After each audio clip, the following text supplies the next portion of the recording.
Hello, everyone. This is Grenke round 7 for Hannah Sayce. My name is Joe, and I'm really excited to be here.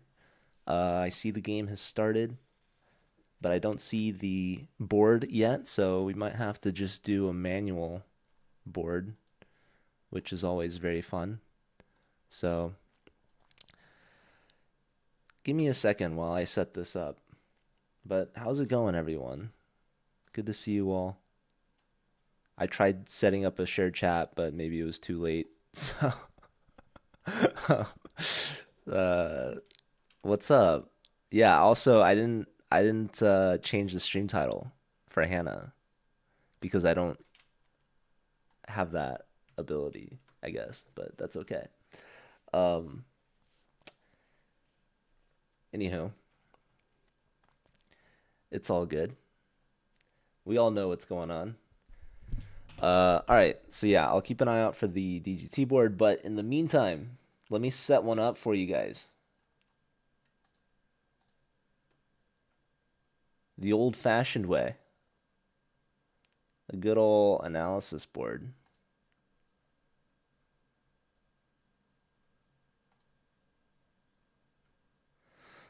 So Hannah's got the black pieces here because of course she does. All right, what opening is this? I feel like I have to play a round of Chessel here. Did anyone see the first moves? Anyone want to check the VOD? I should have been paying more attention. I didn't realize. High speed chess.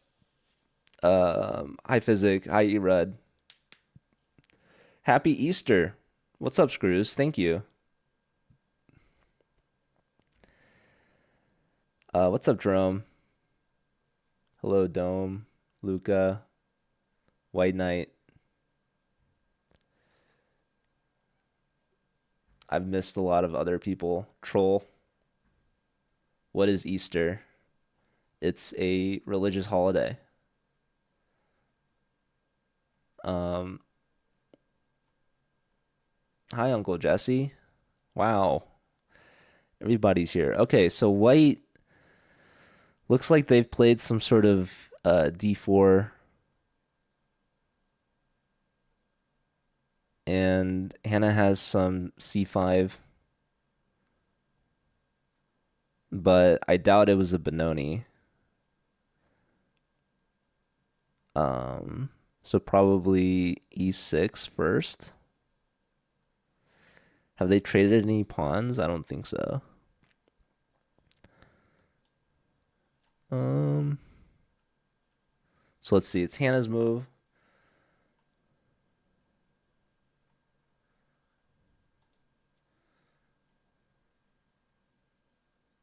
She's just brought out her knight, I believe.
Okay.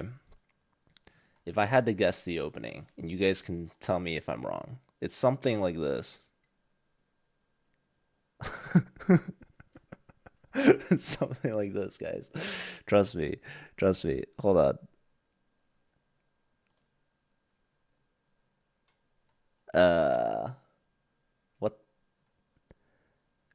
It's some weak pawn move, dude, honestly. Something like now this. Um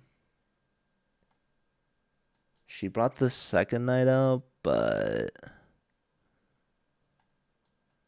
I don't know. Was it this? Is this what it looks like? You might trust me, Uncle Jesse. I don't know if you're allowed to speak on behalf of everyone.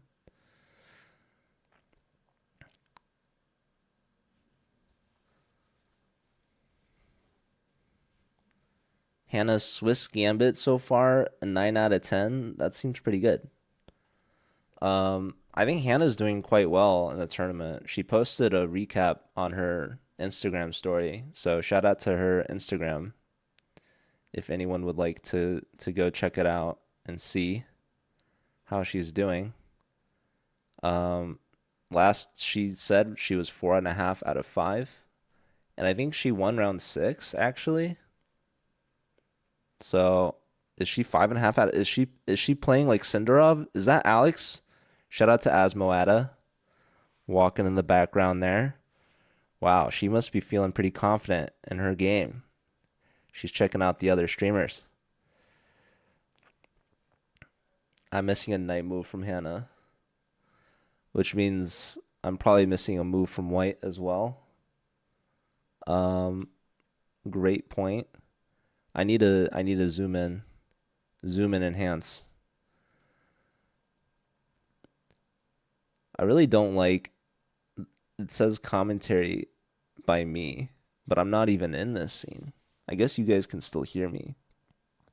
But okay, she fianchettos and White has castled, which means their light square bishop came out somewhere. Okay, I'm starting to see the vision, you guys. I'm starting to see and believe perhaps there's some move like this, some move like this, and some move like this, and some move like this. How does that sound? Is that believable? She's 4.5 out of 6 because of a 0 point buy in round 1. What? She got a 0 point buy in round 1? How does that work? Did she opt in for that? They couldn't get her a full point buy? That's unbelievable. What's up, Deshchen? Good to see you.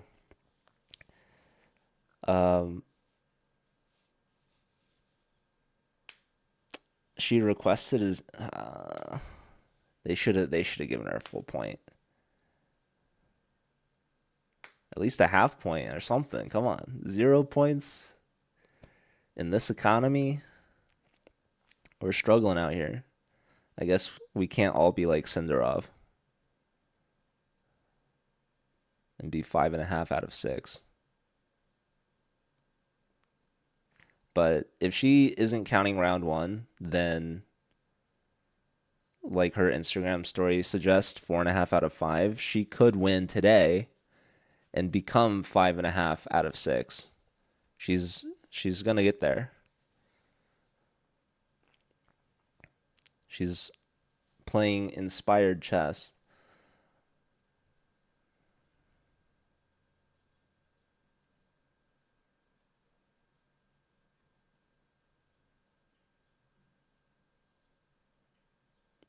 And this game might be a long one. There's been 0 trades so far. The players are already thinking probably out of prep already. White seems like they've got kind of a more passive setup. Still controlling the center with d4, but nothing else on the 4th rank.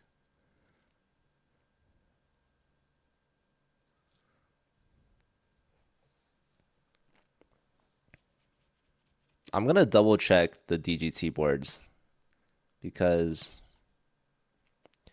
why not? Oh, that's not good. Oh no. Oh, oh, uh, hmm. You know what? I won't complain about the DGT board anymore. I'm past that. I I apologize. The DGT board. I mean, listen, if we could have the camera or the DGT board, I'll choose the camera every time. Uh, but if we have neither, I can try to guess the moves they're making. We might have a short show here today. Um, we're having some technical difficulties, clearly. Hold on. Give me a moment, guys. Give me a moment here. Let's see.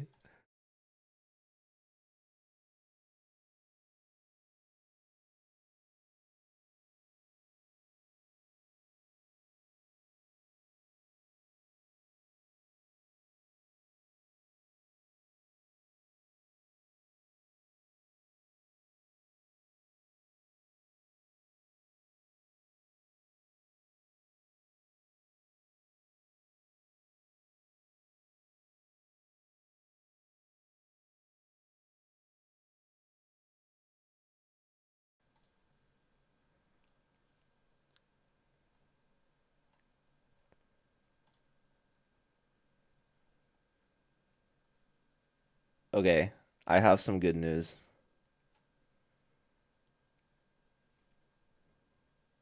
We do have a DGT board.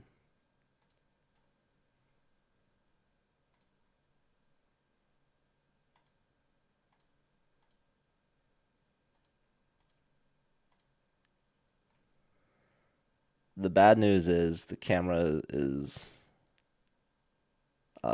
struggling.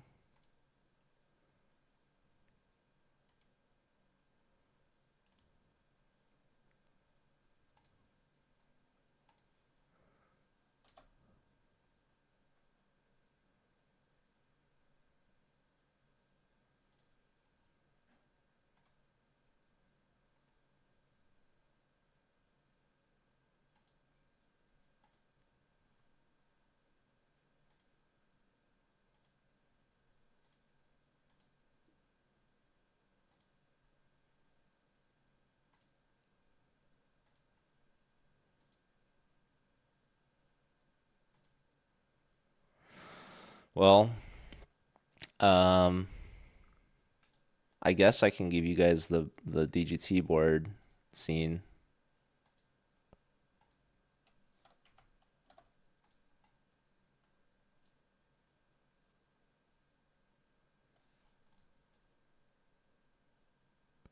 So we have something at least.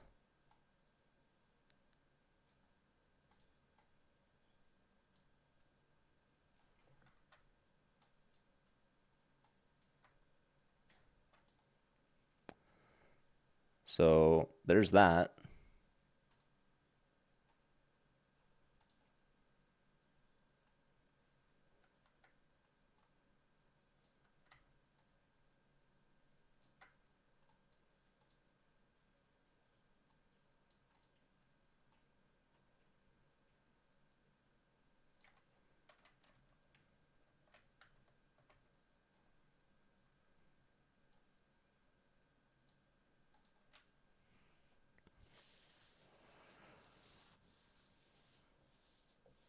Flip the board, yeah.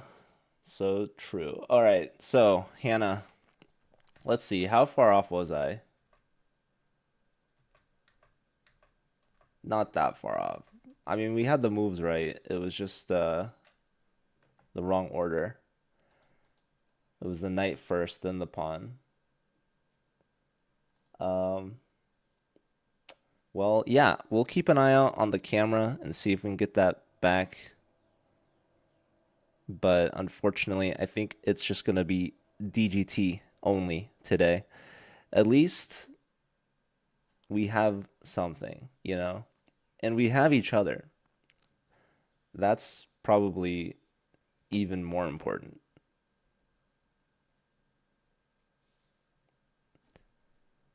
And, you know, knock on wood, but my internet hasn't crashed. So that's also a good sign.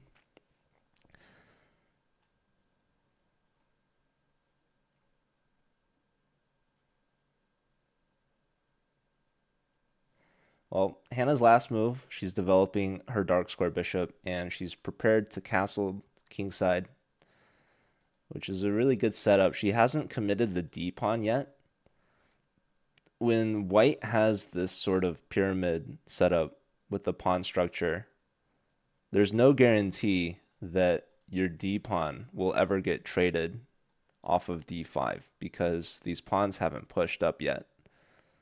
So she's fianchettoed her light squared bishop, which is controlling this long diagonal. But if you put the pawn on D5, then you're sort of blocking that bishop. Now, in a lot of lines, it's actually still good to put the pawn on D5 because you're controlling these really important central squares, which white at some point likely would like to take some more space in the center, especially this E4 pawn push is supported by a couple of white's pieces already and will help control black's center. So there's always this debate whether you want to push D5 or not.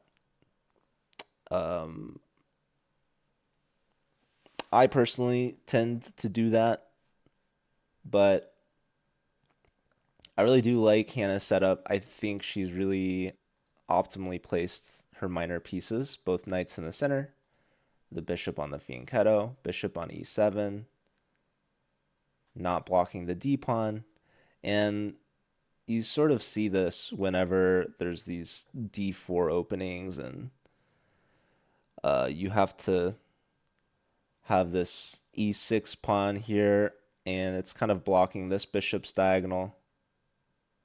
So it's very common whenever white hasn't also played E4 or C4. So in a lot of D4 openings, you see C4 as well.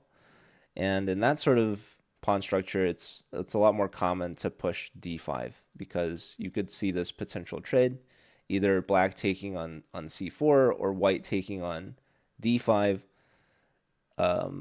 There's some pros and cons for both of those captures. I think if white ever takes on D5, that really helps black take back with the E pawn, and that would help open up this diagonal. We wouldn't have to worry about playing B6 and going for the fianchetto. But here, Hannah opts for this fianchetto setup because these pawns are in the way, and they're not getting traded anytime soon.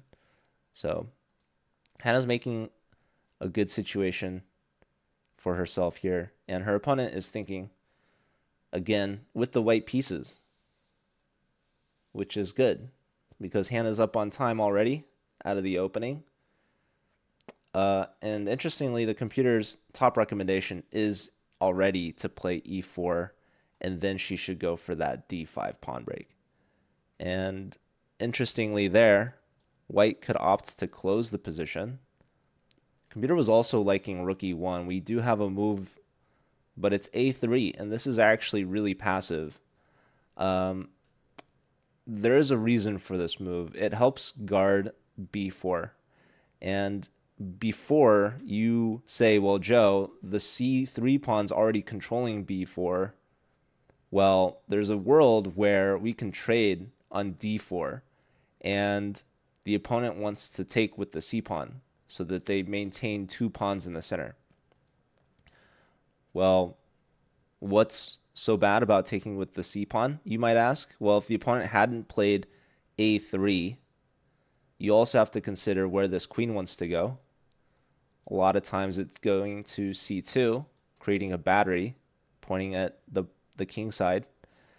If you haven't played A3 and there's a capture and the C pawn takes and the queen goes to C2, then there's this really annoying knight to B4 fork. Even with the C pawn still there, if you could imagine white takes back with the E pawn, this semi-open C file is really attractive for the rook, developing to the C file, and that would create a pin on the C3 pawn if the queen comes to C2. So there would still be knight B4 tricks in the position, and white doesn't want to give up their light square bishop so easily.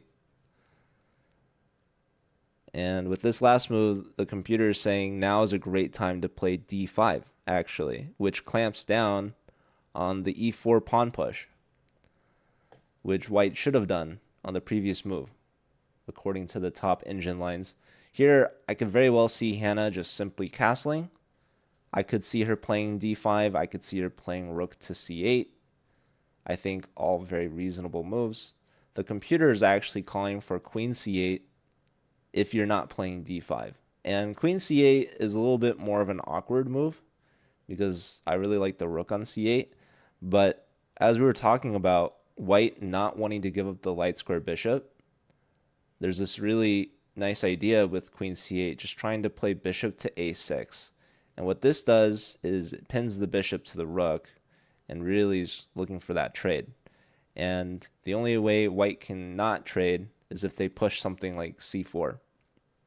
And we would still have something like d5 there that we could play. But white doesn't really want to play c4 because they've already played c3. So why move the pawn twice when you could have moved it once? And they're also giving up some control over the center if they do this. It helps control the d5 square a little bit, but if we're pinning their bishop, we're looking for that bishop trade, then their pawn maybe doesn't want to capture on d5. Another common idea is to play a5 and go for bishop to a6. But honestly, I don't think Hannah needs to focus on trading light square bishops. I think her bishop's actually really well placed here.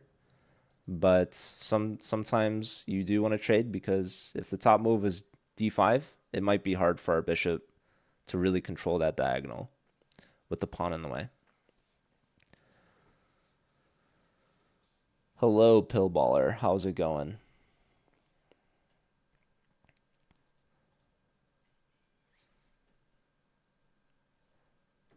Yeah, I'm not sure if maybe we know someone on site that could help us try to fix the camera.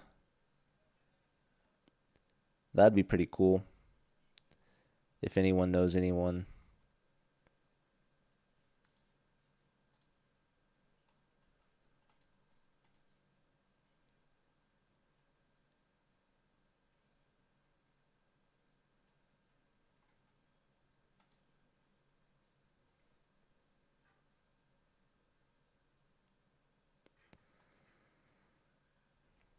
He was helping with the clocks. I know Matt's there just making content, you know?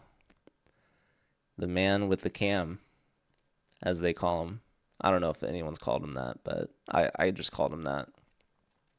Okay, Hannah's played d6. It's half of a good move. According to the top line, d5, it's just she's building up the courage to go all the way. She really doesn't want to block the bishop, and I totally understand that. Um, but she's giving white an opportunity to take e4, which just helps control the center. So, um, yeah, the thing with d5, it's limiting your bishop for sure, but more than that, it's limiting your opponent's control over the board. So, d5 has some pros and cons. Ultimately, it's really easy for me to just sit here and be like, yeah, just play the top engine move, you know? Um, but yeah, I like just castling too. I think is totally fine.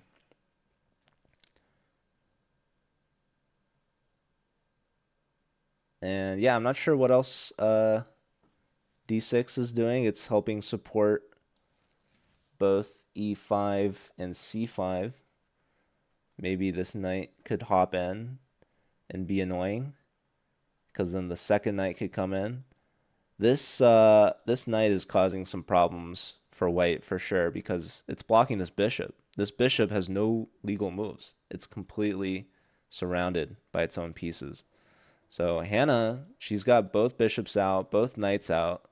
White has some work to be done, and you need space to do that. So controlling the center helps you create space for your pieces. But right now, these knights are kind of stepping on each other's toes, and this knight's completely in the way of the bishop. So white has some work to be done here. And the computer is calling for e4 once again. So opportunity missed in the previous move for them to do that. But Hannah's giving that opportunity back. I mean, another thing to think about, the move d5 doesn't really stop e4. White could still play e4. The problem is there's potentially tactics with a knight discovery. So, but with the pawn on d6, white can do that and not fear for any tactics. Do I still play Dark Souls? Not regularly. I still have it on my computer, and I still haven't beat the DLC. There's a boss that I got stuck on, so I guess I quit. But I definitely still would like to finish it sometime. I don't know when. So I really enjoyed it too. It's a great game, and I would vouch for it, and I would play it again. But you know, there's this other really great game that I've been really getting into lately. It's kind of been like a lifelong journey. It's called chess, and I play it. Some would say too much, but I would say not enough, frankly. Um, which is perhaps good news for any Joe fans out there. I'm playing in at least 2 over the board tournaments coming up this year.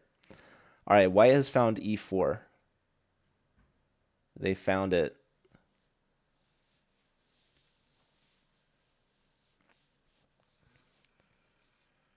And they played it. Our opponent, Daniil Liashuk, or Liashuk, I don't know. Any Ukrainians in the chat? Want to comment on my name pronunciation?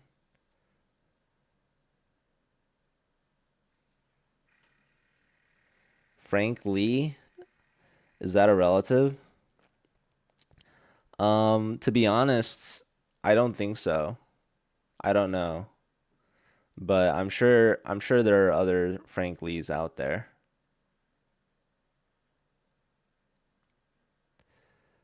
That's the lovely thing about having your last name be Lee, is that you can turn any adjective into an adverb, basically. Hi Diana, how's it going? What are you doing here, Bruin? I'm commentating. Can you believe it? Somebody gave me access to Hannah Sayce's Twitch channel. I don't know who. Actually, that's a lie. I do know who. It was Hannah herself directly. I don't know why she let me do it, but she's entrusted me. She's put her chat in my hands. And unfortunately, things are not going as planned.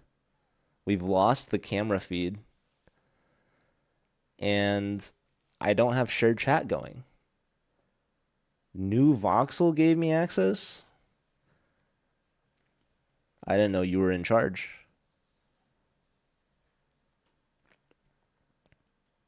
You hope that I'm not dating her. No, don't worry. Don't worry. I've never even met Hannah.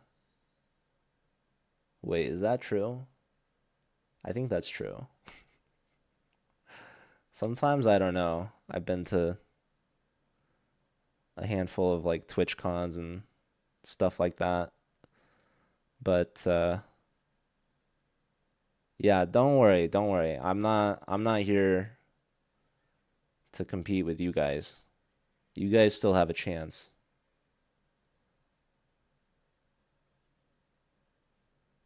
You like to stay behind the scenes, got it. You're kind of like the puppet master. What's up, Boy Shack? Good to see you. Hope's life's treating you well.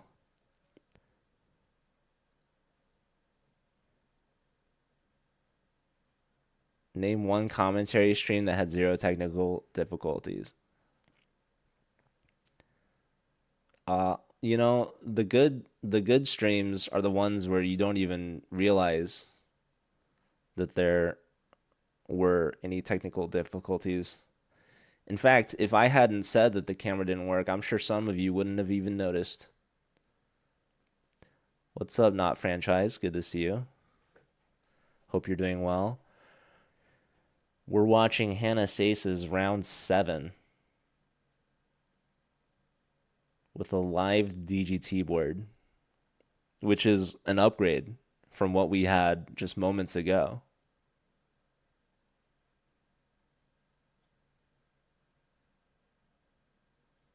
Which was nothing. That's not true. Like I said, we had each other. If you guys have each other, then what more do you need, really? Like, let's be honest. We could just have a Hannah Sayce chat open on its own. I could turn the stream off and we could just type away and chat and we'd still have a good time. Hopefully. Probably. But, you know, we have even more than that. We have the DGT board with running clocks. I mean, my goodness. We can see her and her opponent are both within a minute of each other.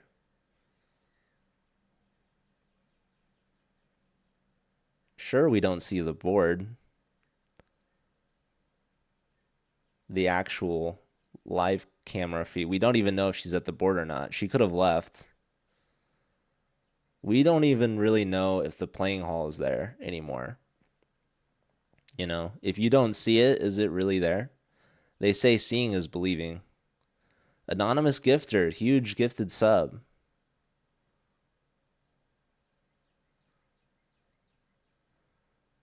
What's up, Pizza Racer? Blood Queen's having a rough go of it as well.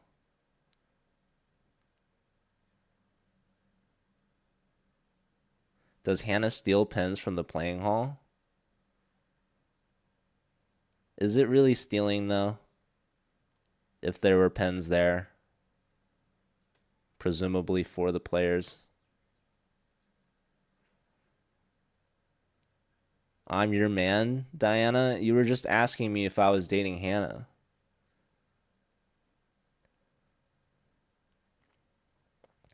Diana seems very possessive. I've only just met you in the Twitch chat like 5 minutes ago. You were making sure. I mean, that's fair. I get it.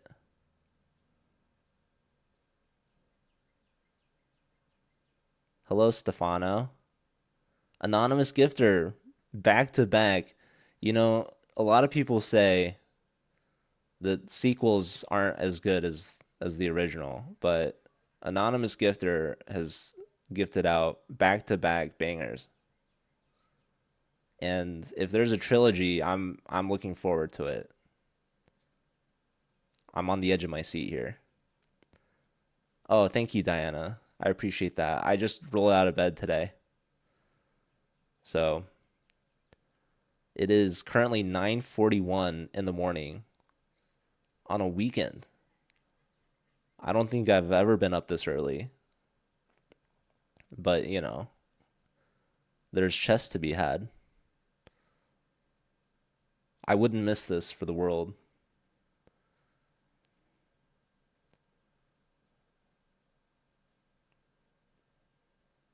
Although I have been sleeping through most of candidates, to be honest.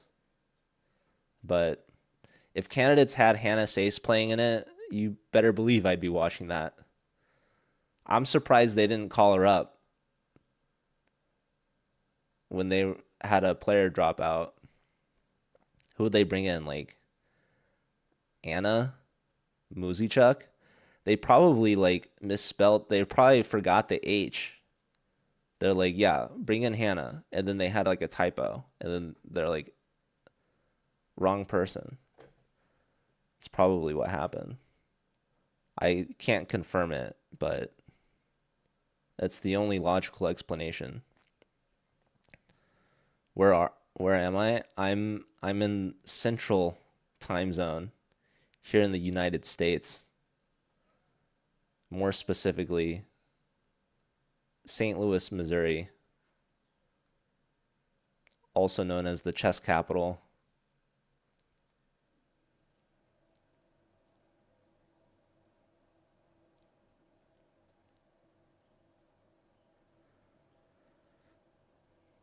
Surely it's, well, technically it's 9:43 now. Oh, we have a move. Hannah, she's found A6. Ooh, anonymous gifter gifting this this one. I don't know, guys. The first two were good. The third one, it's maybe Disney got a hold of it. Just saying. 8 business days per move. So you must really not like the daily challenges.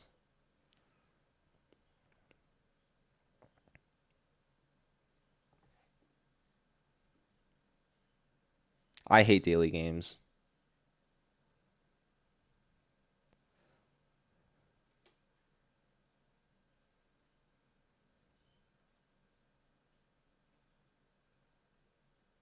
So if you see me playing a daily game, it's because I'm like getting blackmailed. Just kidding. That was a joke.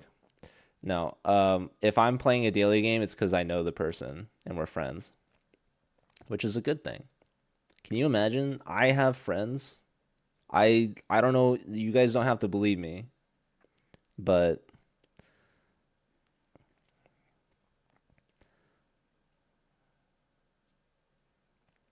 there are some people out there in my life. And if you don't believe me, that's okay. But I have Diana Chess in the chat, and we're like best buds.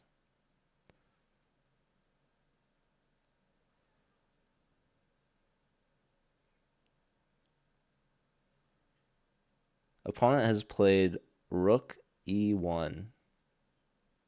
That's a good move. I mean, listen, that rook was on F1 and it was staring at a pawn. But now it's on E1 and it's still staring at a pawn, but it's different, you know? The rook, it's got two additional squares it can go to. It can go up to E2, or if it's feeling really fancy, it could go all the way up to E3, which is quite the upgrade from Rook E2. I'm not gonna lie, Rook E2 is kind of a bad move. But Rook E3 though, that's called a rook lift. Now, the opponent wouldn't do it now, but they're going to save that in their back pocket for later. Because then from E3, it could swing over to the king side. So that rook, it's looking good. It's moving places. It's seeing more of the board. And at the end of the E-file rainbow, there's a special piece called the king. And if Hannah doesn't castle, then there could be potential problems down the line with that rook opposite the king. Hannah, she follows up A3 with A6 with B5. Hannah is taking the queenside space, but at the same time, she's not castling. So she's saving that for later. She doesn't feel like the time is right.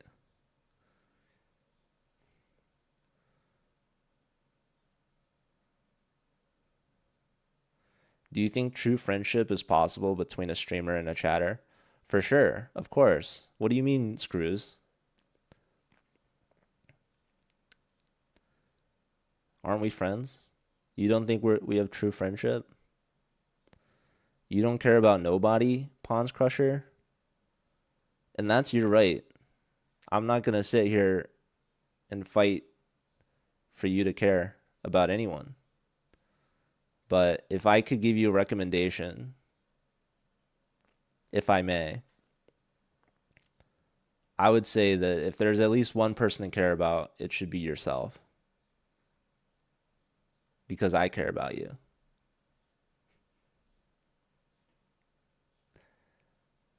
But,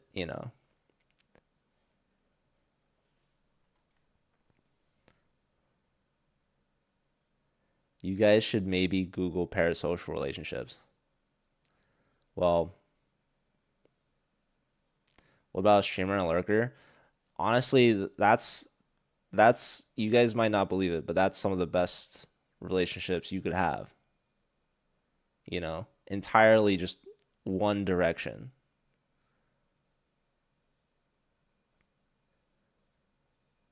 In fact, I would argue most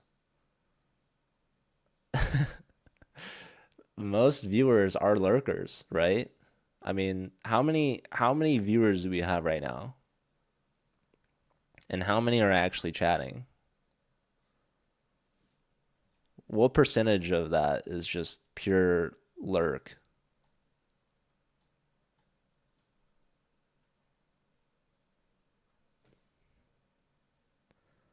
Hello, Zert. Use that when you are standing for the president. I mean, I used to be a president. Solid 80%. Those are good numbers. That's a majority for sure. It's easy to go from lurk to chat. It's true. You would object, but then now you're no longer a lurker. Listen, I'm not talking about lurkers to lure you out from the safety of your own lurk. If you guys want to lurk, you could lurk. I appreciate the chatters. Don't get me wrong. The chatters, that those are the people I'm interacting with, but the lurkers, those are the ones that we're really here for. The chatters are outnumbered. All right, the lurkers, they outnumber us by a lot. Like it's not even close. But, not everyone's here to engage and interact. The chatters, sure, that's fine. If you want me to talk to you, you can come out and chat. But if you're just here to receive, you know, a lot of people, they'll just put something on in the background while they're doing more important things. The chatters, they're like, they're maybe doing a little something here, a little something there, but they're coming out to chat and it's like, okay, you got this is honestly, this is going to be the highlight of my day. If Hannah didn't have me commentating, you know what I'd be doing right now? I'd be I'd be watching. I'd be watching it. No, I mean, who knows? I'd be lurking. I'd be lurking for sure. I'd still be in bed. I'd probably be doom scrolling right now. And then I'd stumble upon Hannah's stream and be like, that looks fun. Maybe I should have gone to Grenke and played chess. But no, I'm here watching. I'm living vicariously through Hannah. And that's really what we're all doing right now. We're all taking some time out of our days and our lives here on Easter Sunday to tune in, watch, and root for one of the favorite streamers out there, the one and only Hannah Sayce. I mean, what a legend she is. Hannah, I don't even know when she got into chess, but like she's had an astronomical rise in rating. I feel like the last like 10 times we played, she's beaten me. And I think we've played like 5 times. So Hannah's crushed me multiple times now online. I've never had the great fortune to meet her, but one of these days, if I'm lucky enough. We can make it happen. And then I'll make Diana nervous, who left the chat, by the way, or is probably lurking. Did Lafong make that emote for you? I would guess not, but it's a nice thought.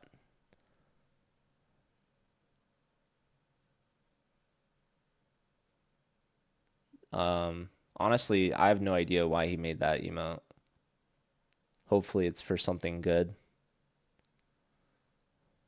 We can say it's for me. I'm okay. I'm okay with that, I should say.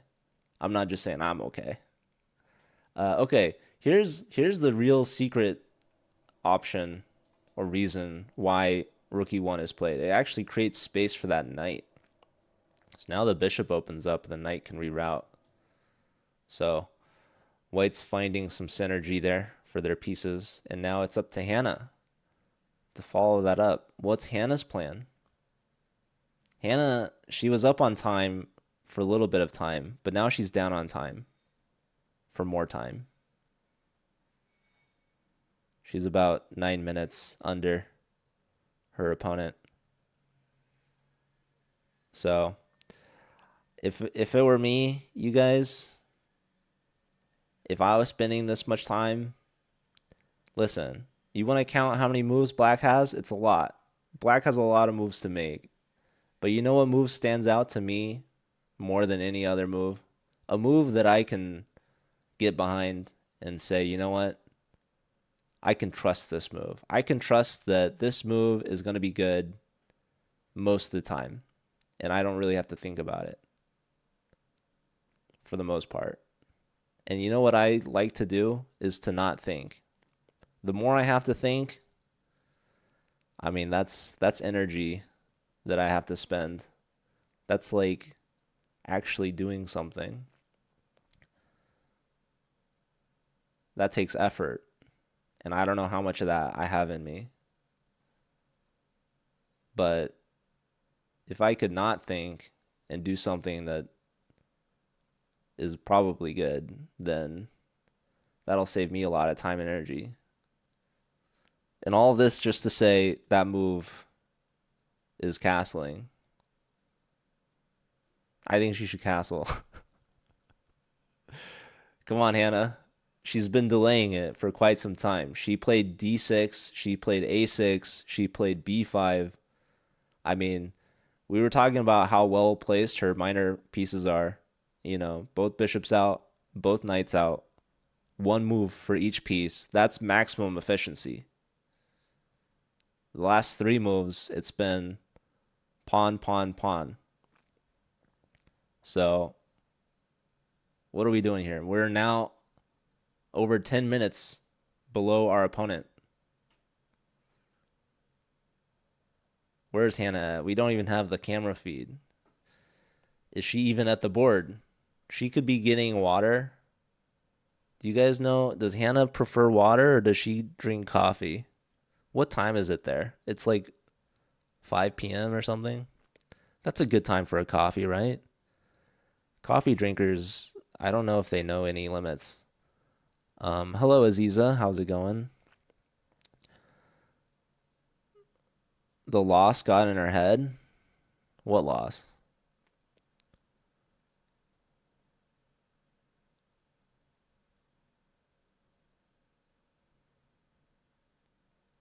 She's had coffee most Reykjavik streams.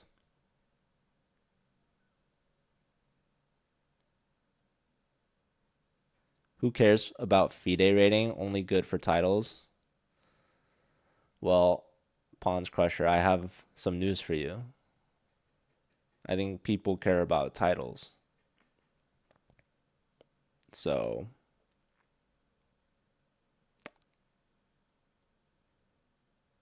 if FIDE ratings are only good for titles and people care about titles,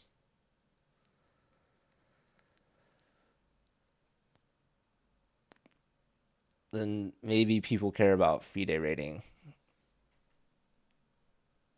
I don't know. That could be a leap. That could be a leap for sure. And I'm sorry if I'm overstepping, but some people could argue that. Some people.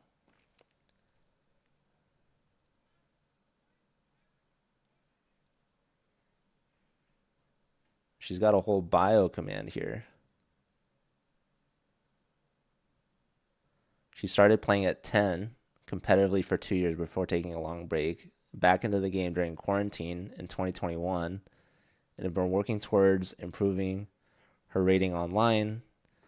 Haven't played much over the board, so her FIDE isn't very accurate. Her FIDE is 1889, which, by the way, I think is very good. I think 1800 plus. She said that her FIDE rating is not very accurate, but Hannah got a title. She got WCM, maybe working towards WFM.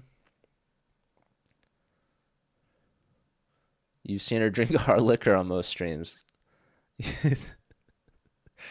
Are you saying we should have an intervention for her when she comes back? That's a good question, Thomas. I was just about to ask. What what does she need for her next title?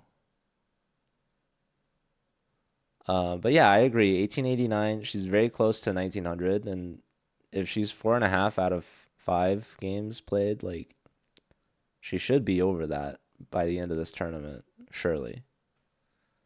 And surely is not a relative, just to answer Screws. I know he was thinking it.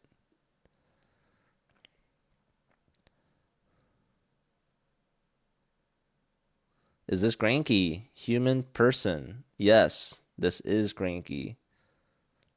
Someone asked me that the other day about whatever I was commentating on, and I was like, man, maybe I should have said this is Patrick. If only my name was Patrick. I'd say that like all the time, probably. Are there any Patricks in the chat? There should be a Patrick bot that just says that all the time. If someone asks, is this something? It'll just detect that and then regurgitate, no, this is Patrick. But then someone would ask, is this Patrick? And then it wouldn't work as well. Or maybe it'd still be good. I don't know. Wow, Hannah has played the move knight a5. So this does at least one thing, and perhaps two things, and maybe you could argue it does even more than that. I'm forgetting the number that comes after two, but that many things it could be. So the first thing it does, it puts a knight on the edge of the board, notoriously a good move. But the second thing it does, it opens up this bishop.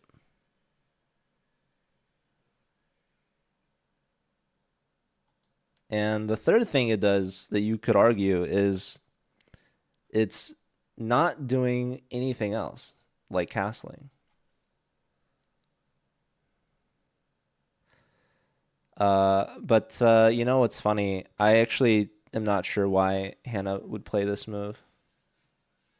Because it's not like the knight's going forward. I mean, could you argue the knight's going to c4?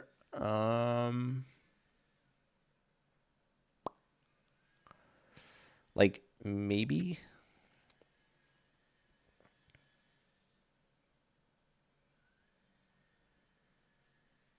I don't know. The funny thing about knight c4 is that you can take this knight. And I know what you're thinking. Why would white give up a bishop for a knight? And that's a great question. Well, in this position, with the c-pawn pushed and the king still on e8, there's actually a line where white takes, pawn takes, and that opens up for queen check, which is actually a fork. That would be winning a pawn. So I don't really see a realistic forward move for the knight. And with the knight on the edge, there's a lot of limitations.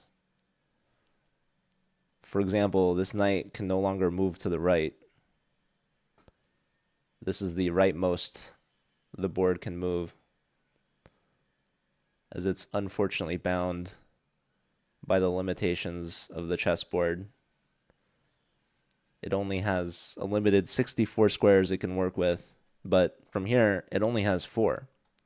And the forward 2, I think, are bad, which means it can only go backwards, which means really it can only go back to where it came from, which leads me to criticize the move, unfortunately.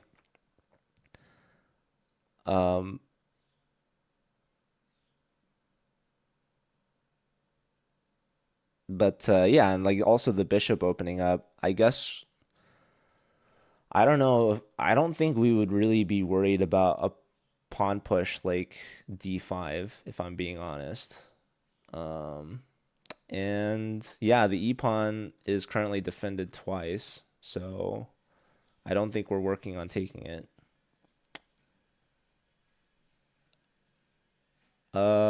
And yeah, maybe we're trying to induce b4. I don't really know why.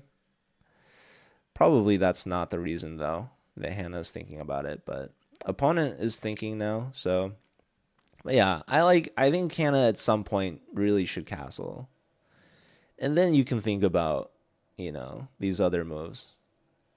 So the position is not pressing currently, right? There's no tactics that are like urgent to deal with. So she should just continue her development, much like her opponent is doing. Rook e1 is very solid, standard. Knight back to f1, now up to g3, right? This knight, clearly we can see progress has been made from the knight on d2 to g3. Progress has been made for the rook, right? From f1 to e1. I think White's putting together some pretty decent moves here.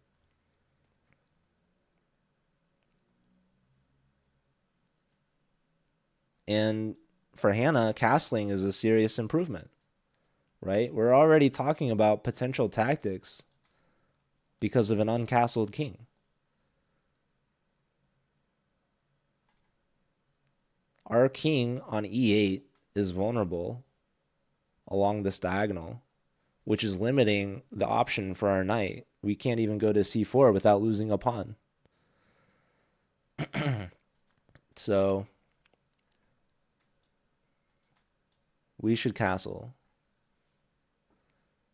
And when I say we, I mean Hannah. But it really is a team effort. I think the more we think about it and talk about it, she'll feel a disturbance in the force.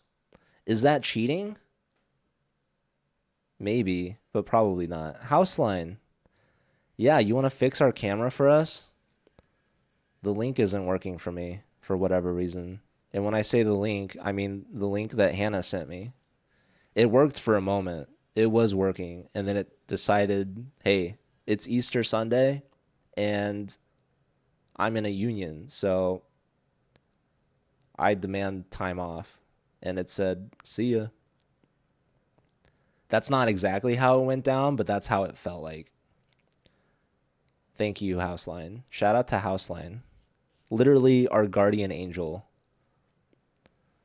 might be delayed. That's better than, look, the stream is just me and a DGT board. Like anything that we could see with Hannah on it, that's got to be an improvement. I was thinking of just taking a screenshot from the earlier position and just putting that up. And then most of the lurkers, they won't even tell a difference because they're not even looking. Sorry to call out the lurkers. I know that was probably a little too harsh for me. So, yo, gifted sub to Houseline. Let's go. Thank you. 10 minutes. Is that the delay you're talking about? I think we'll live with that. That's acceptable. Take as much time as you need, Matt. No rush. We're at your mercy.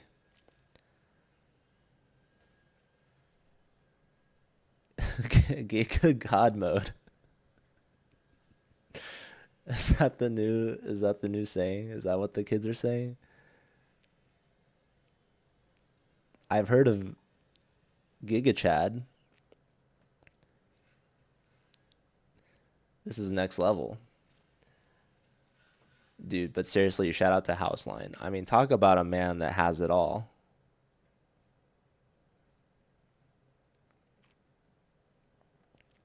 You're a young buck. You can't find the standings. What's her score? She is at 4.5 out of 6, technically. Her first round was a 0-point bye. For whatever reason. 31 years young. Okay.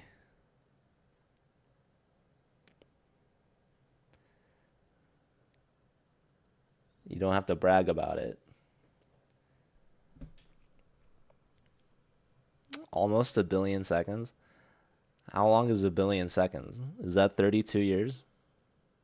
Or wait. It's probably something astronomical. I think that's one of the things people are like, to better understand the difference between a million and a billion. Like what? How long is a million seconds? Like a week or something? It's probably more than that. What is it? Like a year? And then a billion is like 100 years or something? I don't know. A billion seconds is about 31.7 years. Oh wow. A million seconds is 11 days. Okay, so a week wasn't so bad of a guess, actually. Um,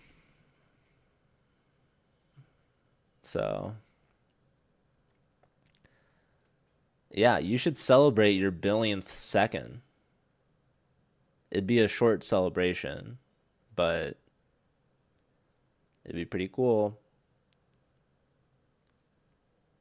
Hopefully your first billion seconds is a good one. All right, H5, Hannah. I think the opposite of what I want is happening. Every time I've suggested or thought about castling, Hannah has been like, the more you want it, the less you're gonna get it. And that's similar to how bad we want this camera back. So today, it's kind of just like the opposite of what's going on. At least we have the DGT board. So there's that. And, they wouldn't take that away from us, right? Then you guys would just be left with me. And we experienced that for a few seconds. That was rough. I don't know if anyone would want to go back to that. Never castle, never resign. Yeah, H5, she's immediately questioning the knight. Um, Maybe inducing H4 from white, which is pretty decent move.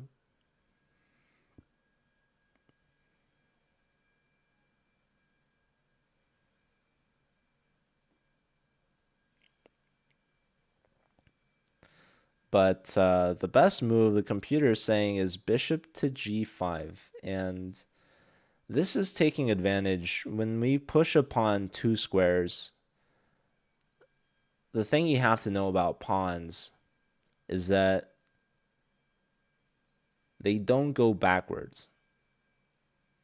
So that means that the squares this pawn is leaving behind, these are becoming weak. We have lost our ability to control g5. So the bishop can strike on this opportunity. Bishop to g5, it's not only taking advantage of the fact we pushed the pawn twice. The thing about bishops is that they're not pawns. And because they're not pawns, that means that they can actually go backwards. And the bishop on g5, it's not only putting pressure on this knight, it's not only developing the piece for the first time, but it's also controlling h4. So when we push h5, it reasons that we push h4. So the top two recommendations for white are bishop g5 and h4. And something that these two moves have in common is that they both stop h4. So black clearly has something to play for here on the king side, and white's top two moves are putting a stop to that, actually. So we'll see if the opponent goes for that. Hannah could be potentially distracting white, and white might think to themselves, maybe I have another plan in mind. Maybe I don't want to get caught up in whatever Hannah's doing over there. Let her do it. I'll do something else. That's possible. But if they do ignore it, then Hannah will play h4, and then that problem's going to be really hard to ignore at that point. So opponent certainly sees h4 as an idea. And if h4 happens, the knight has to find a new home, because he can't stay here on g3, because he's getting evicted by the pawn. So the knight has some really good options, like going to the corner, h1. That's really fun. In fact, this knight, maybe the whole point was to go to h1. They just played knight to f8, f1 to g3, and even unprovoked, maybe white would have done that. Maybe that was the whole point. This knight was like, you know what would be great? I'm already on the back rank, but what if I was on two edges of the board at the same time? You've heard the knight on the rim is grim, or even dim.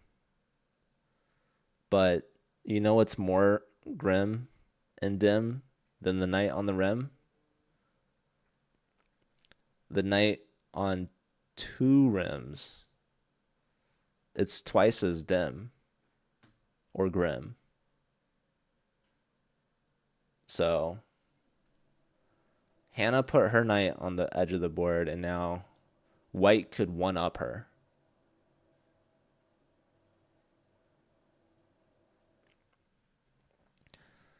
Okay, in all seriousness, I don't think this is not a serious consideration. If white plays knight h1, then I'm gonna have to wait to see the video feed to make sure it's actually happening, because I don't know if I'd believe it.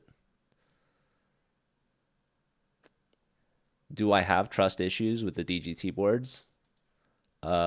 Maybe.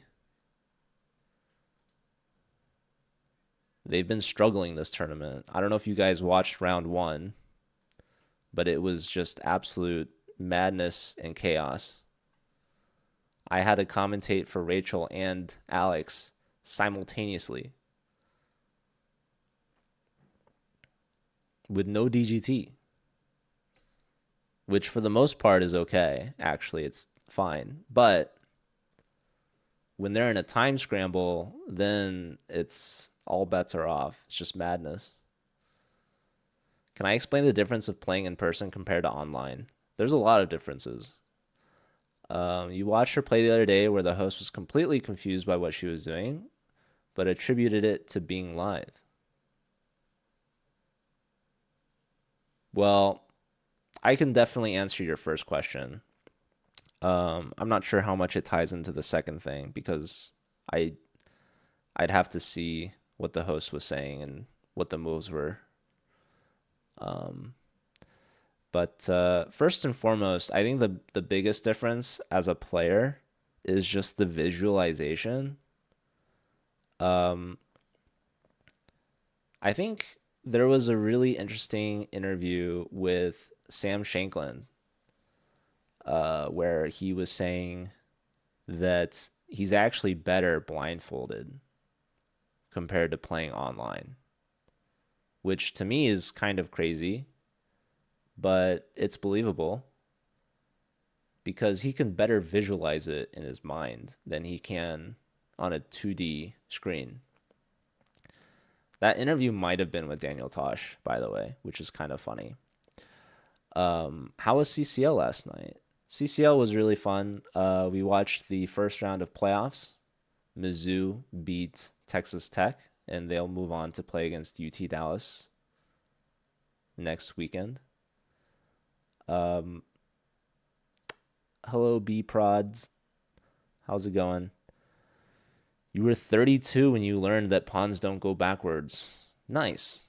It's never too early or too late to learn. That's actually not true. It is probably too early to learn certain things. Like, you probably shouldn't learn that. There's a funny, like, meme, I want to say, about things you shouldn't do with babies, which there's a lot of, but one of them is playing chess.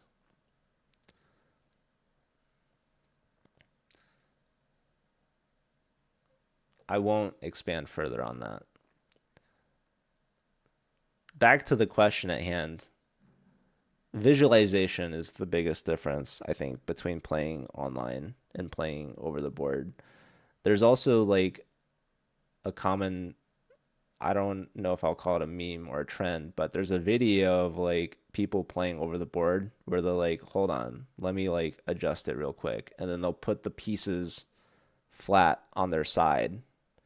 And then they'll stand up and look at the board from the top down. And they'll be like, ah, this is much better. Because it reminds them of how the pieces look on a 2D board.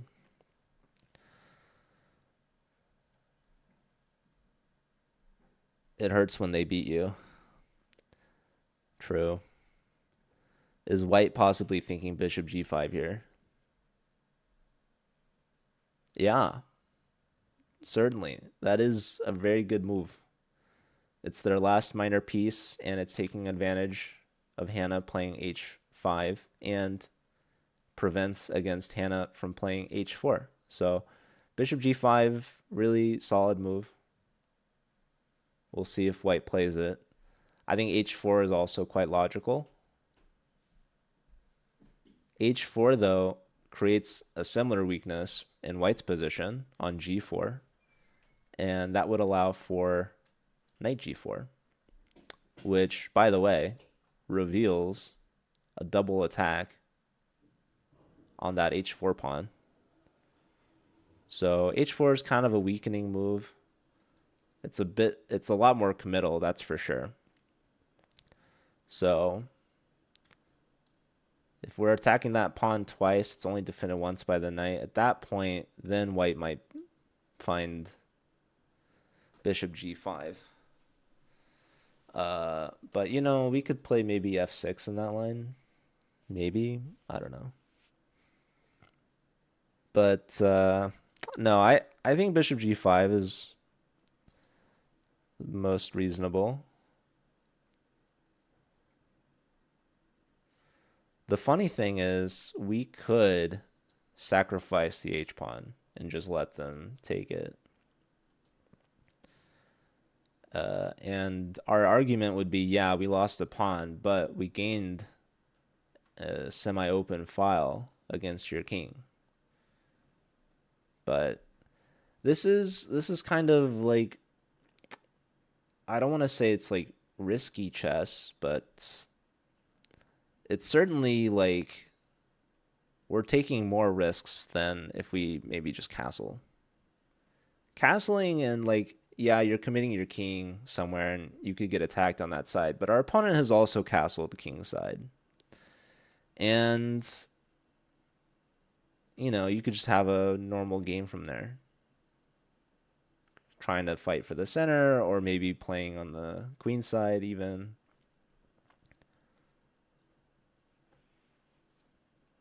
Yeah, I don't know.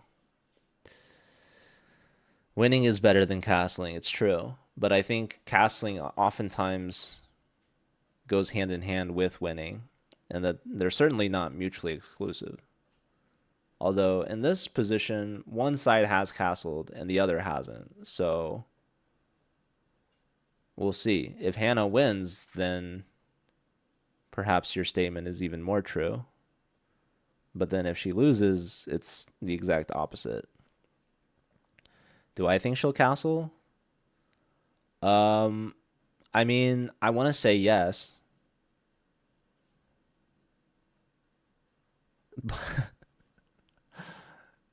Really, I want her to. Call me old fashioned. That's like something that a coach tries to get their student to do. And I'm certainly by no means Hannah's coach. Hannah is a much better player than I am.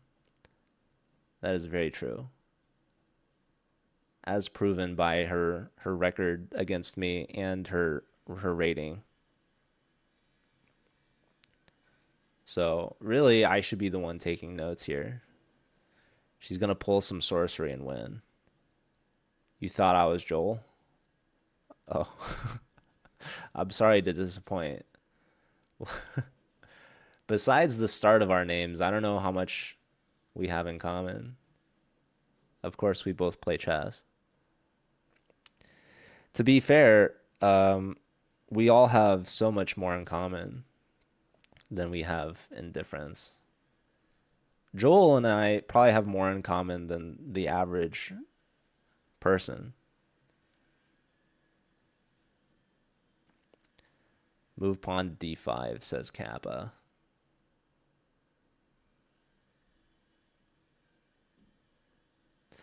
Well, white has found the best move according to the engine. That's typically a good thing if you can do that. The funny thing is, if you do that enough times, it becomes then a bad thing. So there's a limit. There's a limit to how well you can play before people start accusing you and becoming mad. So we'll have to keep an eye on this guy. I'm joking. I'm joking. That's not something to be taken lightly. Uh, yeah, not a some people with OTB chess, especially. Did you guys see Magnus's opponent got a selfie and then he like called the arbiter to take the phone away? I think I think like with minimum context, it's actually pretty funny. Because it's like, oh yeah, let's get a selfie. All right, now take it away. It's like, yes, officer, this one right here. Um, but yeah, I mean, chess is serious. It's a board game. It's a children's board game, but it's very serious, especially when the adults play it. I mean, okay, you gotta be able to laugh at yourself sometimes. Chess is funny, dude. Chess, I think it's something that is both not serious, taken seriously. It just makes it even more less serious and funny to me, at least. I mean, I get it. Listen, I take chess pretty seriously, right? But you have to recognize that it is funny because it is just a board game at the end of the day. Queen c7 here. Yeah, that's certainly a move. Hannah could shock us all and castle queenside. I wouldn't recommend it.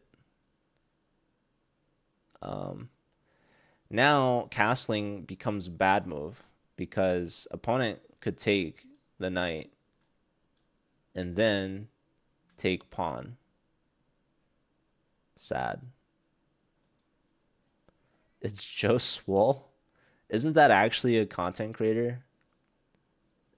Am I thinking of the wrong person? I don't know. That's funny though. We're both very human looking. Good. So the costume is working.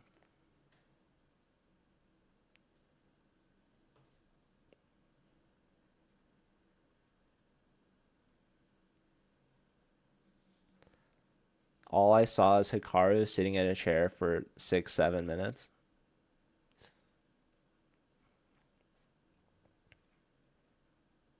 Where'd you see that? Why'd you see that? I don't know. I don't know what question I want answered first. Okay, probably. I'm not asking where you saw that so that I could go see it clearly. Oh, that's so funny. Tell me where.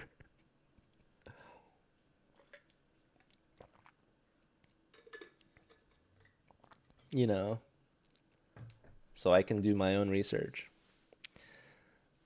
No. I met Hikaru for the first time um last year. Very cool. Very cool. Hikaru, what a guy. I mean, man, that guy knows how to play chess, doesn't he? That's kind of what he's known for. That's what most people know him for, I'd assume.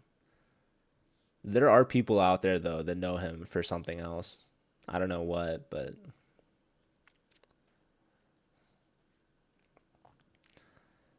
like he probably has some non-chess friends, I assume. Maybe.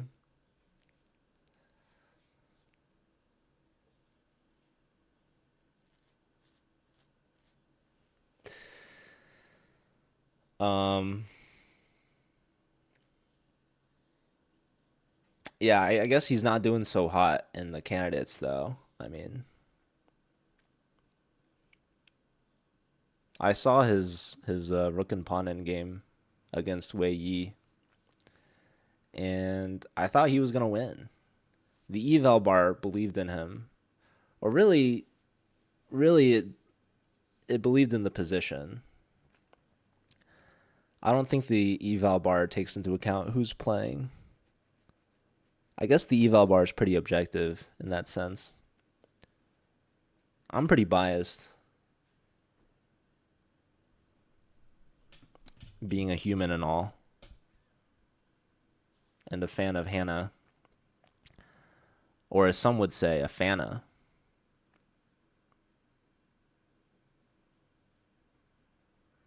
All right, that was. I'm sorry, guys. I'm sorry. You had to. We're probably losing all viewership. Uh, Martino's asking how much elo do you have online? I'm about 2300. I hit 2300 blitz for the first time ever, just like a few weeks ago. I feel like you like Fanta soda, the orange flavor. I feel like that's their most popular, right? I don't know how many other flavors they have. Or is it more like colors? Okay, Hannah, knight back to G8. Anonymous gifting to the low elo community. Thank you for that. Huge. Orange, orange and pineapple and strawberry, all very good. Okay, I don't know if I've had the others. I love pineapple and strawberry too, honestly. I don't like soda as much though. I stopped drinking soda a long time ago. I'll have soda if like it's offered to me, but I would never really go out of my way for it. Um, except like if you're getting like street tacos and they have like the Coca-Cola in the glass bottles, like I feel like that's kind of a nice treat. They say it's made with like a different kind of sugar or like real sugar, whatever that means. Here in America, we just eat whatever is available, which is mostly just processed junk food. My favorite, really. Um, no, I mean it depends. It depends. I think the cool thing about traveling, or one of the many cool things, is going to like the grocery stores and just seeing the different products and the packaging, and it's all marketing, and the grocery stores are like designed in a way where they put certain things at eye level, and I think they give you like so many options to like wear you out.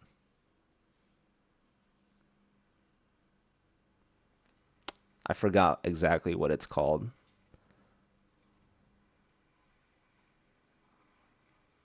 but there's certainly like this option overload.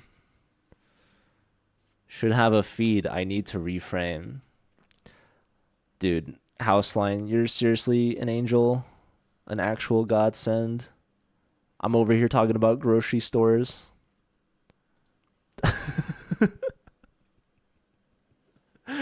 Chat is like, save us, please. What did we do to deserve this?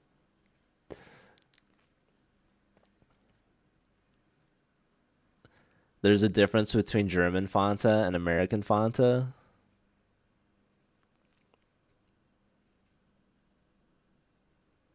Are there other country Fantas I should know about? A festival. Yes, a festival of chess. Or as some perhaps would call it, a chestival. Which, to be honest, I'm actually not a big fan of the term chestival because I first heard it in regards to the Las Vegas Chess Festival, but apparently now there's one that's happening in like Sweden.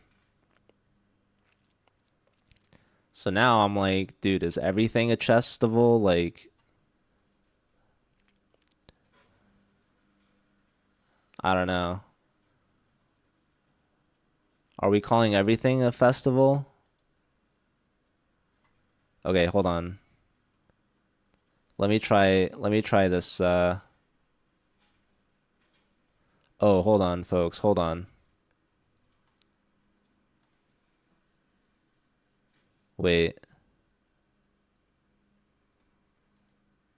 Hold on.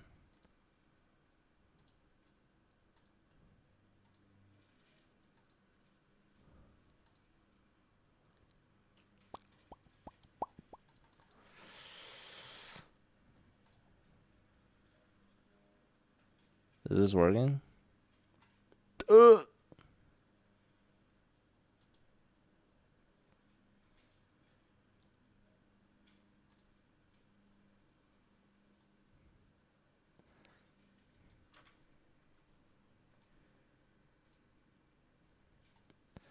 Oh my goodness. Ladies and gentlemen, we have liftoff. Can we get a shout out in the chat for the one and only Matt, our good friend Houseline?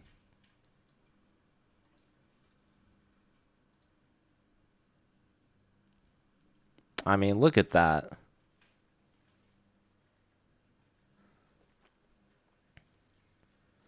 Joe not replying to Matt. Yeah, no, here we go. Look at this. Sorry, it took me a while. But yeah, I mean, it's looking good. Certainly much better than whatever I was providing. So this is a different camera angle than what Hannah had. This angle, we get to see the rest of the playing hall. So look at that view. I mean, what a gorgeous venue. Can I just say it? Lots of lighting,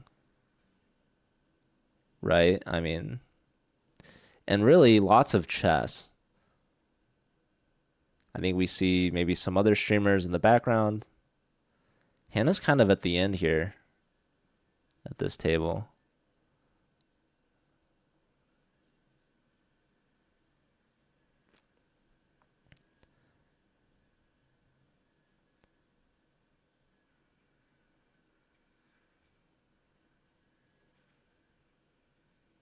Yeah, thank you.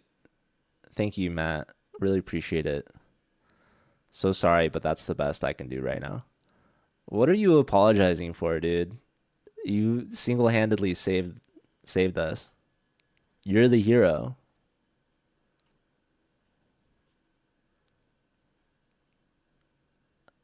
Seriously, everyone, please give Houseline some credit.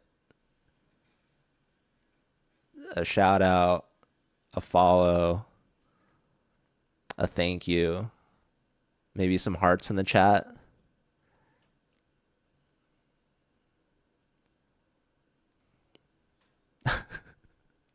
Or nothing. Honestly, like we didn't need this. No, I'm just kidding. It's all 240p. Dang. Yo, you guys, literally we didn't even have a camera and now you're like, "Oh, it's 240p." Like, are you serious right now? Okay, there we go. Not the unsub, actually showing some appreciation. Okay, so we have a move.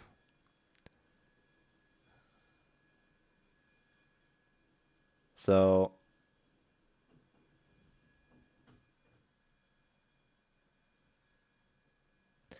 yeah, this is honestly, it's taking a little bit of a turn for worse, I feel. Okay, well, we're moving. Guys, Houseline just swept us off our feet, really. I mean, look at that. We can see our opponent, he's got a drink. He's set on the floor. Both players deep in thought here, elbows on the table.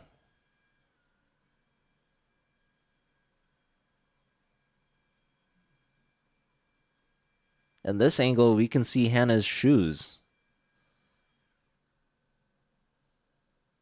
We can see the full outfit. White Knight with the sub. Thank you.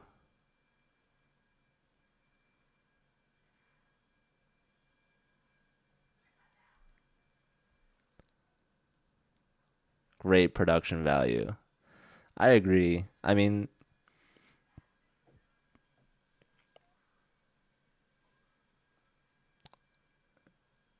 oh, did you guys see the clock? The clock just like stuttered. I could have sworn it flashed. I think Hannah had like 8 hours on the clock. That's one heck of a increment there. Jesus. Sorry to use, I mean, what is Easter? His birthday? No, that's Christmas. She does have two shoes. That is good to have.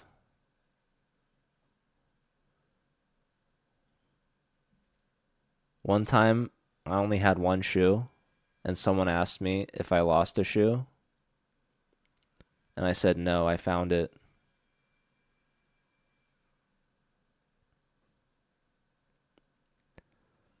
That's a bad joke. His second birthday, yeah.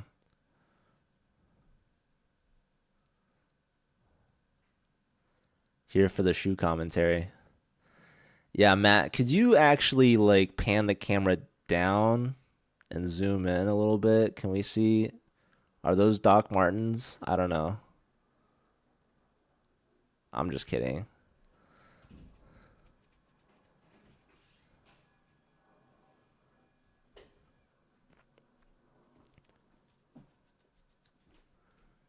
The knight was taken off of F6 in this position. So are you saying the camera feed is delayed? Honestly, I don't. I appreciate we can see the playing hall. It's like we're there. I was worried that the playing hall wasn't there anymore because I couldn't see it. But now I see it, and I believe. It might not be good enough for some chatters, but it's good enough for me.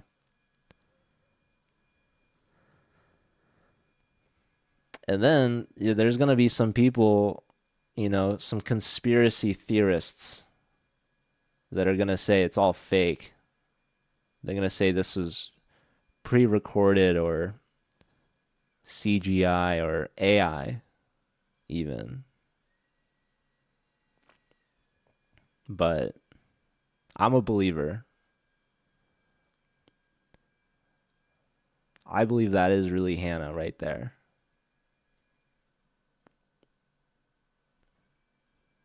Call me crazy.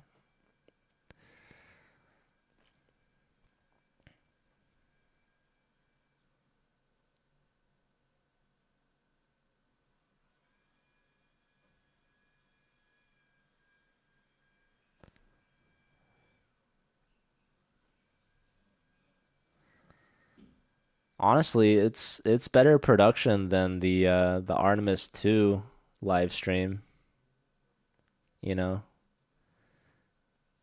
If Matt was running that stream, it'd be much better. We'd actually be seeing the action. If the Artemis 2 broadcast team was streaming this, they would show you like the audience behind the chessboards, the people watching the games. You wouldn't actually see the game.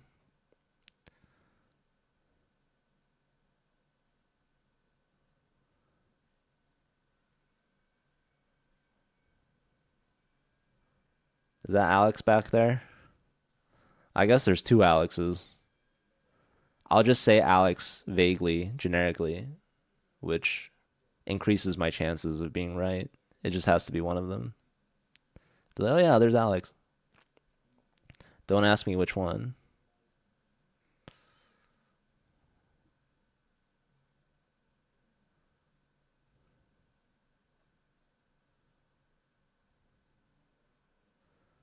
It's very annoying that there's two Alexes.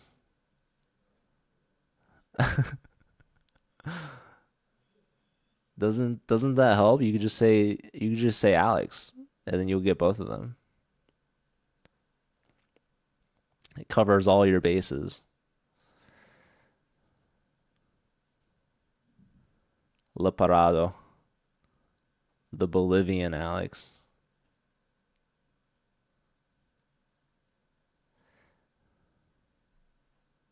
You could call Asmoata, just call her Asmo. Maybe, maybe not. I'll just say Alex. Just call them both. I've never met Prado. I don't. Or wait, ha have I? I don't even remember. I went to TwitchCon EU and I met Asmoata. You like Asmo? I forgot the origin story. It's like from some game she played, I think, as a kid, maybe, and it's like combined with one other thing, perhaps. I don't know.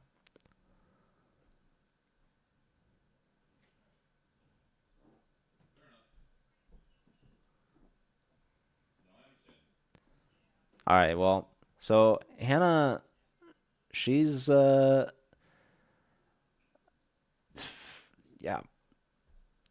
I'm not a fan of what she's done with the knights, to be honest, or with the H pawn. I think she should have castled. I think H5 didn't really help her position. Now she's got a pawn that is being babysat by the rook. Knight back to G8. She's hoping for a trade here, right? She wants this capture and then she'll recapture with something. But the problem is White's saying, hey, I'm not gonna help you out. All right. You've kind of dug yourself this hole. You put your knight back on G8. I'm not gonna help you bring it back out. You're gonna have to figure that out on your own. So H4 now.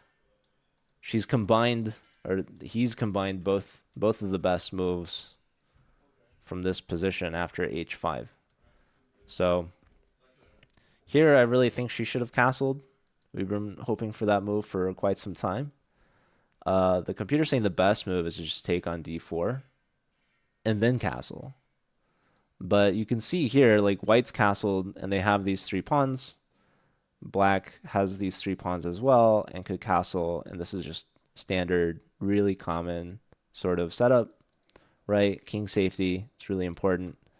Instead, she really commits. She full sends with h5. Very aggressive, right? She's trying to launch an attack, which is admirable, but also weakening.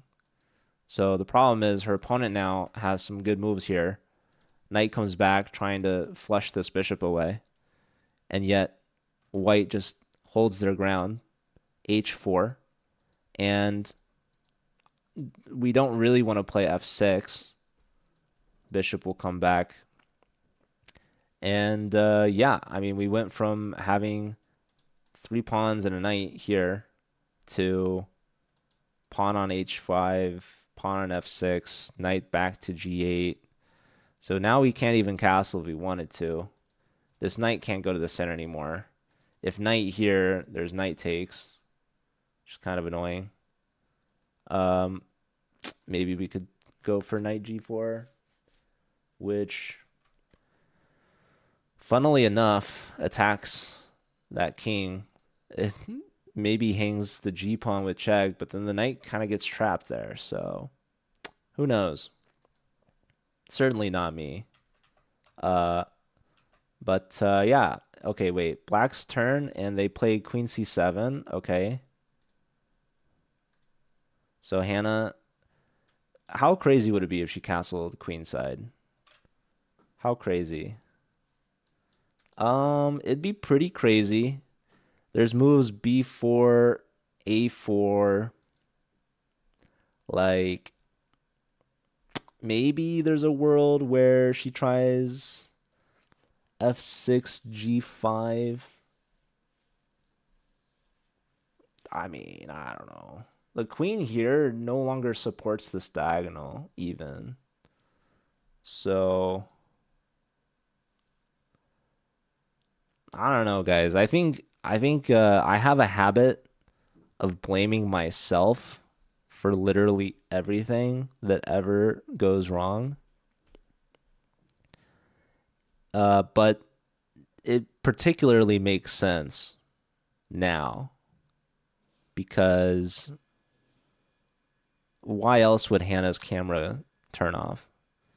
And why else would Hannah be putting knights on the edge of the board and not castling, right? It doesn't make sense.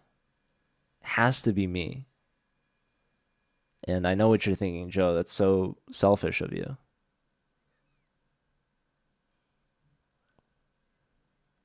How dare you make this about you?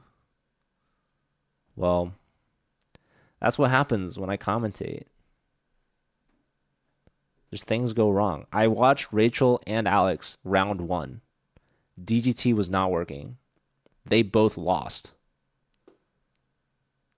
Hannah hasn't lost a single game this entire tournament. And then all of a sudden, this dude shows up out of nowhere. Camera doesn't work. Hannah forgot how to castle. I mean, it's just everything's going wrong. The one good thing today is Houseline. If Houseline was commentating, she'd probably have won the game by now. But no, she got me. She drew the short stick, and now she's struggling because of it. So if you were to take anything out from today, if you were to take one lesson, one takeaway, it's to not have me commentate. All right? So for anyone out there watching, just let this be a warning. You've been warned.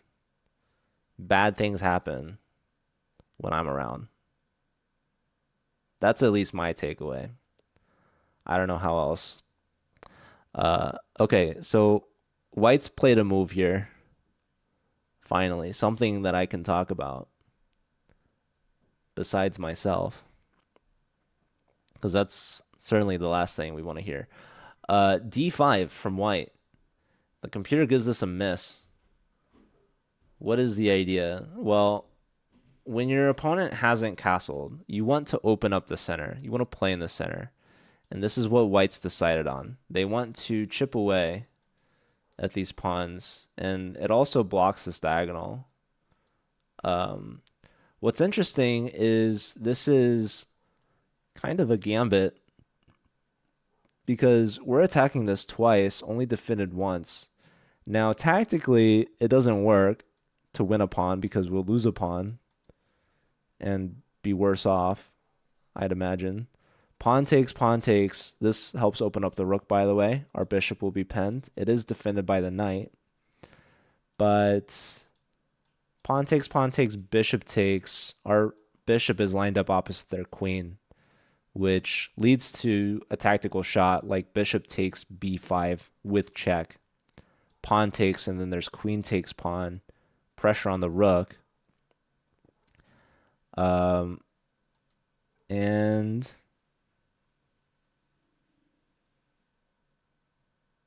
yeah, white just wants to go at it. Now, here's the good news for us though.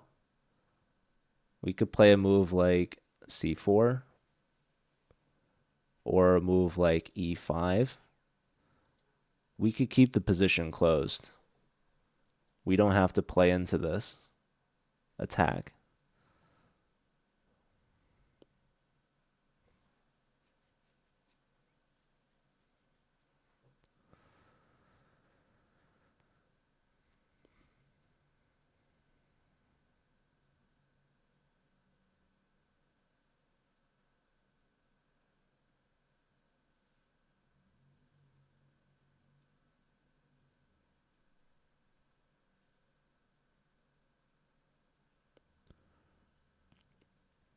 Whoa, plus 18 rating, 2112 performance.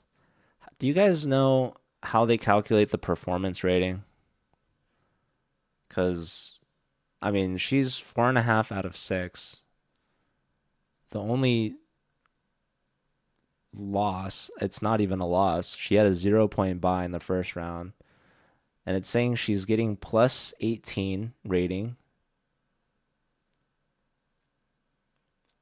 which puts her over 1900. She's 1889, and she's had a performance of 2112. So, ELO is a very interesting system. It's also a good band. Shout out to ELO, Electric Light Orchestra. Am I aging myself there when I say that? Do the young ones know ELO? I mean, it's a pretty popular band. I mean, okay, Hannah has played E5, so she's keeping things closed. But yeah, white can now bring the attack here. This pawn on D5, it's really limiting this knight's moves. And as we had mentioned, the knight can't go to C4 with the king uncastled if we don't want to lose a pawn. So takes, queen comes out with check and a fork. So yeah, really curious what we actually do about B4 now that I'm looking at it. With the pawn covering C6, bishop covering B7, the knight has no retreating squares. So yeah, B4. There is this interesting idea, knight B3, and we have C4. I think B4 just wins a pawn for white. I think now we are beginning to see the positional advantage turn into a material advantage if white finds and plays the move B4, simply attacking the knight on the edge of the board. The knight that has no retreating squares. So, yeah, I can already imagine asking Hannah, why? That's brutal. That's so mean. No, but like, yeah, why put the knight on the edge? Like, can she walk us through that thought process? What did she see? Is maybe another way of putting it. Also, it still sounds rude though. I don't know. You guys got to help me with my bedside manner. I guess I should call it my board side manner. Honestly, we're gonna have to cancel the post game interview. I'm already in my head. It's like, Hannah, you just lost the game. What on earth were you thinking? Walk us through that. Walk us through your thought process on how you found all of these bad moves. It's so rude. I'm just a rude person, honestly. Hannah's never asked me to commentate ever again after this, and I wouldn't blame her. If people ask me to commentate, I have to like give them like a warning that they have to sign off on, like warning. Before I do this for you, you have to acknowledge that this is a bad idea. It's probably going to hurt your chances of winning, and I'm gonna roast you the entire time. So I didn't send that to Hannah beforehand. She would have read it and been like, "Oh, I agree. Sorry. I forgot this was a bad idea." Um, that being said, I still am on the lineup to commentate for Rachel and Alex again, I think in round 9. So I haven't been fired just yet, somehow. Um,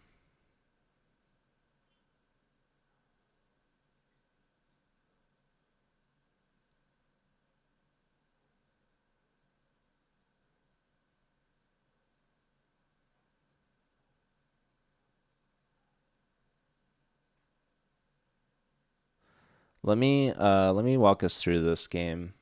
So we had d4 and we have the bishop fiend cutting on b7, bishop to e7, and here's really a moment where both sides can try to fight for the center. Instead, we have a3, d6, and now e4, a6, rook e1, b5, knight back to f1, rerouting. Hannah moves her knight to a5, opening up for her bishop. But yeah, not really seeing a follow-up here, unfortunately. And same with h5 now. So bishop comes into g5, knight looking for a trade, which doesn't get accepted. So at this stage, she could play c4. c4 makes a lot of sense, right? This is helping fight for control for the knight. You're attacking the bishop, and you're controlling b3, and you're limiting b4, because now you have en passant. Instead, queen c7, d5, e5, keeping things closed. And now it's white's turn. This is really a strong opportunity to play b4. And as I had put it, winning material by force. And let's see, he's lifting his hand. No, he thought about it. His elbow lifted. Oh, there it goes. Whoa, really fast rook move here. This, my friends, is a miss. White went from over +2 to less than +1, which is great news for us. Didn't look at b4, which is a little surprising. People say when you're looking for a move, there's a hierarchy of things you look for in the order of checks, captures, and threats. So not a lot of good checks in the position.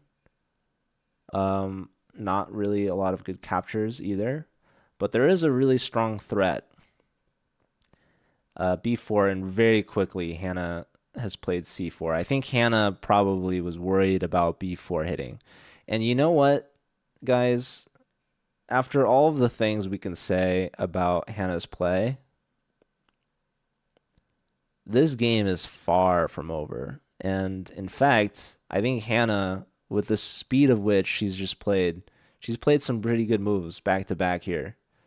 She recognizes the knight is a problem. And I think this is seriously like a great lesson, not only for chess, but in life. The lesson is it's okay to make mistakes, right? Because mistakes happen. They're going to happen. You can't be perfect, right? It's just not possible unless you're house line. But none of us are house line, okay? So for the rest of us, we can't be perfect. So you have to accept that you will make mistakes, all right? It's not about the mistakes you make. It's about how you come back from that. So Hannah, she's having a return to grace here right now. She, I think, has the momentum. The computer might still like white, it's true, but white missed b4, which is a huge opportunity to really dictate the pace and really press Hannah and put her into some really tricky spots and situations. Opponent missed it and allowed c4, pushing the bishop back, and now giving life back to the knight. Bishop come back, right? This bishop no longer happy on the diagonal, closed position. What do? We reroute. And look at this. White is at a loss for moves, and now they're throwing, actually. Like, this move we already said was not good. This is helpful. This is fantastic. You know what's ridiculous? You guys want to guess what the best move is here that the computer's saying? Notice there are 3 ways to capture. Hannah takes with the queen. I assumed you could just take with a knight. Why did I think that? Well, the computer was saying the best move is king takes, which is ridiculous. The second best move is queen takes. Okay, now it's saying queen takes is better, but knight takes apparently is bad. And why is that? Because it allows for the shot knight takes e5. Wow. Knight takes, knight takes.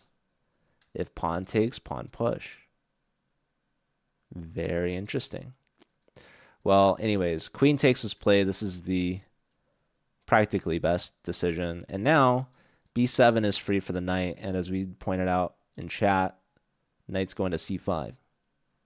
So that knight has a new home on the horizon. You're surprised he didn't play b4. Yeah, it looked like a really strong move. And I think Hannah also realized it. So once rook c1 was played, it was like a breath of fresh air, a new chance, a new life. And Hannah, she's been fighting her way back, and she's playing fast. She's playing quickly too. What's better than playing good moves? It's playing good moves fast. She's like a race car out there. She's like a Ferrari. Like, look at the clock. She was down on time, now she's up on time.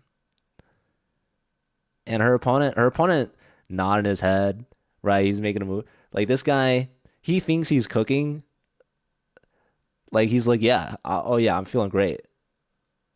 My position's great. No, this guy, he just botched it. This last move, a4. Why take the rook off the a file and then push the a pawn? I'm going to have a post-game interview with her opponent and start grilling him now with the tough questions. Like, hey, why didn't you play b4? It was +2. It was more than +2. You don't want free material? Why'd you move the rook off the a file and then push the a pawn? Riddle me that. And now the eval, it's saying it favors black now with the move bishop to g4, which is incredible because that's only available because Hannah played h5 and the opponent had h4 induced. Guys, it's all coming together. This is the energy. This I largely attribute this, of course not to myself, of course not, but to Matt, who provided the camera. I think Hannah knew without the camera, she was like, well, the chat can't even see these moves, so who cares? Who cares about them? Matt showed up, our savior. He set up the camera. Hannah's like, "Oh, we're live. They can see me. All right, it's time to cook. Time to bring out the A game." This is a new Hannah. Hannah's opening was really good until I don't know, but I want to say like knight a5 or h5 or like I don't know what happened, but the flip was switched.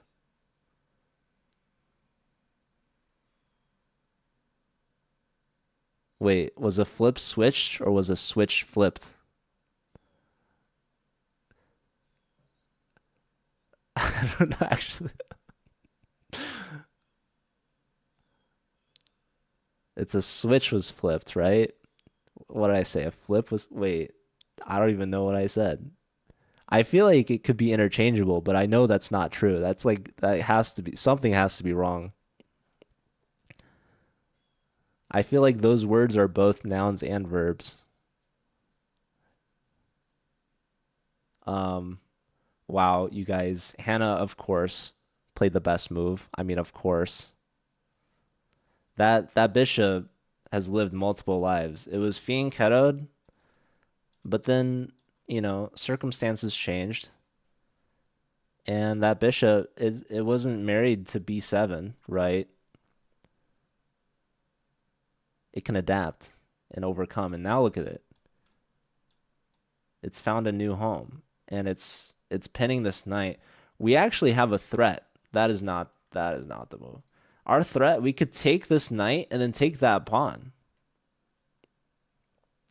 And when the queen comes back, guess what? H5 can now play into H4 again. And we left that rook there. I mean, guys, is Hannah like she's an artist.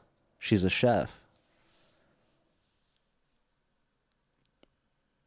She's a visionary.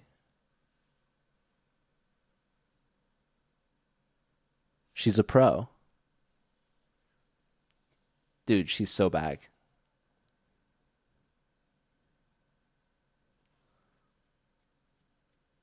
No, I didn't say flipped was switched. I said flip was the flips. I don't know. Flips.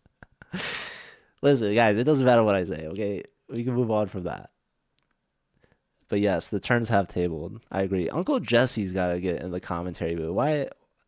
What's going on with that?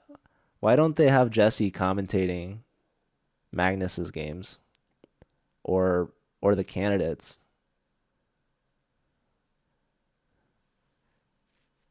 This could be an opportunity for me. I could ask Jesse to commentate my games. Maybe if I'm lucky, Jesse will give me lessons.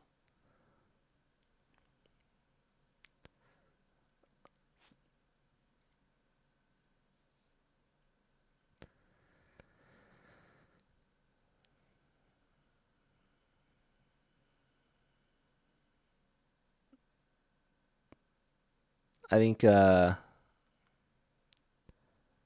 yeah, I owe Jesse big time. All right. A takes B5. An absolute layup for a move for Hannah. Way too easy. She just takes back. A takes B5. She's gonna take back and be like, "Is that all you got? Come on, give me a real move. Make me think again." But White's on the hot seat. White took on B5 because they don't know what they're doing. They don't know what else to do. They're like, they can't believe it. The best move is to put the rook back on a1. And this is a hard move to make. This is an admittance of just having played a bad move, which, if you have an ego, I'll be impressed if he does that. That's all I have to say. It's hard to admit you made a mistake, right? And that's why Hannah, she'll probably say something nice about having me as a comment. She'll be like, "Oh, thank you so much. Really appreciate it." But it was a mistake to have me here. And Hannah's just too nice to say it. No, I'm joking. Uh okay, we'll see what he does. He's probably going to, I don't know. That's a great question. Rookie 3 maybe? That's like kind of ridiculous. Maybe I'm thinking like knight f5 is probably a bad move. It's like white just they're all bad moves. Rook a1 makes sense. You're pinning the knight to the rook. So there's that. He might play rook a1 just because everything else is bad. Yeah, he's done it. What else is there to do for white, right? So Hannah, now the question becomes, does she take and take? Or does she develop the knight? Knight h6 is an idea. This keeps this knight out here, as I was pointing this out as an option, potentially. Perhaps. He has no moves. Sindarov's looking decent again. Will anyone stop Sindarov? Who's he playing right now?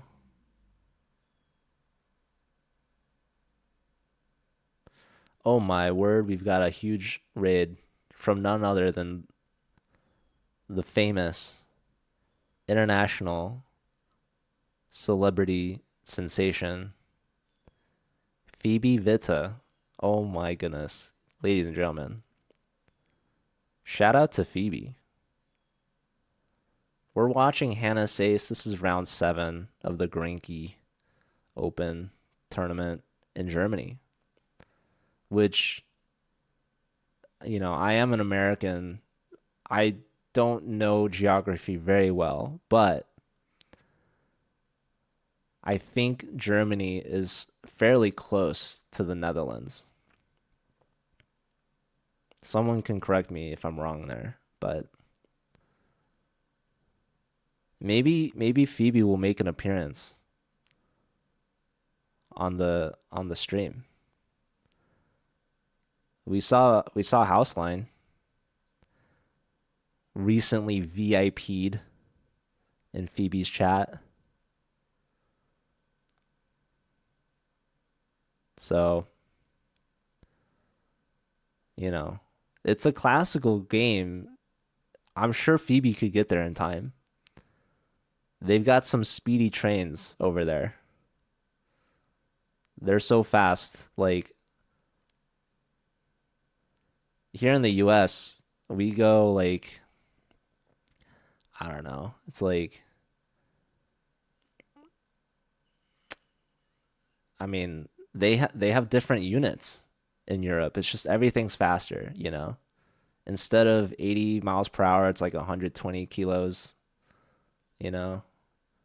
per whatever time unit they have over there. It's like a different time over there too. It's all weird. Everything's different. The caps don't come off the bottles. Like, that's crazy. They just have more advanced technology than we do.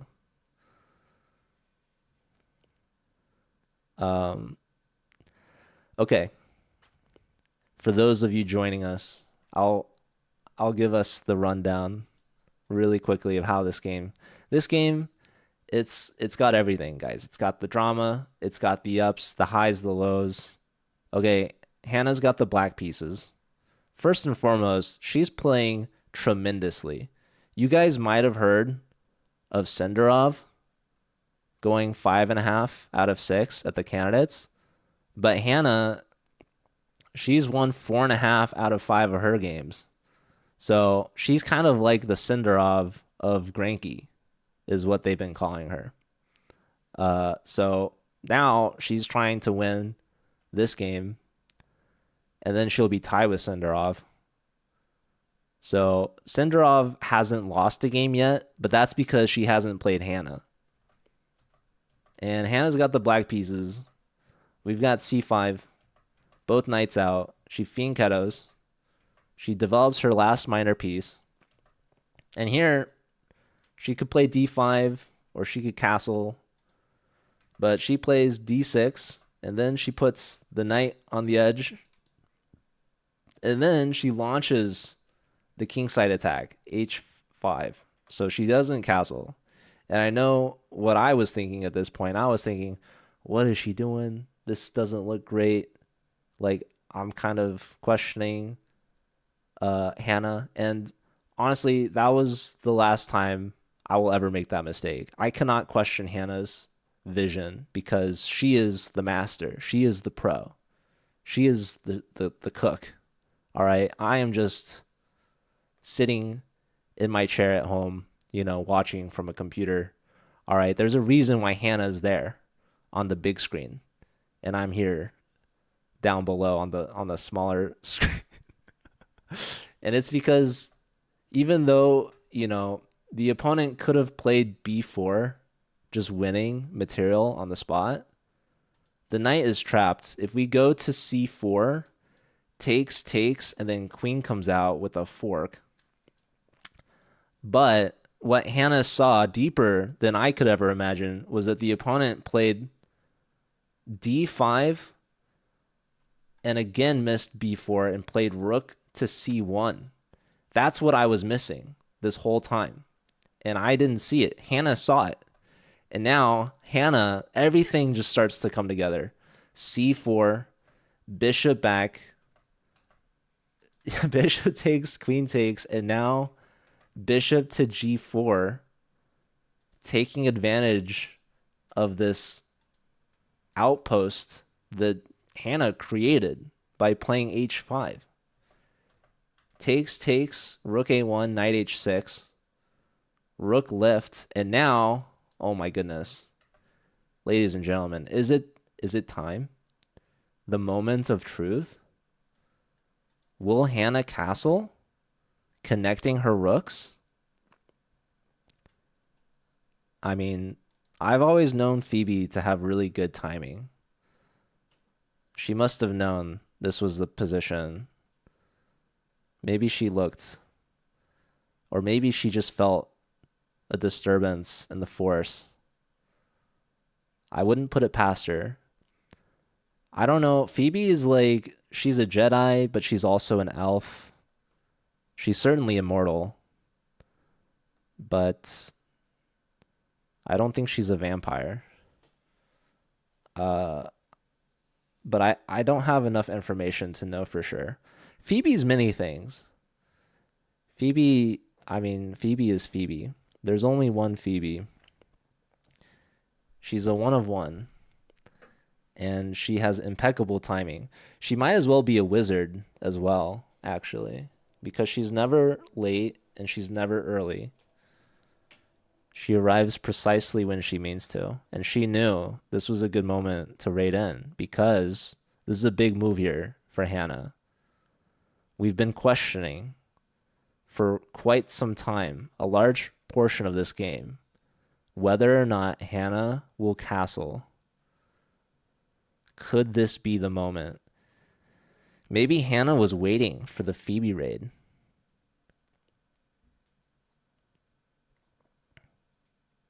Let's see it. She's thinking.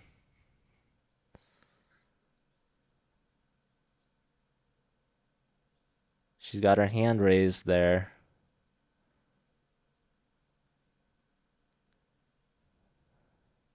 Opponent just lifted the rook. The rook went to c1 and then back to a1. He did a pivot. He was like, pit stop on c1. Got to go back to a1. Now rook lift. Clearly intentions of doubling on the A file. The knight is pinned. Oh my goodness. Ladies and gentlemen, we have it. On the board, she is castled.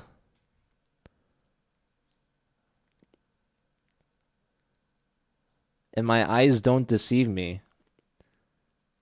Because we have the video evidence. We were missing the camera earlier, but then we were saved by the one and only house line.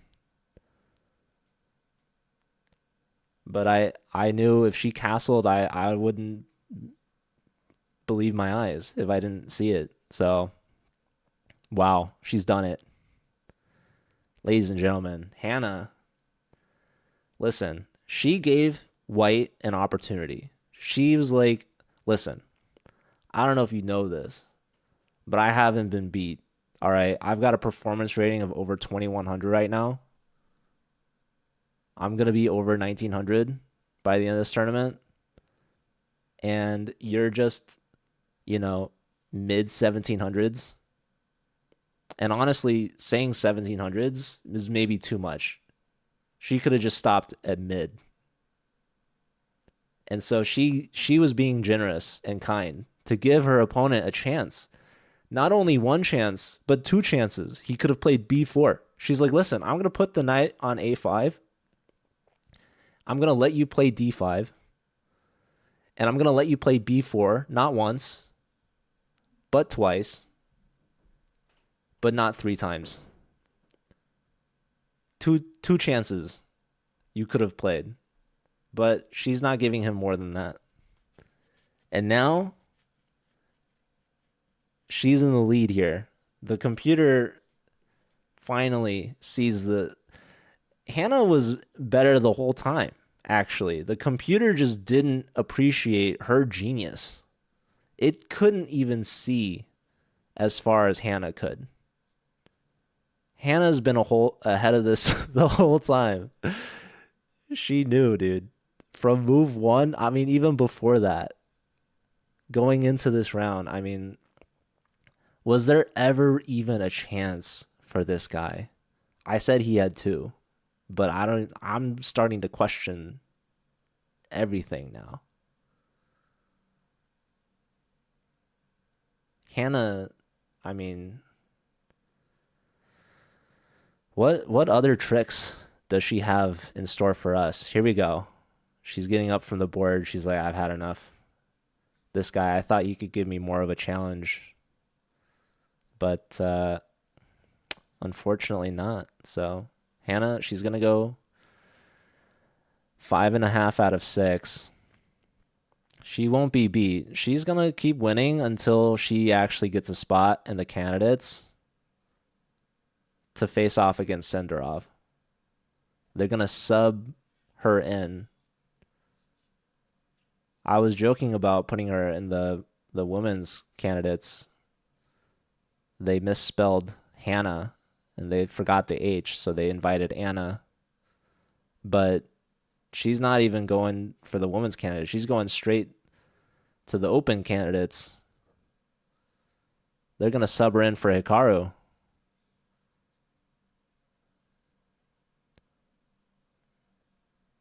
Wait, we have audio from the camera feed this whole time. Should I unmute it? Do you guys want to? He coughed. I saw he coughed, and then I saw the audio. Don't you guys love having the full coughing audio as part of the? It's like we're actually there. I hope you guys are okay. We might need to put some masks on to protect ourselves. This is basically, like they say, it's like a 3D experience in person, but really it's kind of like 4D now somehow. Pawns Crusher, thank you for the 1,000 bits for castling. Why do they look so depressed when they're about to play something? It's nerve-wracking. It's a serious, I mean, every move you make in classical, it's like You know how you can't take a move back?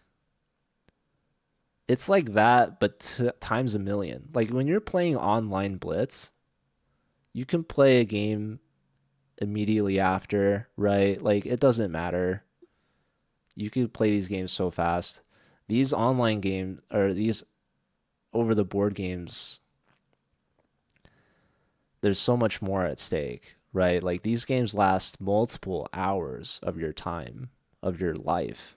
It's like you can't get that time back. If you make a mistake, it's over. Like that's how serious it is. Hello again, Screws. Welcome back. How come Hannah's winning now? Because she there's that cough. Do you guys like that extra audio? I don't know if I should mute it. I just feel like, it's it's just a one up on the other broadcast. Like, I don't know, do the other streams have this? People are gonna be like, yeah, we saw the game, but like we didn't hear the opponent coughing. So it's like, were we even there, really? Um, okay. Well, ladies and gentlemen, how did Hannah do this? That's the question that we'll all be asking ourselves. How does Hannah do it? There's that cough again. Man, we're really in this with Hannah. I mean, Hannah has to put up with it. So I'll turn it off if you guys want me to. uh, if he keeps coughing, we're scaring the viewers away, dude. I gotta put my mask on. Where'd I put that thing? Okay. So let's show Screws maybe where we left off here. Things were looking a little dire, I cannot lie. But never fear when Hannah is here. She's cooking. She's at this point, this is really where things turned. So White had their second chance to play b4 and missed it for the second time. And from that moment on, Hannah turned on the heat with c4, locking in the knight, preventing b4, hitting the bishop, rerouting her bishop to g4. And now, the final moment of truth here, after the rook lift, she finally castles, connecting rooks. And now opponent played queen to e2, and now she is able to get this knight back into the game. Knight back to b7, and it has a beautiful square there on c5, just really coordinating with the pawn and putting pressure on e4, looking for a rook trade. So, yeah, Hannah, she's got it going on. Despite her opponent with the biological warfare. I mean, it's the game within the game. Just kidding. Third win in a row. Vaishali won. Nice.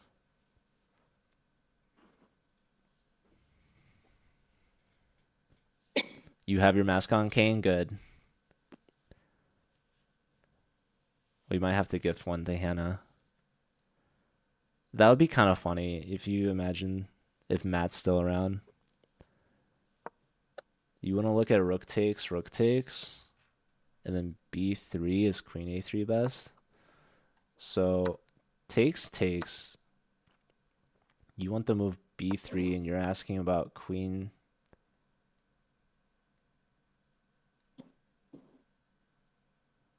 Queen to a3.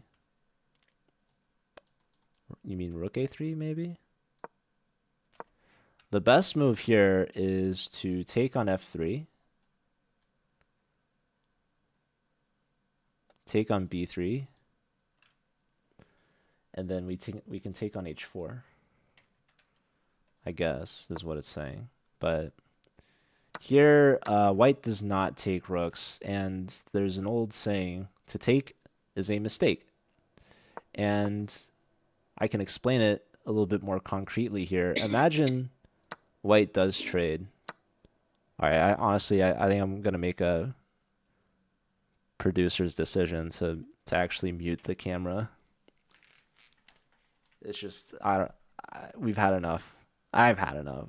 I mean, I don't know. If you guys want it back, we could turn it back. We could use it maybe later. But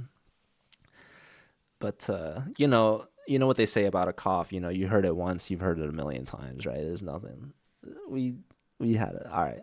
I maybe left that on a little too long. I don't know. Anywho, when white takes, what they're doing is they are conceding the control of the A file, because our rook takes back. So really, this rook remains for us, but their rook disappears for them. So it's not like they're trading this rook for this rook. They're really trading for the f8 rook, because the difference is that in this position, these rooks have disappeared. Our rook on a8 remains. And so now white can't even bring their other rook to the a file because we are in sole possession of it. So the smarter thing that white has done is they've doubled their rooks on the a file. And this is more forcing, right? Because if we do nothing, white's threatening to just win a rook, right? They can take twice. So we are forced to react to this threat. And we can do it by either moving the rook off the a file, conceding the control, allowing the white rooks to enter into the position, or we can trade the rook, in which case now they are the ones controlling and we can't bring our other rook over. The only other option would be to try to defend the rook, but it doesn't really look defendable to me. So we could create a stronger threat against them, and they take back, but then we're just left in the same boat. We have to address this problem. So the best move is to trade rooks, which Hannah has done. Now she's brought the knight into c5. What better square for the knight to go to? Queen steps up, which gets out of this pin. But now Hannah should take this knight, and then she can take on h4. Now, it's interesting because it looks like that might be winning a pawn. She has taken on f3, by the way.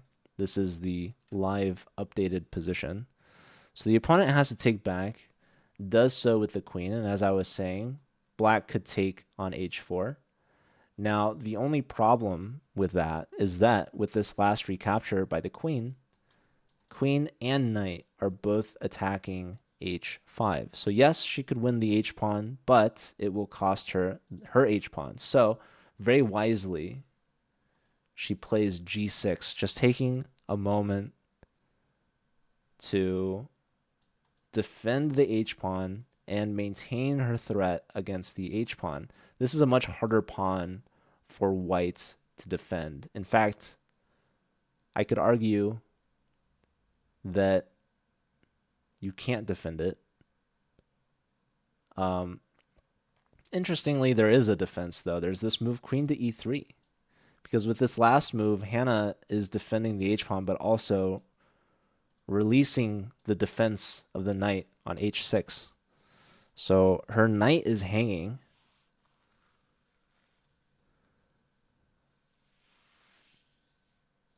And this pawn is hanging, but the knight obviously is more valuable than the pawn. So white can take a moment here to ask another question. We do have a counterattack, knight to g4, hitting the queen, but then the queen can come into g5, which defends the pawn.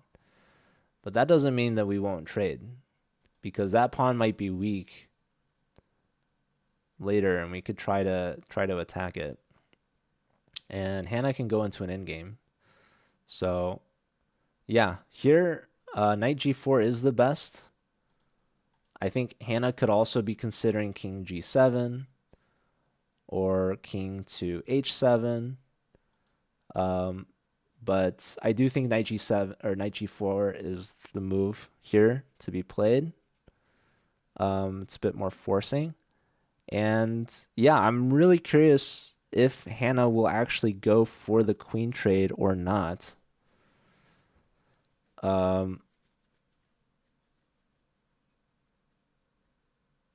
It's a tough question, right? It's even material. White definitely missed their best opportunities earlier.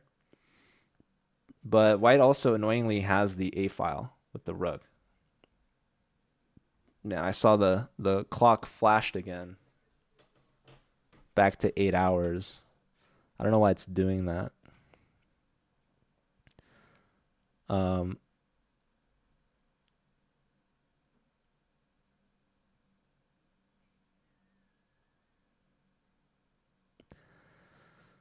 But yeah, she's not going to need 8 hours.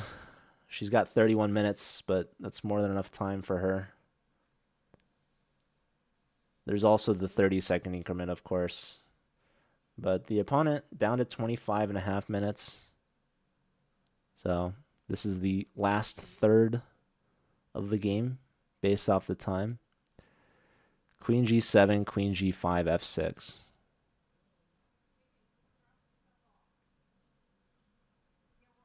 Yeah, I mean, that makes sense to me.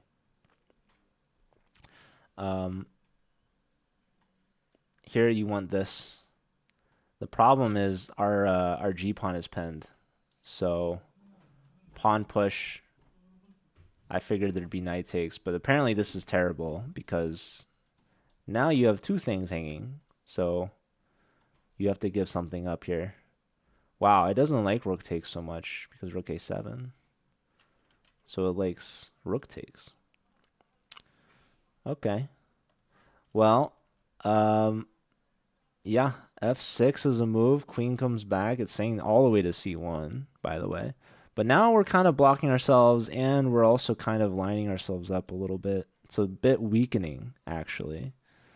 So the king doesn't like having to defend the knight, and pushing the f-pawn is not worth keeping the queens on the board because it really weakens the king. So getting queens off the board, king safety becomes less of a problem. What is Hannah thinking? Knight g4. You might have answered your own question. This very well could be what Hannah is thinking. Yeah. She's up on time, you know. What good is the time if you don't use it? So she's using it. And it's a good time to use it because there are options, right? Knight g4 might seem obvious, but when you have options, it's best to look into those options so that you can make the best informed decision. And that's exactly what Hannah's doing here. So she's got to figure out best way to save the knight. And when you look at knight g4, obviously you have to consider queen g5. And Hannah's looking a little bit deeper than just knight g4. She's looking at, do I trade queens or do I leave queens on the board? Do I play f6? Right? Can I win that pawn if we trade queens? Is my knight getting trapped? Right? Because after you trade queens, pawn takes, that pawn's controlling your flight squares for the knight. I like to talk about flight squares for kings. What about flight squares for knights? Knight's got to go backwards too, you know? So that's why the knight on a5 was so bad. After the pawn made it to d5, that took away one of the flight squares. There's a bishop on b7. That's why b4 was so good. So why did that guy miss it? Because he's not as good as Hannah, that's for sure. Hannah would have played it.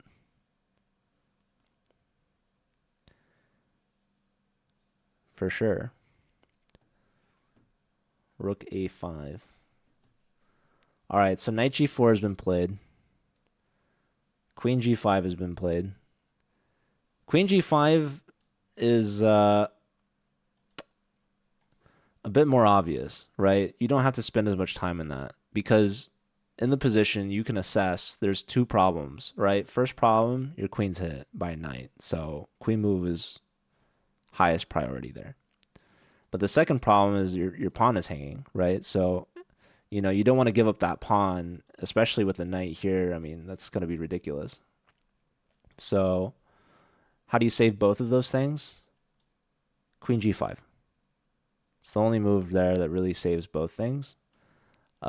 Here, Hannah says, let's trade queens, get the ladies off. And instead of trying to win this pawn, it wasn't very clear or obvious how you would do that. She just says, listen, I'm going to open up that file for my rook. You have the A file. Go ahead. By all means, you can have it. I'm going to take the F file. All right. So F6, and this is given a singular exclamation point. Not a brilliant, but a good or great move even. And it is the best move. And Hannah played that really quickly. How might she have done that so fast? Well, she spent the time on knight g4. So she probably looked this deep, decided, hey, I'm going to play f6. Yeah, you can trade, but I'm going to say hello to your f-pawn. And if you move that f-pawn, then you're giving me e3, attacking the bishop, and you can't go here. You'd have to go here. And then I can start to come in with these knights. I can start attacking your base point. I can bully your knight maybe. Black has a lot more to play for here. Black has more momentum. He coughed again. But it was muted that time. We could have a cough counter. How many is that now? Like at least 5. 93, f5, f4. So, well,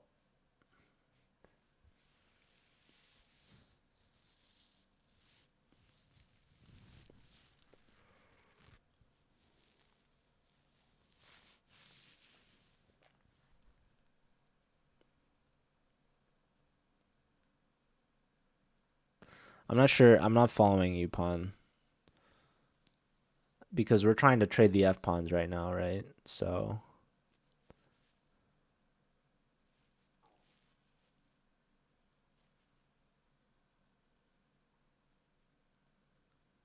you want to say 5?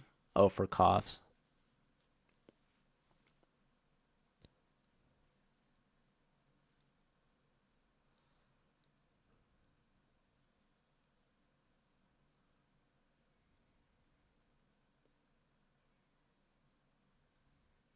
That's another thing about tournaments. It's an easy way to get sick, actually. Um, I mean, it's just there's so many people.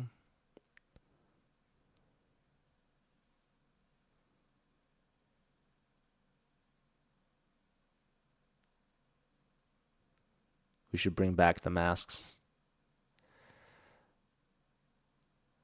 But yeah, Hannah's been making it real easy. Like we're looking at the top lines as she's playing them. She's been playing incredibly well. From plus over 2 to now it's saying it's about minus 0.88. So if she keeps this up, she's about to win a pawn at that rate. Really great, Dan? That seems maybe too much. Perhaps. Chess tournaments, people shake hands typically before and after. But during quarantine times, maybe they were doing the elbow bumps or like namaste. Or, I mean, maybe even a fist bump.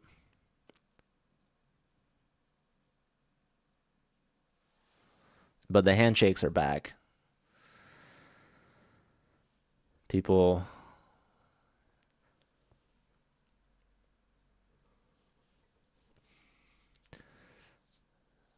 they're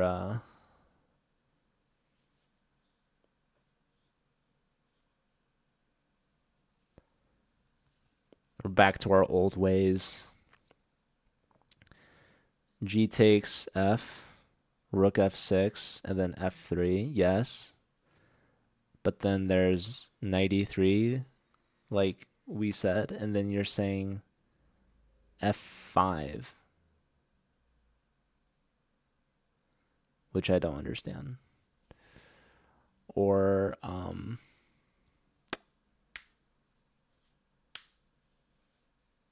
yeah. Yeah, we could look at this. Pawn takes. Opponent's at 20 minutes, by the way. Pawn takes, rook takes. This pawn is hit. Right? How do you defend that pawn? You could play knight h1. That's kind of fun, right? That's a fun idea. Whoa, what is this? What is this Nightbot quote? 440. Did Nightbot just put that out there on its own? Are the robots taking over now? Or maybe they always have been. Honestly, who knows which chatters are bots or not. Nightbot just makes it obvious. But the rest of you, I don't know. Hi, Ollie. Good to see you. Oh, it was White Knight with the quote. It's a random quote. I didn't realize you did that command. Knight h1 is horrible. Yeah, we were joking about it earlier. Because what's better than a knight on the rim? A knight on two rims. The corner square. Yeah, if you're not playing knight h1, which is understandable, then you're probably playing f3. But then you're conceding knight e3. The bishop has to go to the back rank. And then from there, the world's our oyster. Maybe. So, yeah, it's looking fun. There's I like this knight b3 move because it takes away knight a or rook a5 attacking this base point. And it also clamps down. And if they ever attack us like this, then we could play knight to c1, hitting the bishop again. Bishop has to go back home. Or maybe they don't. But the rook would be tied down to it, so. You don't like oysters. Why not pizza racer? I feel like I'm walking into a joke setup, but I do so gladly because I'd like to hear. Unless you're just being serious. In which case, I still think it's interesting to know. I mean, I could see why people don't like oysters. Like, I'm not going to lie. I like oysters. I don't mind them. It's kind of fun. It's pretty unique. But yeah, like objectively, just looking at oysters, like it's not necessarily pleasing.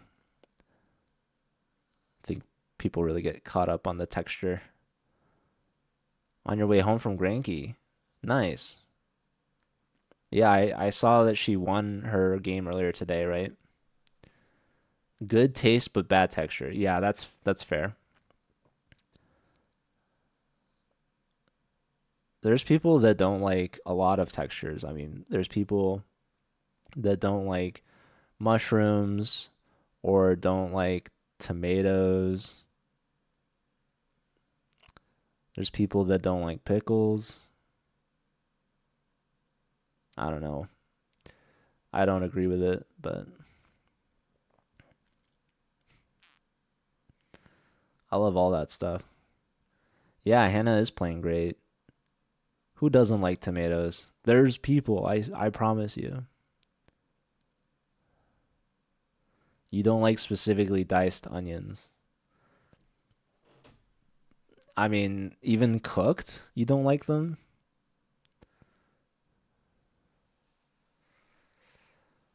Is that a texture thing?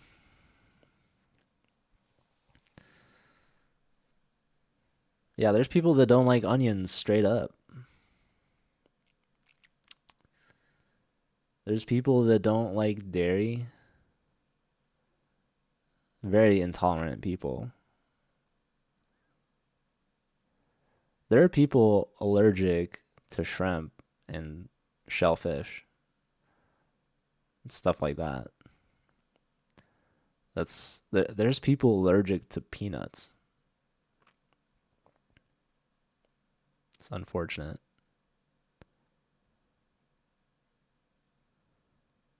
Crunch a hidden onion.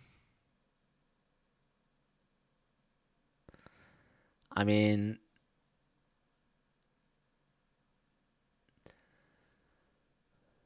like I understand if it doesn't belong there, but like there could be a lot of hidden things that don't belong there, but would be good otherwise, but bad in a pizza.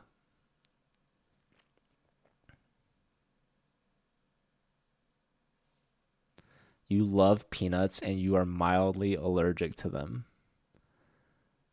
That's the ultimate irony. At least it's mild, I guess. Okay, bro is absolutely deep in the think tank. This is tremendous. Hannah has over 10-minute time advantage.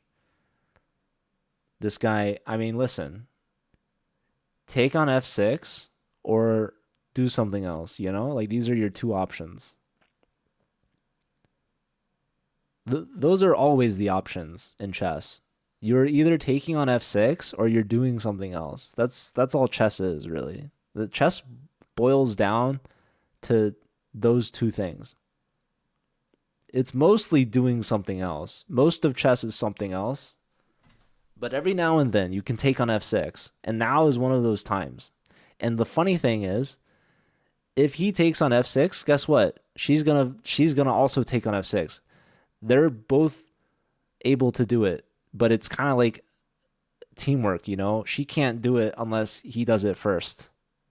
It's like they're dancing, you know? Chess really is just a dance on a board game. It's just two people dancing with pieces. I mean, you know, what else is dance besides a series of moves? You're either dancing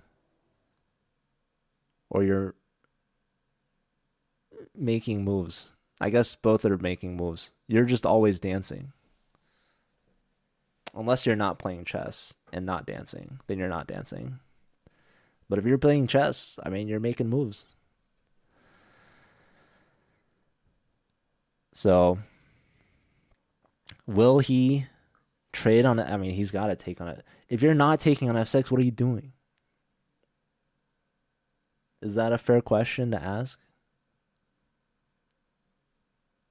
What's bro thinking about?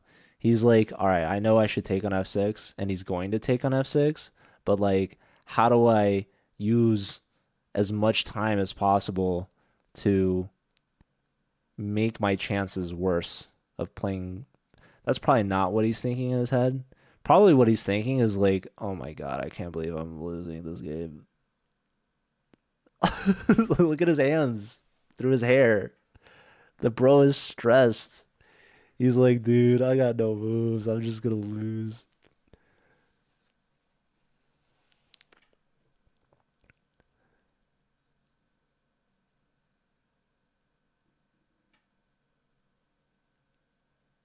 What's up, Bishop Stars?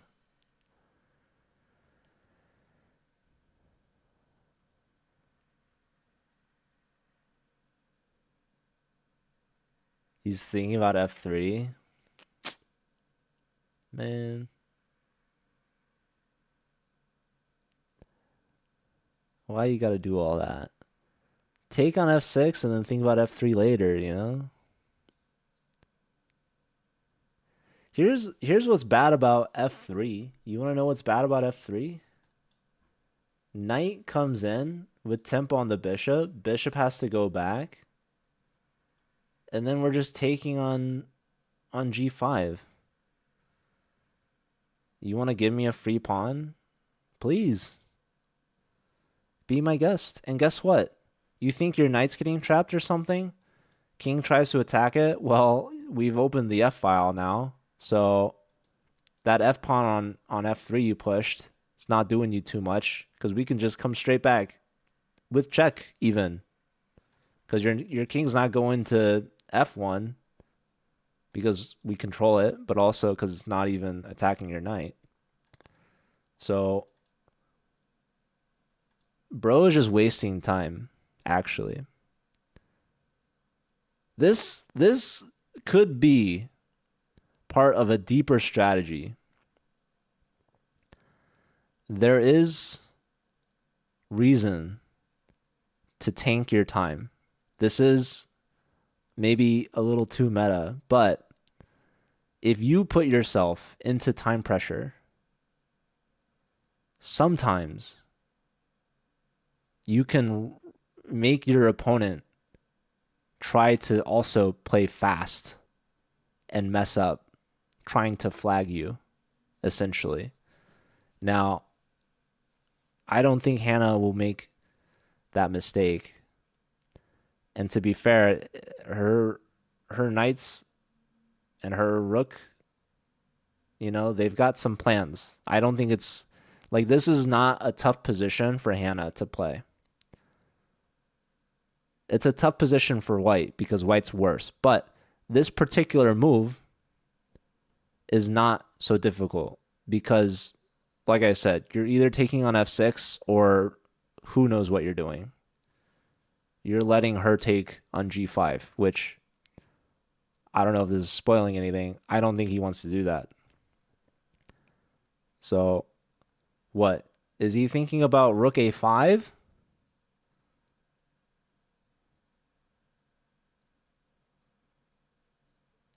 I'm not sure. I'm like, what else could he possibly be? Okay, rook a5, if you want to look at this, right? We're conceding this pawn, and guess what? Okay, rook takes, guess what? We get that with, oh my goodness, we get that with it. So, okay, rook a5, allow us to take. You're not taking on b5 right away. You could start with f3, as we looked at. Knight e3, hitting the bishop. Bishop has to go here again, right? So you save the bishop. But now, what? We can save our b pawn. So we just win the g pawn. And now you try to attack our knight. We no longer have the rook on the f file, pinning your f pawn. So from there, knight can go check. And then what? We just take here. And now we can connect our knights? I mean, come on. Come on. There's no move. Okay, look. He takes on f6. After how many minutes was that? Dude is less than 9 minutes on the clock. 8:59. I mean, was that a good use of your time? He was at like, what, 25 minutes? Like he wasn't that far behind her. At least, I mean, I don't know. Maybe I'm freaking out over nothing, but I'm pretty sure he knew that he could have taken on f6 the moment she played it. Which was like 20 minutes ago. So, anyways, maybe he's trying to psych her out into playing faster. But I have a hunch she's gonna take on f6 with the rook. The funny thing is, the computer actually likes knight takes better. Unbelievably.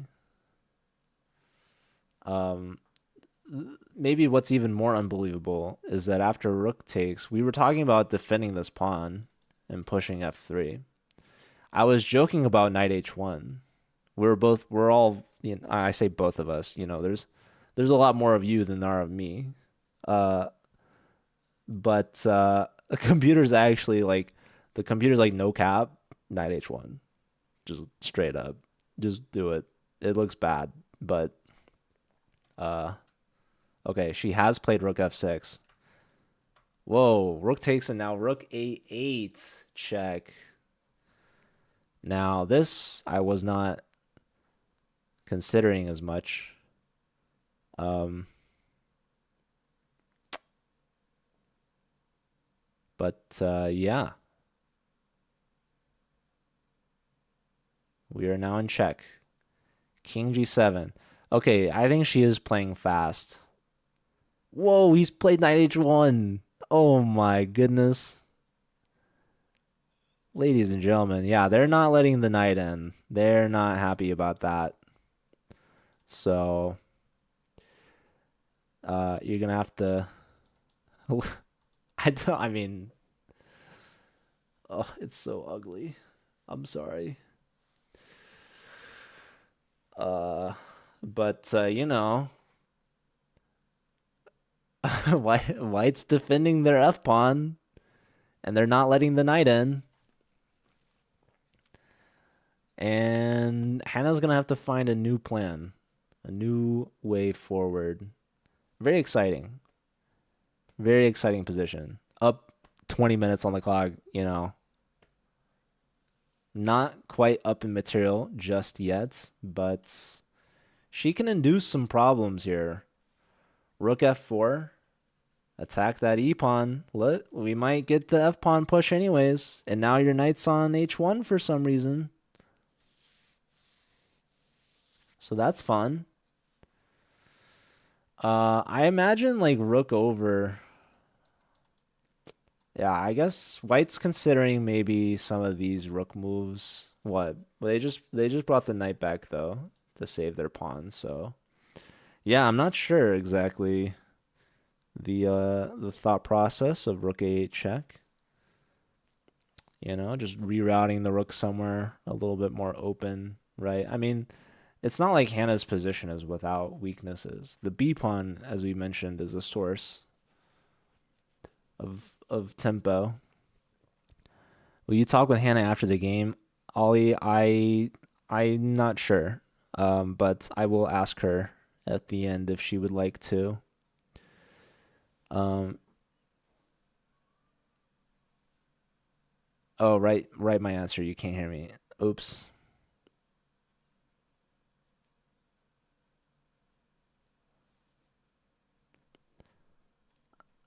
I'll let her know. I'll let her know, Ollie. Okay, Rook f7 she's played. So she's guarding the seventh rank. Hannah's a very attacking player like Judith Polgar. That is a high compliment for sure.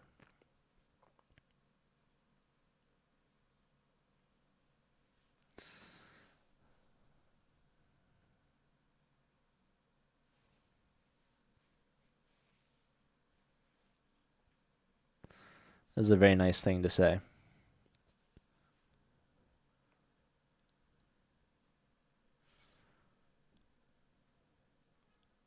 You should be watching candidates, but you don't understand their games. Yeah, candidates is very high level, very exciting. You know, I feel like chess, obviously it helps if you understand what's going on, but it can still be fun to watch, even if you don't quite understand some of the moves. And the commentators, I think, are just world class. They have some really awesome commentators that they're getting in. Grenke has Leko commentating, which is really fun. And I think the other commentator for Grenke is like eluding my mind. I want to say it's like maybe it's like a something Chenko or something. Like I don't know if it's Demchenko.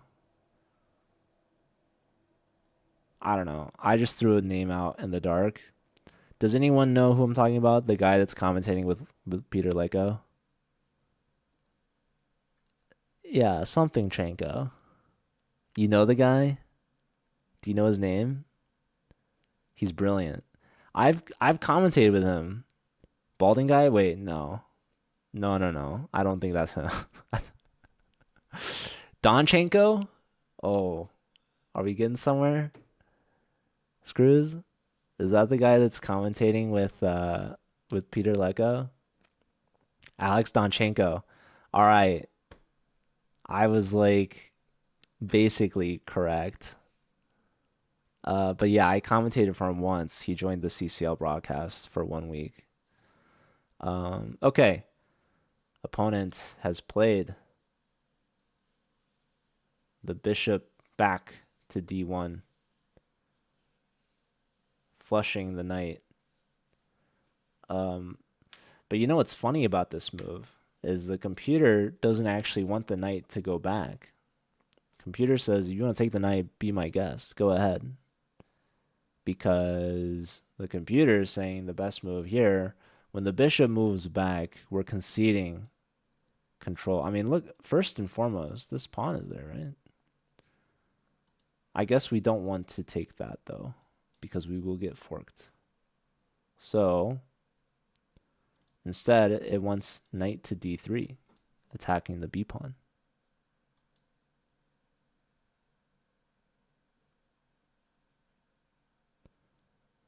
Hannah played Bughouse with Donchenko. That's pretty cool. Oh, thank you, Obscura. What's up, Delturge? Yes, go Hannah indeed. She's been playing great.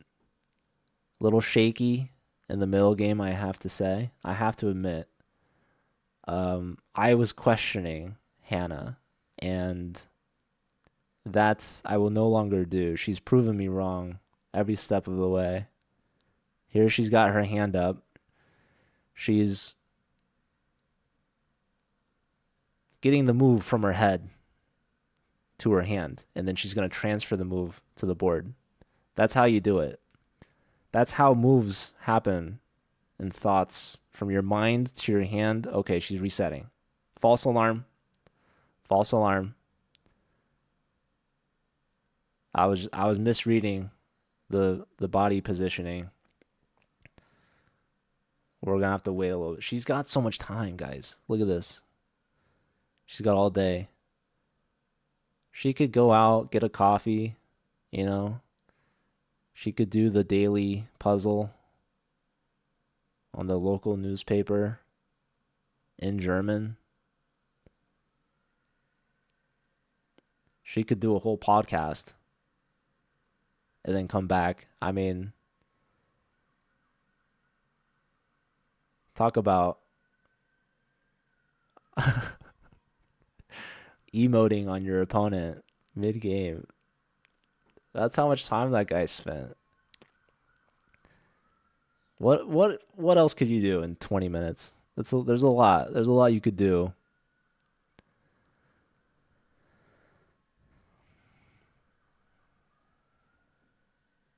She could do a whole wardrobe change. That would psych me out. If my opponent left the board and came back in a new outfit and then did that like multiple times throughout a game, I'd be like, what am I watching right now? Okay, wait, hold on. The hand. Oh, I thought the hand was back up. I thought it was back up. This is the lovely part about having the video feed. This dude, by the way, just both hands on it. He's stressing, dude. You know he's stressing. His feet shaking a little bit. The daily puzzle was surprisingly easy for a Sunday. Aren't Sundays like the hardest day? It gets harder and harder every day.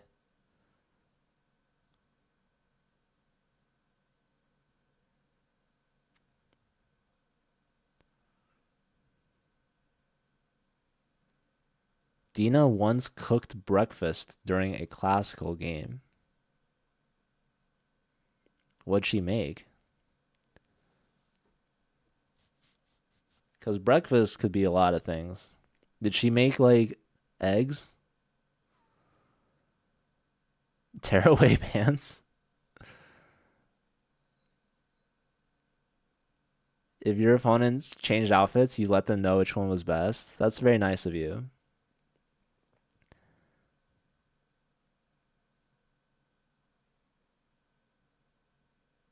Spill on yourself a fake drink? I mean, that's impressive.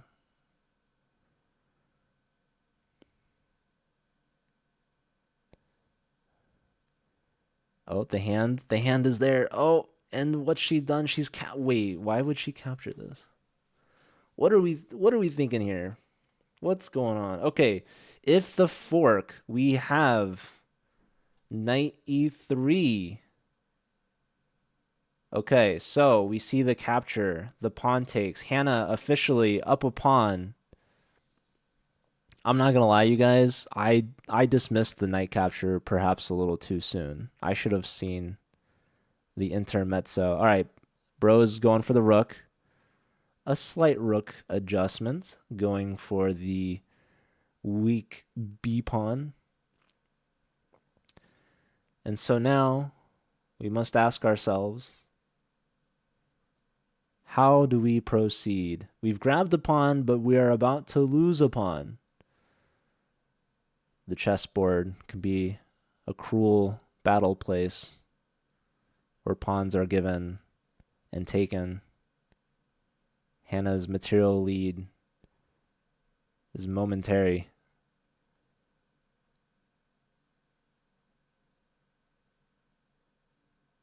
Hannah dips below 20 minutes here. She resets. It's tough, right? I mean, opponent gives you a pawn, but we always knew the b pawn was a little weak, so what the computer really wanted was knight to c3.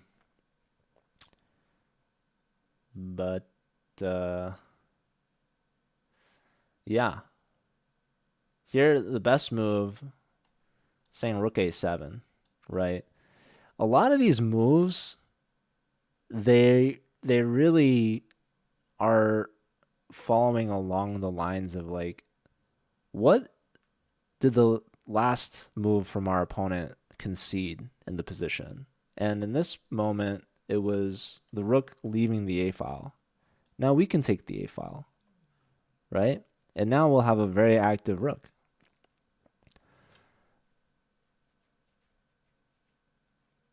And the last move, it was the bishop going back. What does this concede? The bishop was controlling these squares, and now our knight can hop in. Here, what did it like? It liked rook f8. Yeah. Or, yeah, I liked knight d3. It also likes rook b7, which makes sense.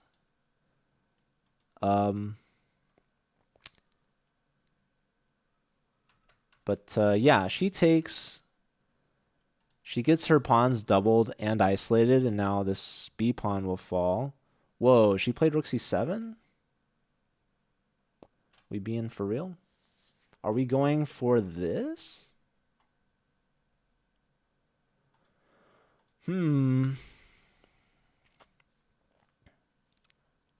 I mean, I can totally see it. I like the idea that, okay, we lose the b pawn, but we can go after the d pawn. So that's cool. And if they take, knight takes, and then this pawn, these pawns are going to be quite weak here. Very difficult for these pieces to get into the game. This knight, if left alone, is going to do some terrible things to these pawns. Some unspeakable things. Those pawns are not going to have much longer left on the board. So Hannah's putting the dude back into the think tank, saying, if you want to take that pawn, be my guest. You're going to have to say hello to my rook. There's rook here. There's a check. The king's going to step up somewhere. Probably f6, if I had to guess. And then what? I don't know. You go here. Pressure on the pawn. If we take, they take. But in that situation, we can move our knight, defend our pawn. But also, maybe the king doesn't go to f6, and we have knight f6, and we can take the pawn with the knight. Okay, rook here. What? Why would you do that? They want to do this. Because I'm thinking we just go here and we save our pawn. And this pawn's already saved. And we're about to take the d pawn. So,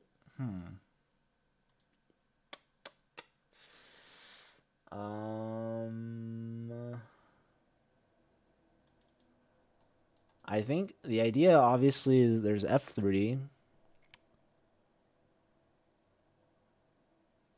Yeah, there's a good line here for black. I think rook to c5, right? We're just defending the pawn and attacking the d pawn.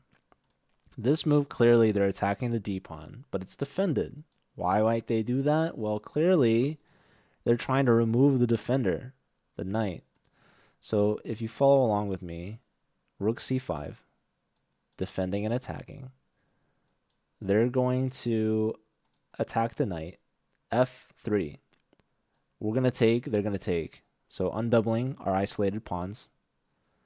But they are attacking the knight. Our knight will move here. But we're attacking their f-pawn back. If they take on d6, we're going to take on f3 with check. Maintaining our pawn advantage.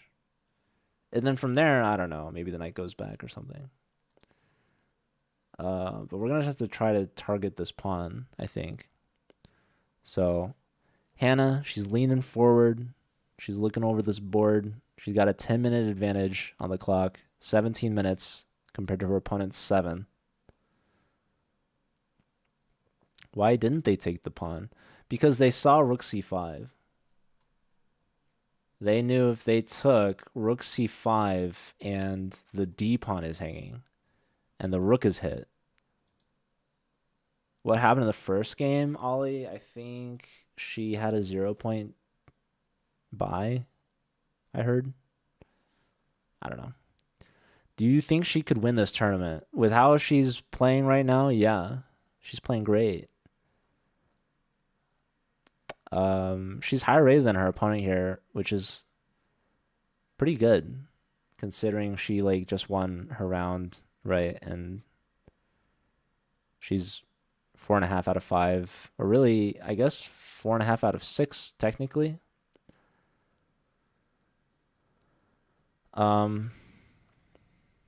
There's also knight f6. Yeah. Blame me, Kotvini 007. I agree. You might have missed it earlier. I was blaming myself for everything. Everything was going wrong.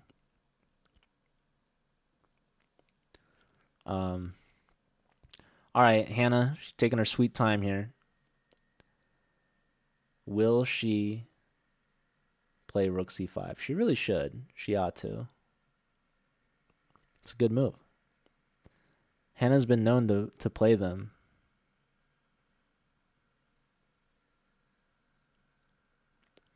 Yeah, I'm curious.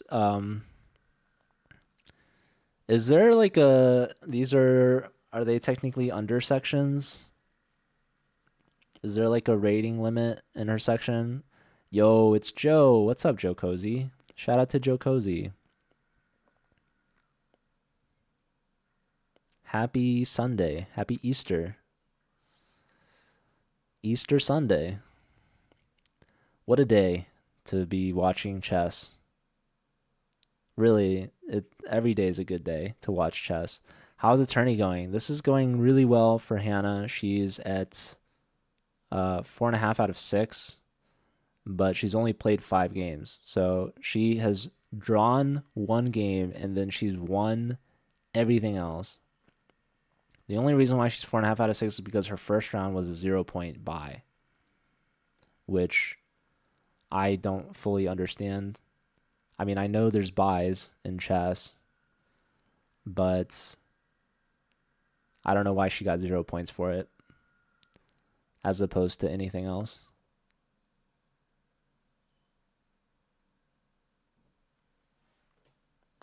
She is killing it. Yeah, this game also, she's ahead on the clock by about twice as time, and she's ahead in the position, up a pawn currently. And she's looking to play the best move here, which is rook to c5. So the opponent has missed. They could have taken b5, but instead they're attacking the d pawn. Presumably they're planning for f3, but I don't think that's a good plan for them.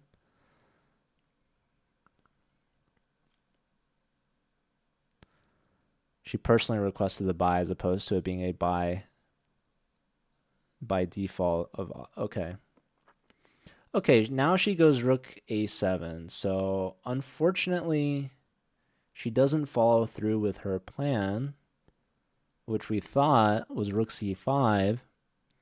And rook a7, funnily enough, was the best move prior to her playing rook c7.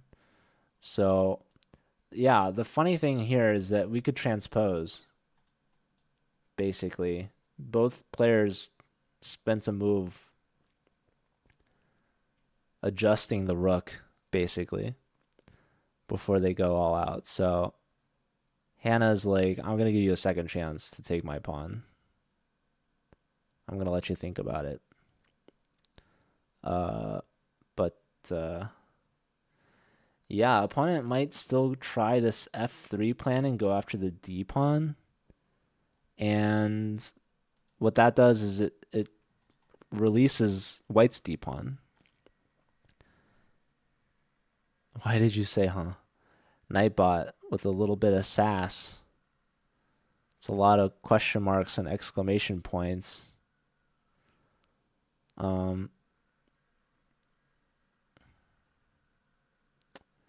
But yeah, very curious to see how Hannah handles this in game, right? Because she knows she's better. She's ahead in the position. I mean, look at the knight difference. The knight difference alone should tell you who's doing better. But yeah, I'm really curious though why rook c5 wasn't played. Looked like a clean way to keep the advantage. Here, Hannah instead, she is opting for. There's a trick in the position here. So rook a7, besides just taking the file and being more active, it has a direct line at the back rank.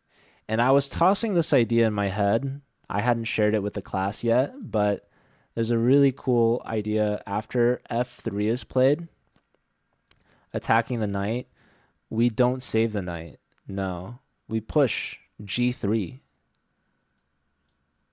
And that takes away the flight squares from the king. If the pawn takes the knight, then say hello to back rank checkmate, assisted by the g pawn. So this is kind of a fun line. f3 is no longer playable. I mean, it's playable, but you gotta have a plan for g3, and that plan might be sacking the knight, which doesn't feel great, but probably move the king away from back rank. But then, I mean, I don't know. At that stage, you could still go with the back rank check. King goes here. We could take a pawn with check and then take the knight in the corner. But then this rook maybe starts feasting on some things. I don't know. Maybe we can try to go after the g pawn and try to promote. It might get a little messy there. So I guess f3 is technically playable, but seems kind of dangerous.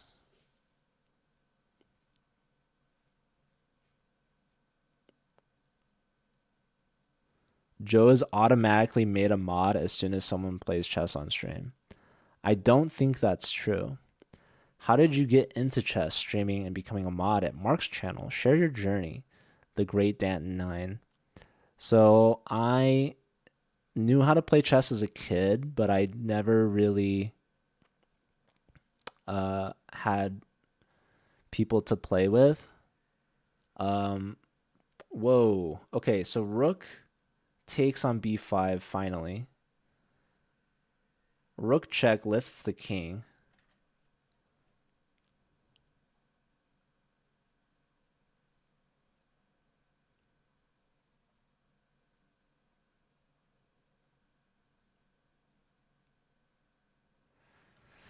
Yeah, I'm a little intrigued by Hannah's plan. I don't know what she's going for here. So here it likes king f6. Or even king h6. What else? It likes rook a6. Hmm. Yeah, it doesn't like the check so much. It feels maybe like we are helping black. Maybe. Or helping white, I should say. Knight d2 is played. Knight g3, covering this check. Getting the knight out. And now... Yeah, it likes rook a6. That's really kind of sad. Kind of sad what's going on, I feel.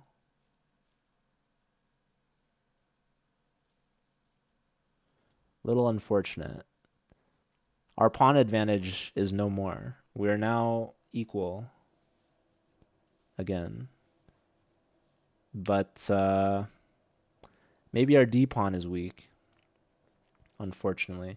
The knight here is guarding this. Knight can't go back home.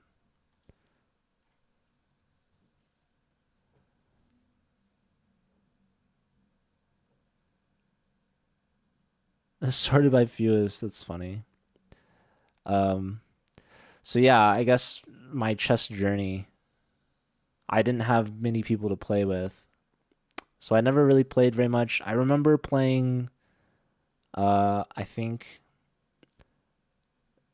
maybe like twice in elementary school. There was like this before school chess club that met once a week at the library. And then I think we played one time in like Boy Scouts.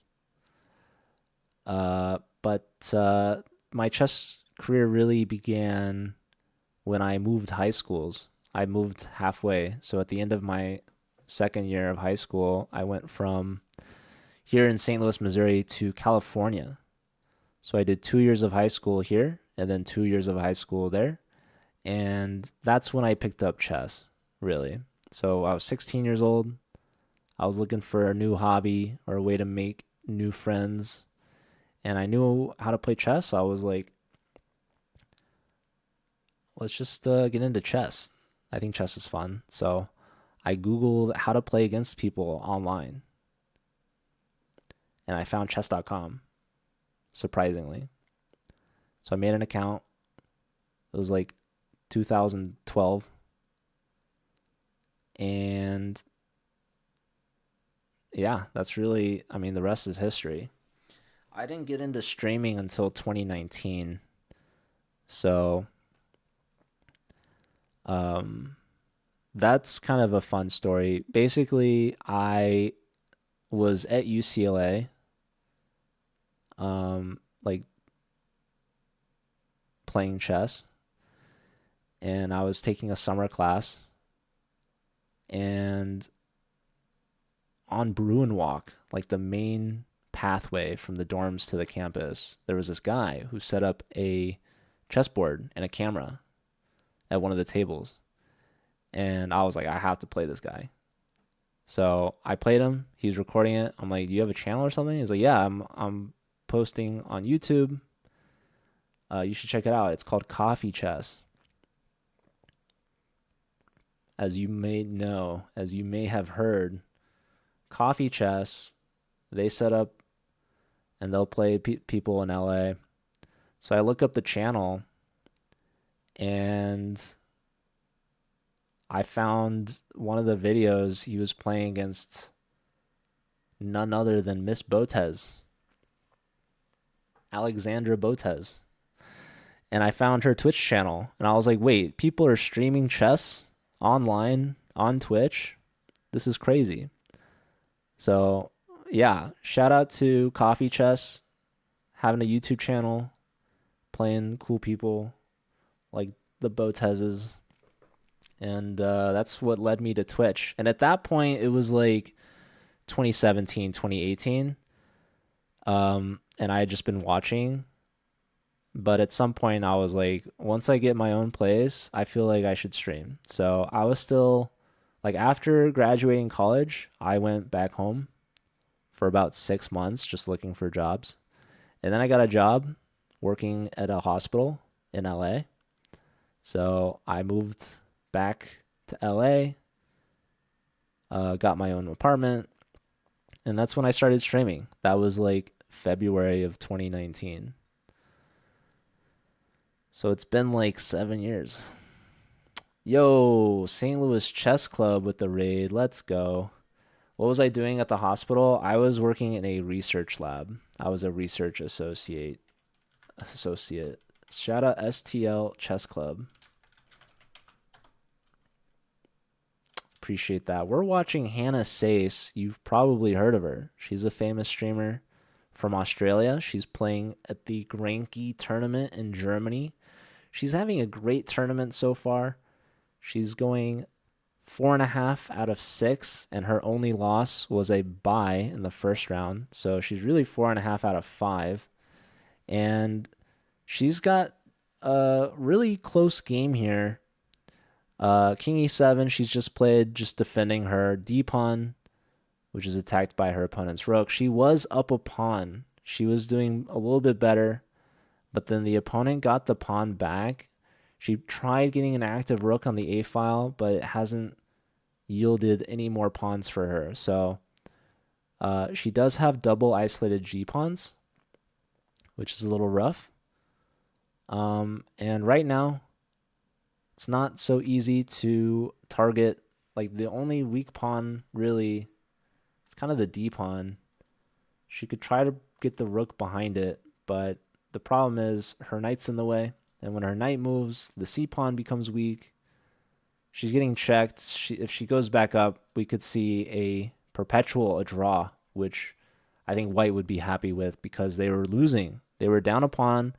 And they're lower in rating. So, and they're lower on time as well. The time difference was huge. She was up by like 20 minutes, and now she's kind of given that time back. So yeah, this game has been honestly quite a roller coaster. Early on, white was much better. There was a point where they could have won some material. And the eval was reading at over +2 for white.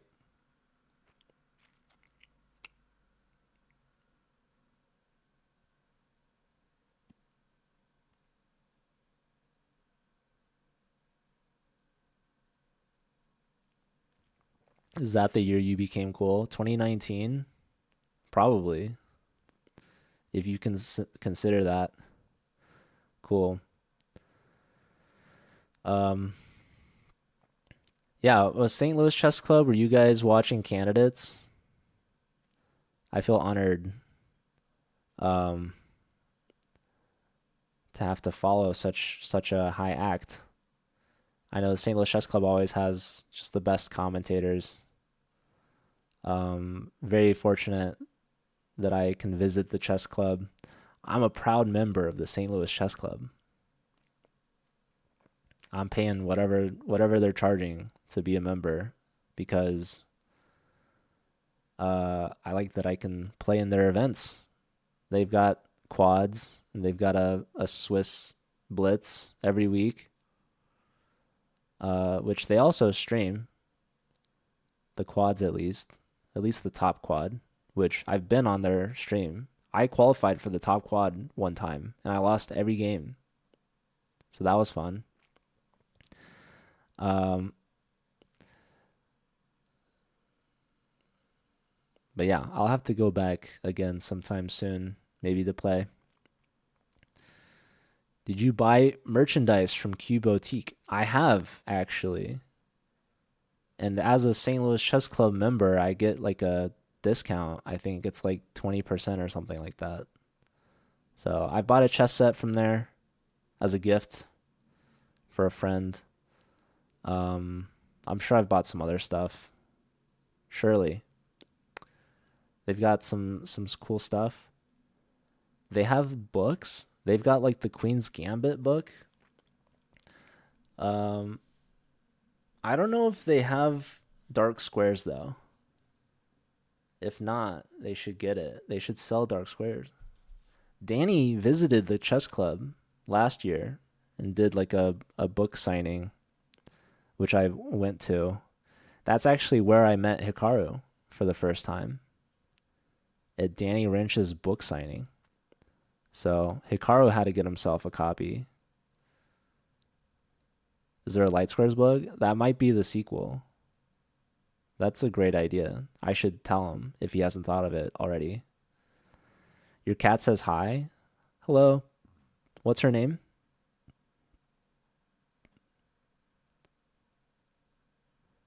Hannah has been performing quite well. In fact, she has a performance rating of over 2100, which is quite good. And she's 1889 right now. At her pace, she'll be well above 1900, which is quite impressive. This game, though, it's far from over. She had a significant advantage, but now is about equal. And her time advantage as well is being diminished as we speak. We might be facing a potential perpetual currently. Whoa, okay.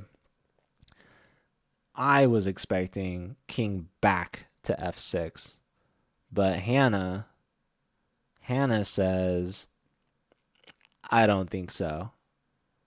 Not so fast. She's throwing a curveball, a changeup. King d8, which to me seems crazy, but I've learned my lesson. I shall no longer question Hannah's decisions or moves. Yeah, rook g7, very logical choice. So Hannah says, you know what? I'm not going to go back to f6. I'm not going to let you wiggle your way out with a measly perpetual repetition draw. No siree. Will not be having it. Instead, Hannah says, I'm going to bait you into going after my weak pawns. And I'm going to go and pick up your pawns somehow. I don't know. I figured we go for the B pawn.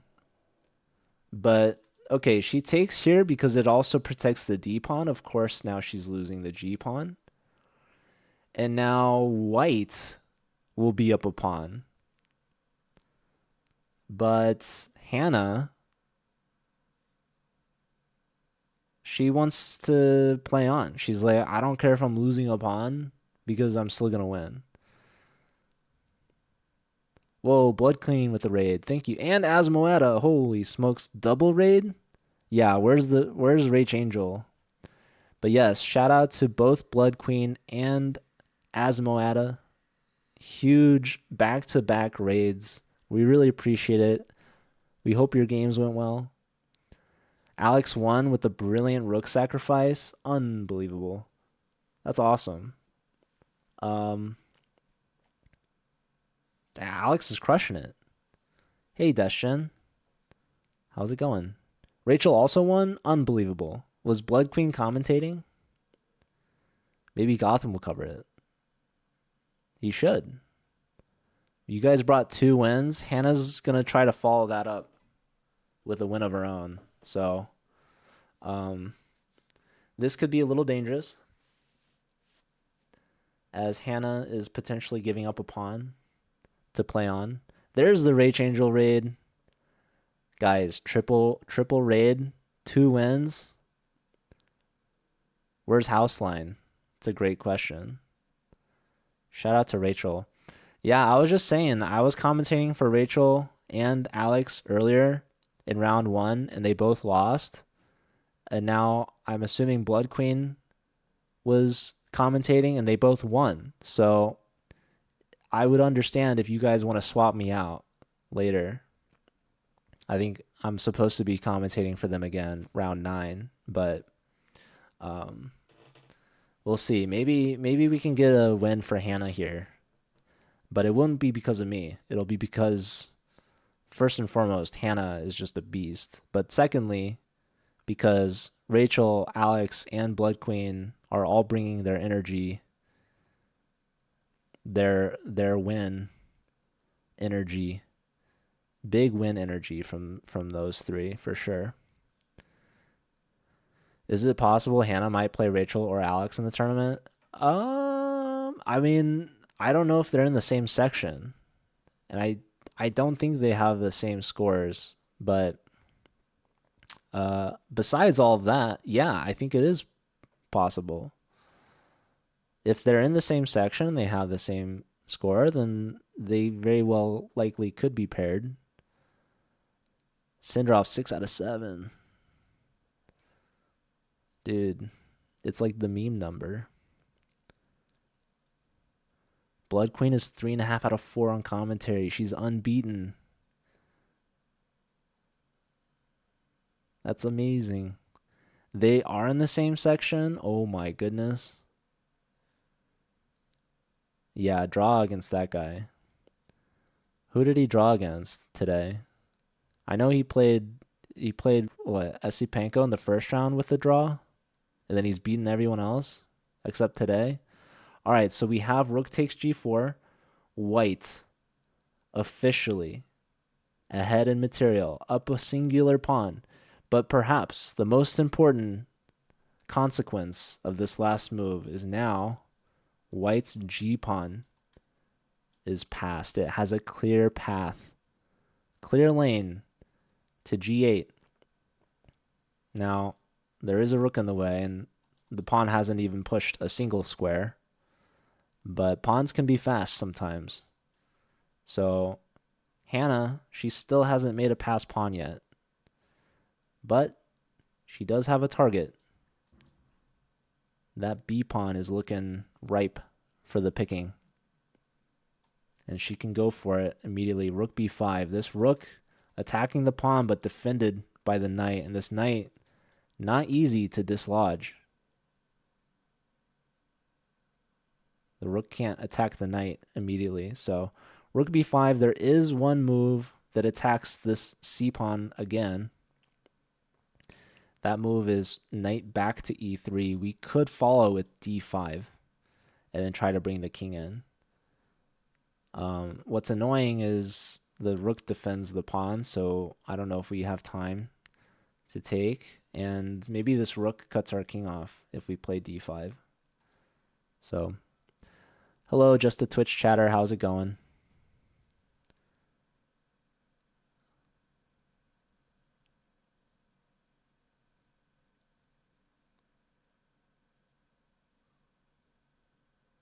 All right, Hannah. She's got 5 minutes compared to 2. What's it gonna be? This guy just took both your g-pawns. You gonna let him get away with that?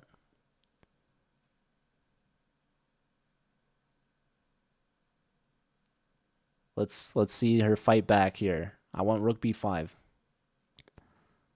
Go for the b-pawn. Did she move? Not yet, I don't think. I'm doing well. We're watching Hannah play. It's been very exciting, very back and forth. The rook seems to be on b5.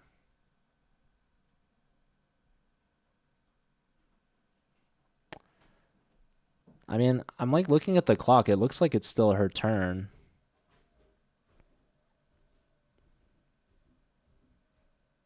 Can we zoom and enhance?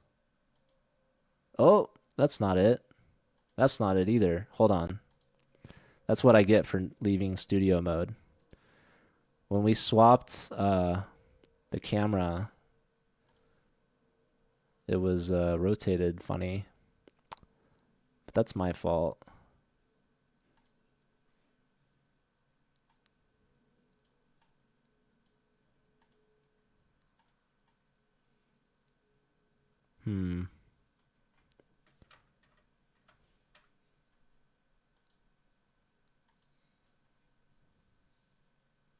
Okay, she has made a move. Uh-oh. Are you telling me the DGT is not working?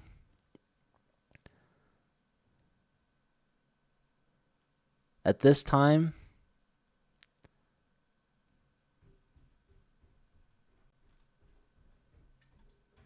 That's...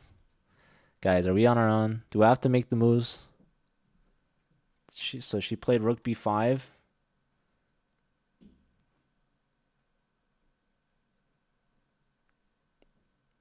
I mean, okay, I guess. Knight e3 d5.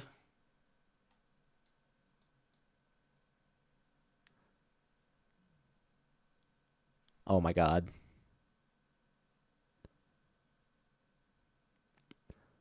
I think Hannah has a live rating of 1900, maybe. Wait, so what are they playing? Did this guy check? Rook g7, maybe? Rook g7, then king up to what? d6, maybe?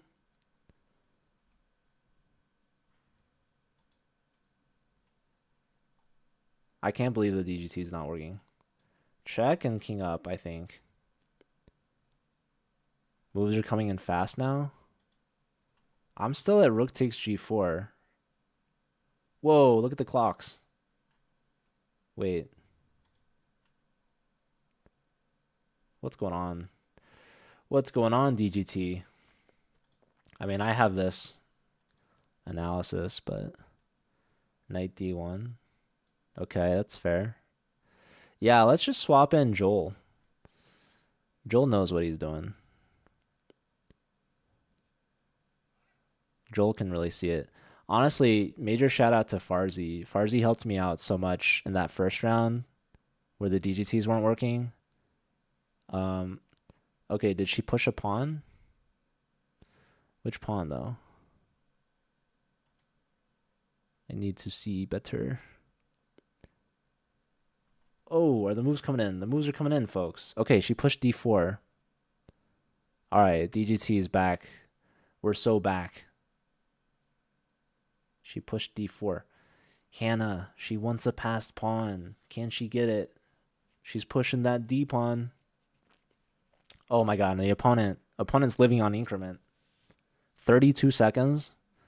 Does that mean he made that move with 2 seconds on his clock? There's a check. Do we want king to d5? I feel like that makes sense to me, but the computer doesn't like it, actually. He's in bullet mode. Okay, so she is in check. But she's got 5.5 minutes. To heck with the engine, says Bishop Stars.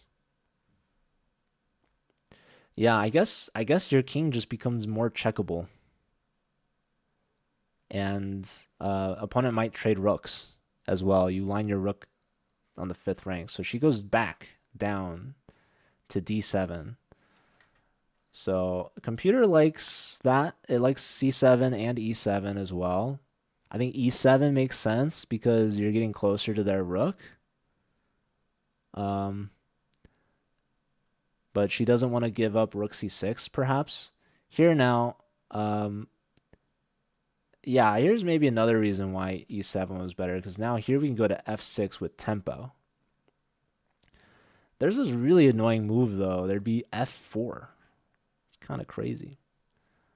But yeah. Very interesting indeed.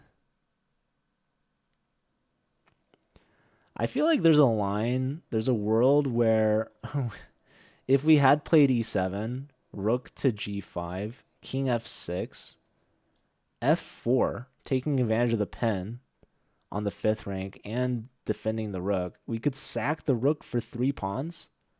Rook takes, knight takes, pawn takes, knight moves, and then we take this pawn, and then the rook is hanging. And then who knows? Maybe we're promoting. Probably not, but it's a possible line that I just came up with on the spot in my head just now. Maybe not good. But, you know, we didn't even play king to e7 anyways. So doesn't even matter. We're not going to see f4. but we do see knight e4 hitting the rook, and opponent. Here's really where I think Hannah can really shine through here. I think we could see Hannah find a dub. She's currently down a single pawn. She's down in material, but I mean, look at the clock, guys. This guy could flag right here. 3 seconds. I don't know if the DGC board's live. 1 second. You got that move off in time. DGT. I don't know. If the DGT doesn't register it, did it even happen? I mean, we can see the video. Also, maybe he did flag and Hannah just didn't notice. So, okay, moves are coming in. Clock got some time back added to it. So rook didn't like that the knight was attacking it, and so the rook attacked the knight, saying, "How do you like it? How's that make you feel?" And then Hannah said, "No, I'm attacking you." So the rook goes back. Now this is 2 diagonals away from the knight. So knight had its fun, but this is a pretty safe square for the rook to be. And now the G file has been cleared up, so the rook can push through. But also good news is the rook can't give us a check anymore because the knight's here. And yeah, Hannah probably thinking about trying to get these pawns moving along, but it's not ideal. Pawn push drops the C pawn, and pawn takes, knight takes. Well, this pawn's also hanging, but yeah, I don't know. This is kind of crazy. The computer does actually like D3 somehow. I couldn't pretend like I could explain that to you. But yeah, how on earth does it like D3? D3 is saying the second best move. Top move it's saying is rook D5, which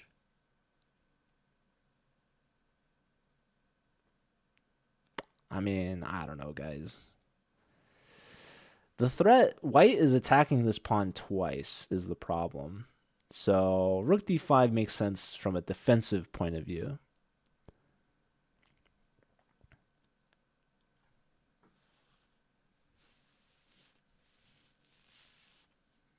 Also, my rook sacrifice line doesn't seem to be working, unfortunately.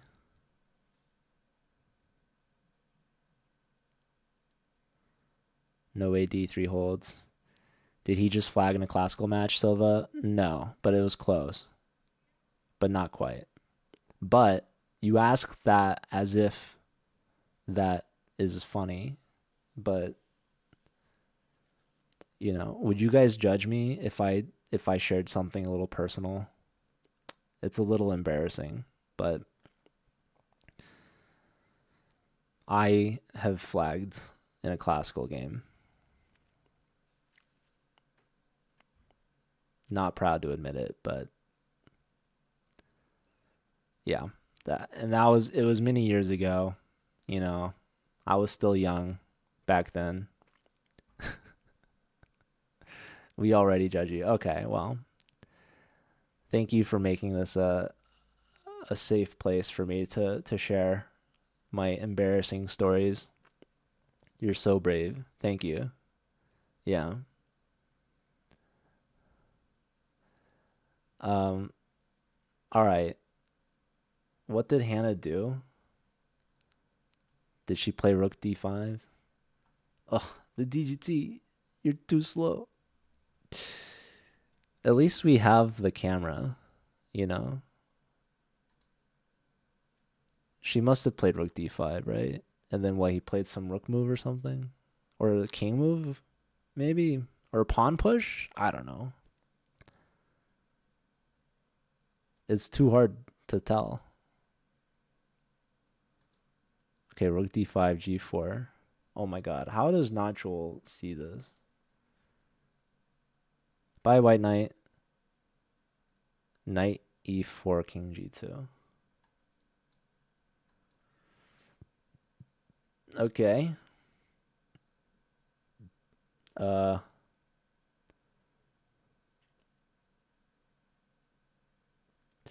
can we take on c3 yet or no? Is that not allowed? He's got the eye of the tiger. Bow, bow, bow, bow. I might get Hannah's channel copyright striked.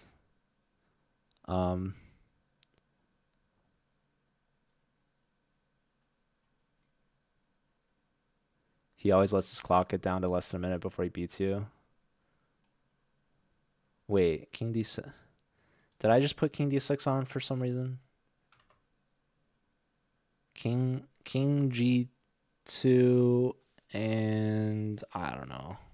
I should probably be watching the game. What am I doing? Reading the chat? I mean,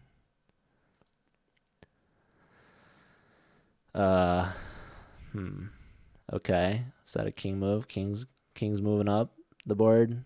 Is that a rook check maybe? Or something? Perhaps.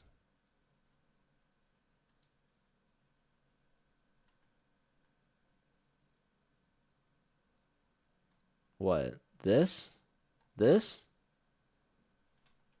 Is that what we're looking at?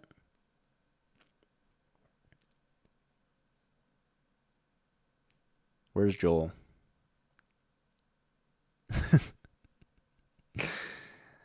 I need your eyes, Joel. I need your wisdom. Check and then king back. King back to f7? Perhaps?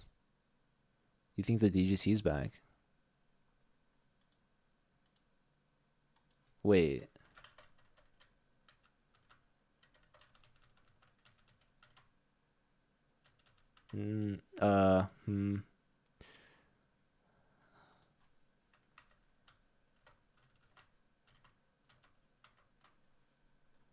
What? This is different than what we had. Oh my god, they're moving. They're moving. I'm sorry, Hannah. We're trying our best. I don't know why her camera feed broke. That's very unfortunate.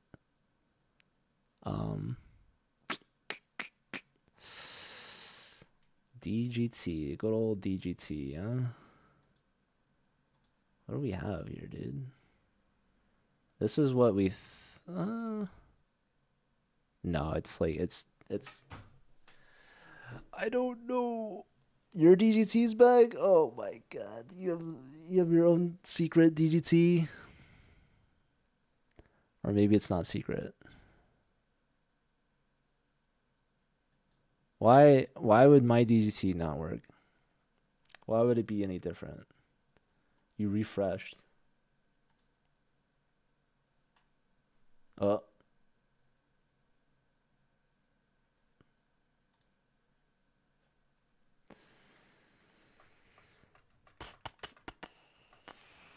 Okay, I mean, hey, if it works, it works. My bad, I had to refresh the page. Why would I think anything differently? It's risky. The Wi-Fi in the hall is hopeless. That's not great.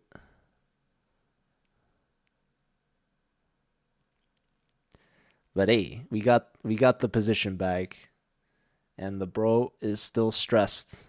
Both hands on the head. Up a pawn is he. Down on time is he. Claw. The claw comes up. Okay, reset. Comes back. Hands down. He shakes his head a little bit. Less than 10 seconds. There he goes. Rook. He's holding it. Making sure it looks good too. And he likes it. So, all right. Next move here.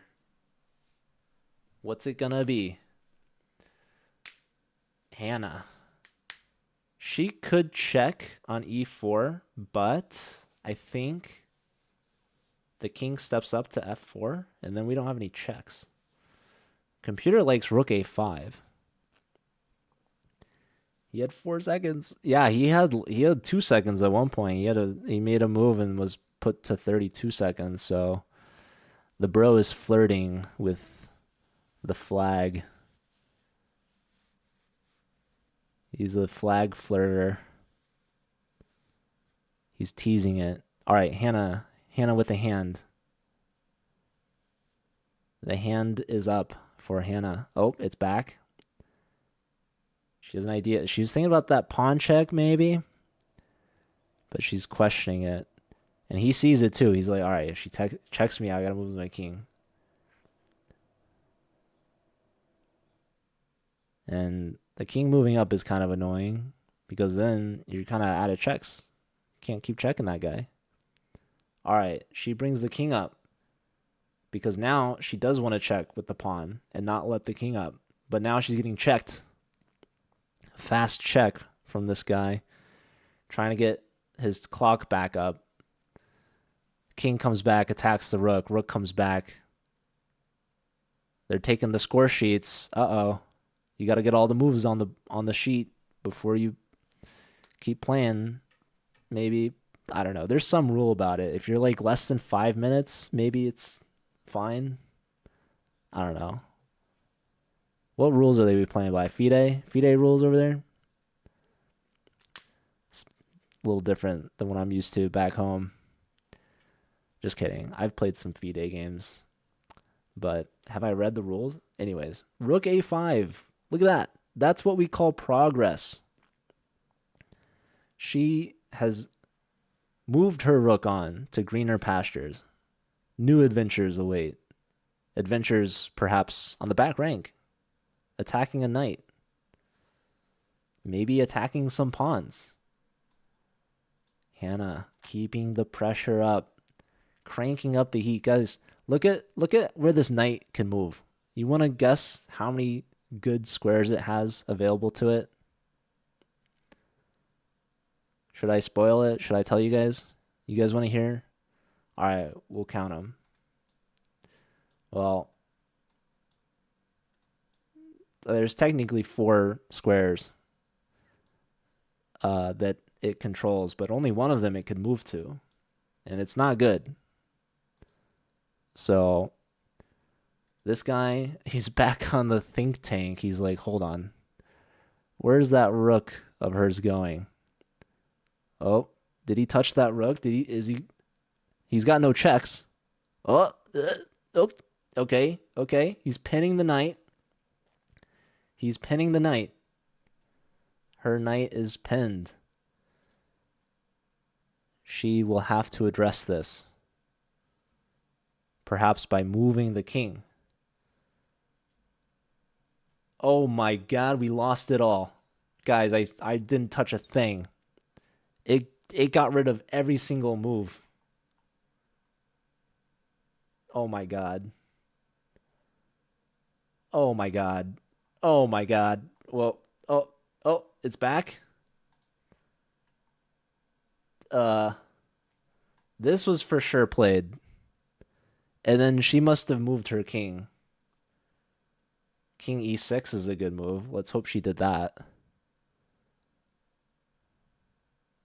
And now, I mean, white still has to address the rook problem coming to the back rank. What's this guy doing? He moves the rook again?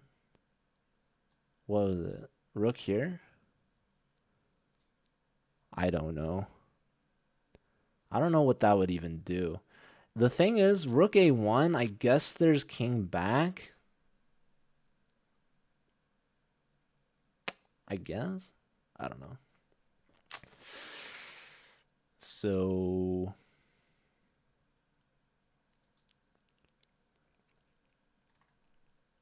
okay. DGT's back. It's saying white's clock is still ticking. Oh, king d5 now. Okay, king d5.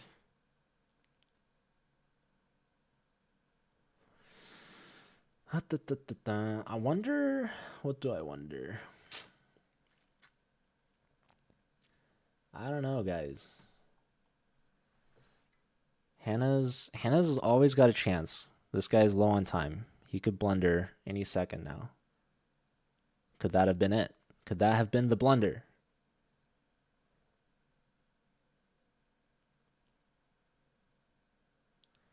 So it likes rook a8 and it likes rook a1.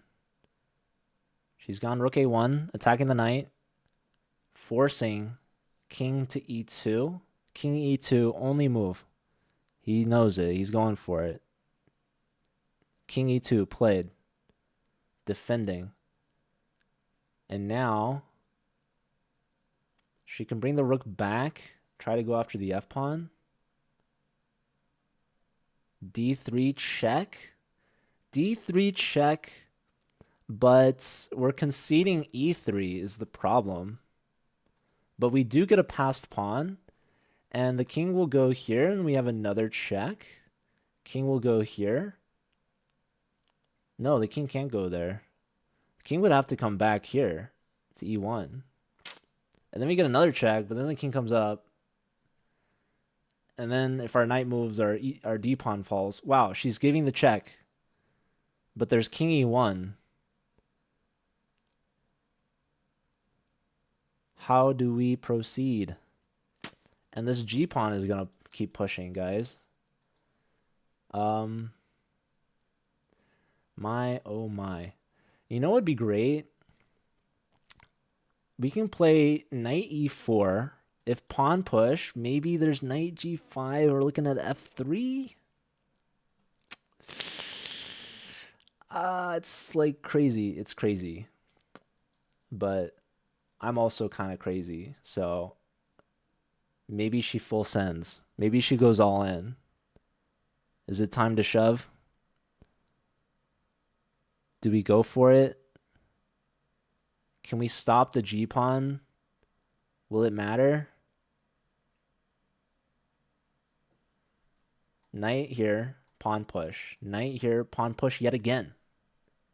Check. King here. Takes with check. King here. I mean, worst case scenario, maybe we get a skewer. Do we win a pawn and then it's back to equal? What's up, Gerbs? This pawn is looking real good, though. The computer's not suggesting... computer's not going for what I'm going for. Do I dare put some analysis moves in while we have a minute? Here, g6 is the best move. Here, the move is rook to f6. Oh, only winning move for white. Brutality. Rook f6 if here, just pawn push. And if here, we have... Now 93 check is annoying as all. Oh, it's so annoying. Okay. She's still thinking, guys. This is a really critical moment here.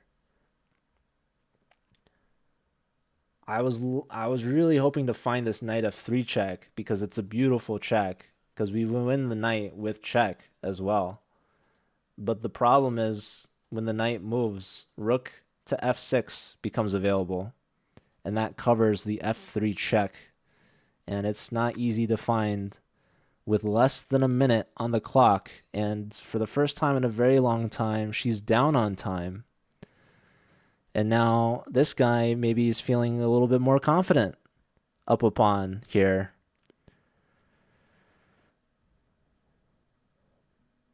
Hi, Gerbs.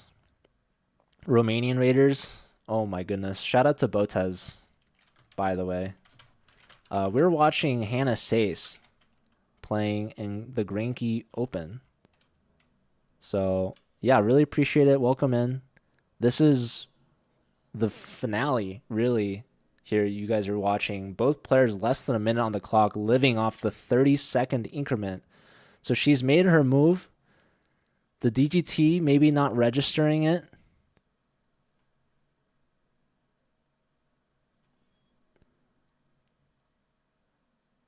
Let me see. Oh, that's not the move.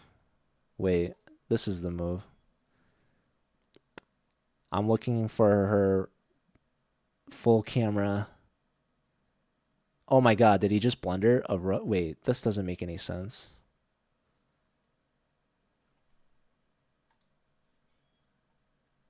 There's no way. What's the eval saying?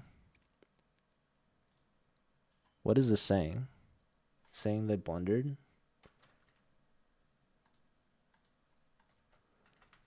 It's saying rook c1 and rook b5 check.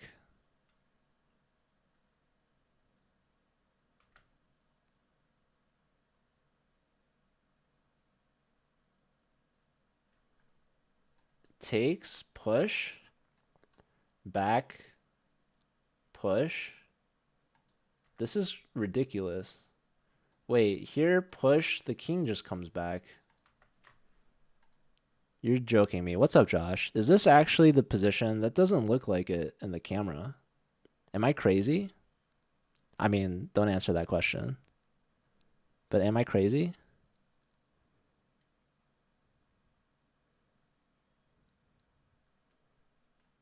Surely the DGT is wrong.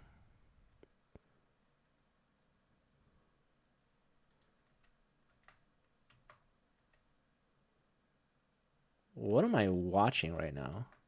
How did she play rook? She didn't play rook c1. The rook's still in the corner.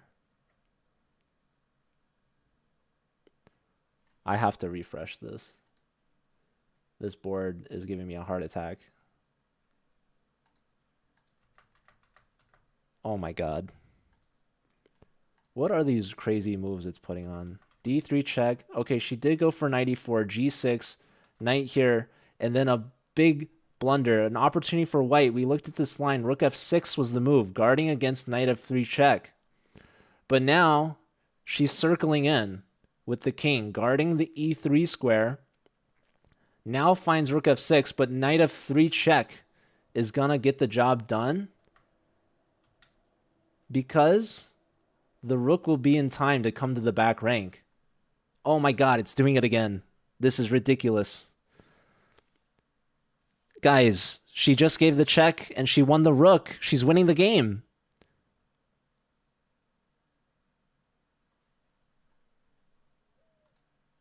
The pawn's going to be caught by her rook.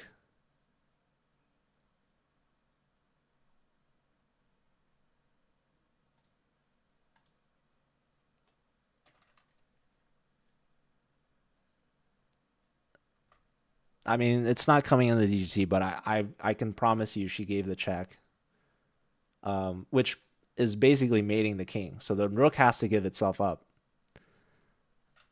here, and I think probably just g7, rook a8. I think this is. I mean, the knight's gonna come out, but she should be able to, take the f pawn, push the e pawn.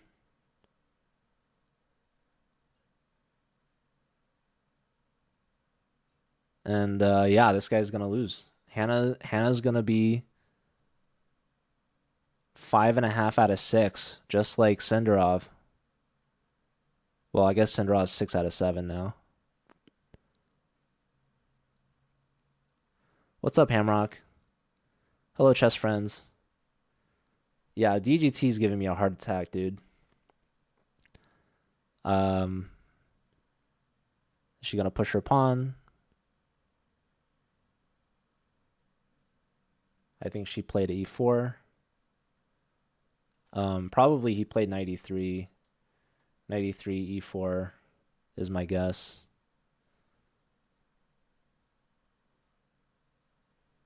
What's going on here?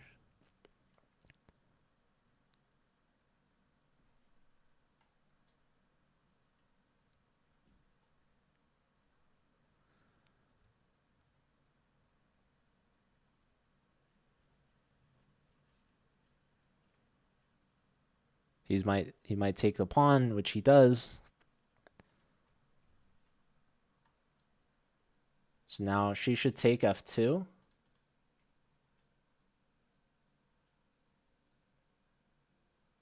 Where's Grenke? It's in a town in Germany. I don't really know how to say it. Something with a K.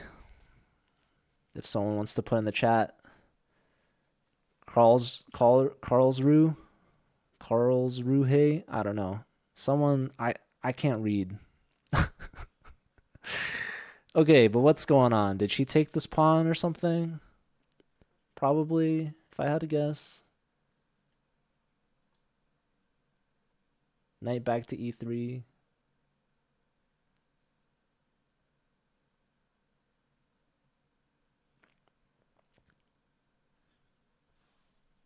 Hi, Newt.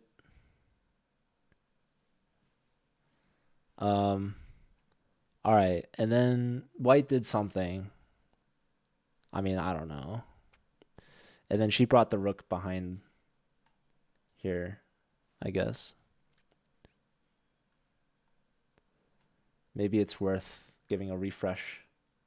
Ooh, a knight check. Wait, I didn't make that move. Maybe the DGT is kicking in. No, it's still stuck here. Wait, I have to play all of this by memory now.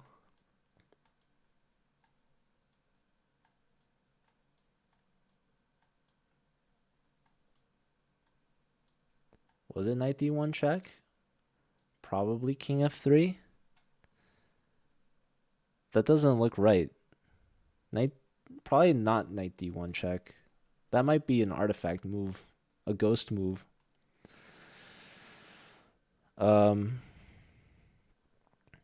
King and rook versus king and knight, theoretical draw. Well, the problem is that the pawns aren't getting taken off so easily. Screws. We're going to use those pawns to win. So, okay, it's his turn. What was that, a knight move? Oh, DGT, how you are letting me down. What's going on over here? Oh, is it knight g4 check? Perhaps. Knight g4 check. Probably. So king f3. Wow, this is actually ridiculous. Any other move besides king f3 actually is equal. King f3 is the only winning move here. Which she'll play. Obviously, she'll find that. Because I think anything else, maybe the king gets here, and then we do lose our pawns, like Screw's saying. Maybe. Probably. I don't know. But yeah, like what's wrong with I guess this, right? There's this. But there's this as well. But okay, we're defending our pawn. So surely she's played king f3, I'm assuming. Poor eval. Not working. Or not eval, but DGT. Okay, and now knight e5 check. Probably another king move, we will find. King g3 will lose.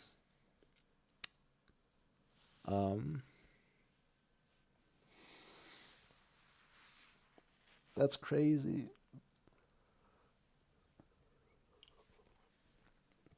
King f4, knight g6, king g5 should be simple enough.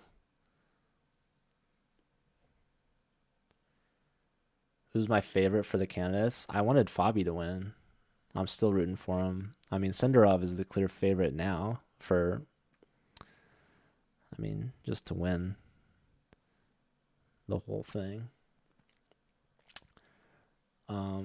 The H is in name is not read, so Karlsruhe.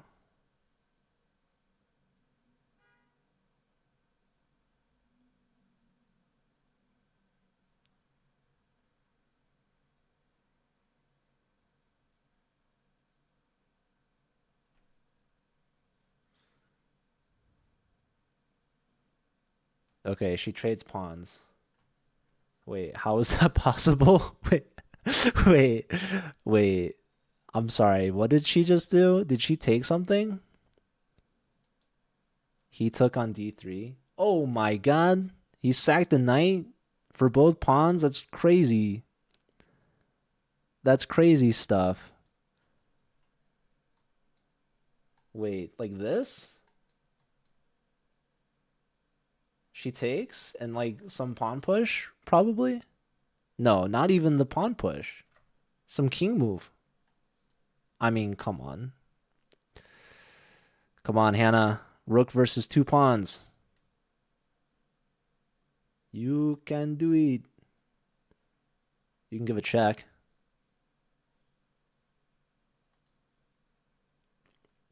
This is like...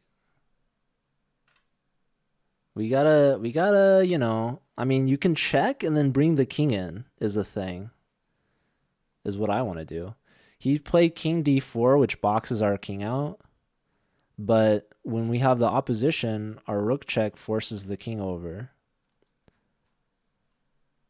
So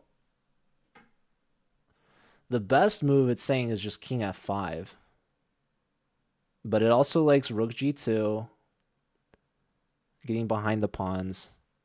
It also likes king f5, just keeping the king back. Two pawns versus rook is draw or what? So it depends where the pawns are and where the kings are. This is a win for black because the pawns are too far back, and Hannah, she can get behind the pawns. She can check the king and bring the king back, or she can bring the king back immediately. Does chess.com switch to table based? I mean, the DGT board's not even working. It literally cut out on move 69, which is unfortunately not so nice for us. If she doesn't win, we're blaming Joel. I'm not used to that. Okay. She's brought the rook over to the B file, attacking the B pawn. Now there's one move that saves the B pawn, and it's B4. And he's played it. Quite logically so. Now, again, she can give the rook check, but I think that'd be a waste of a turn if she does it now. So she should bring the king down to f5. She could very well mess this up. Okay, she's brought the king down. She's trying to get the king around. So white's probably going to bring their king up. I think they do, keeping us boxed out.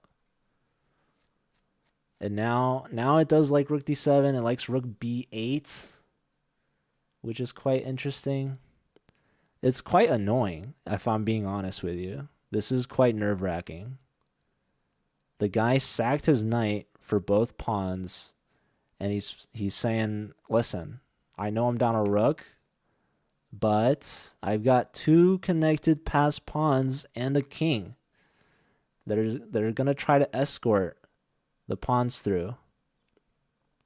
This is winning for black, but she has to play it right. She's played the top move, rook b8, which is amazing. Amazing. So that's keeping the king out of c6 because we'll have a skewer. This is chess, merman, of course.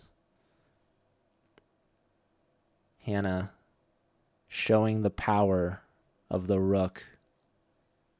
Rook is greater than two pawns. Now, if those two pawns get to the 6th rank, then the pawns become more powerful. Nothing set in stone. They have to play it out. And they've got low time. The DGT is broken, so we don't really know how much time they have. But we know they're low. They do have the 30-second increment.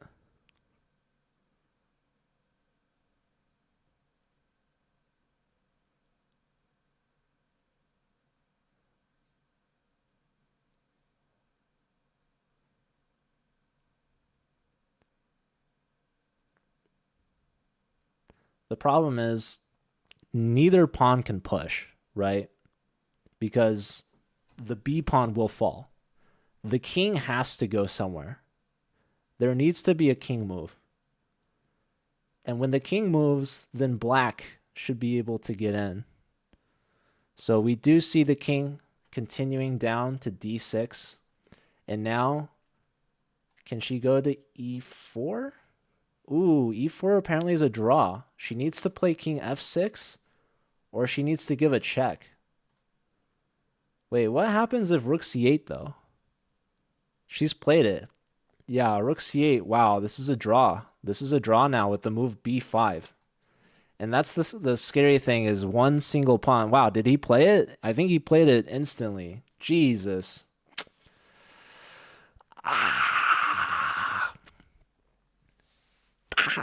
It's so frustrating, bro. Oh my god. Oh my god.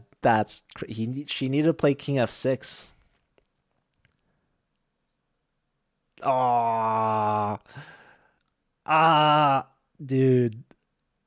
Oh, chess is so frustrating and so brutal. Oh my god.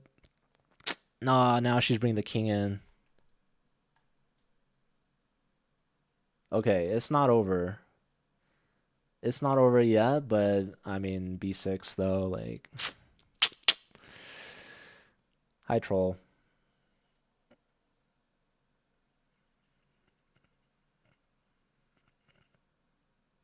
Ugh, this is so bad. Oh, okay. What's the win here? Here, she can check, or she can play King F6. King C7. There's Rook B5 only move. Here, we can go all the way to G5, or H5, or back to B8. No, this is so sad though. Wait, wow, the DGT's coming back to life. Nice of you to join us.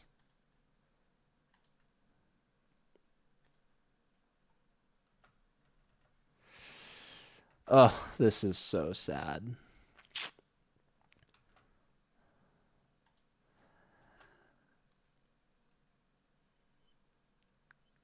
Game over, they drew.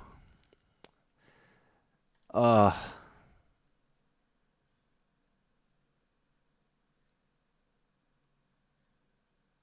that's crazy. He deserved that draw. Oh, Hannah, she's still unbeaten, but she gets her second draw of the tournament. So she is now 5 out of 6. And she's gonna win the next one. She's trying to follow Sindarov. Was that freestyle? No, this was a standard chess. What is Hannah's FIDE rating? She is 1889. But yeah, very close. Very close. Very hard. And there's Matt taking the camera. You want to give us a selfie shot, Matt? Oh my God. Be gentle with us. Okay, we get the shoe shot. There's the selfie. Let's go. Oh, he waved by. All right. Well, yeah. Thank you all for being here. Really appreciate it. It was a team effort. Shout out to Matt providing the camera. Shout out to Not Joel helping with the moves. And shout out to all the rest of you. The chatters, the lurkers, the raiders, the fans and supporters. I'd like to thank you all for being here, for supporting Hannah. It was an absolute roller coaster game, if I can share from the get-go here. Hannah, she opted to not castle early, and she put the knights on the edge, and it was looking pretty dire. And in fact, in this opportunity, B4 could have won some material for white, but instead, the opportunity was missed. And Hannah, she took that chance, and she didn't really look back until a few critical moments in the end game. Here we see the queen trade with f6, and this is where, if you look at the clock, 26:24 to 27:50, this guy went below 9 minutes here on this move. And Hannah slowly gave back that time and gave back the pawn. After winning this pawn here, we didn't go for rook c5. Instead, going for the a file. And yeah, here Hannah, she didn't want to go for the draw. She kept playing on, which cost her a pawn, but was leading to some very exciting chances. She pushed through. White was pushing their g pawns, and then Hannah was able to get back to the a file attack the knight and pin the knight. Here's where an opportunity was missed by white to play rook f6. They instead go here, which allowed for king e4, which is a winning shot here by Hannah. So white has to give up the exchange. And then white gives up the knight for the 2 pawns versus the rook, and the king boxing out our king. So unfortunately, Hannah unable to convert the rook, and in this moment, she played the blunder rook c8. So from winning to now equal with the only move b5. So giving up the c pawn, but running the b pawn home. So yeah, this game ends in a draw here. So congratulations still to Hannah, still unbeaten, but obviously not the result we were hoping for. She still played a heck of a game. And yeah, let me ask her if she wants to do a interview, perhaps. You thought she flagged. Luckily not.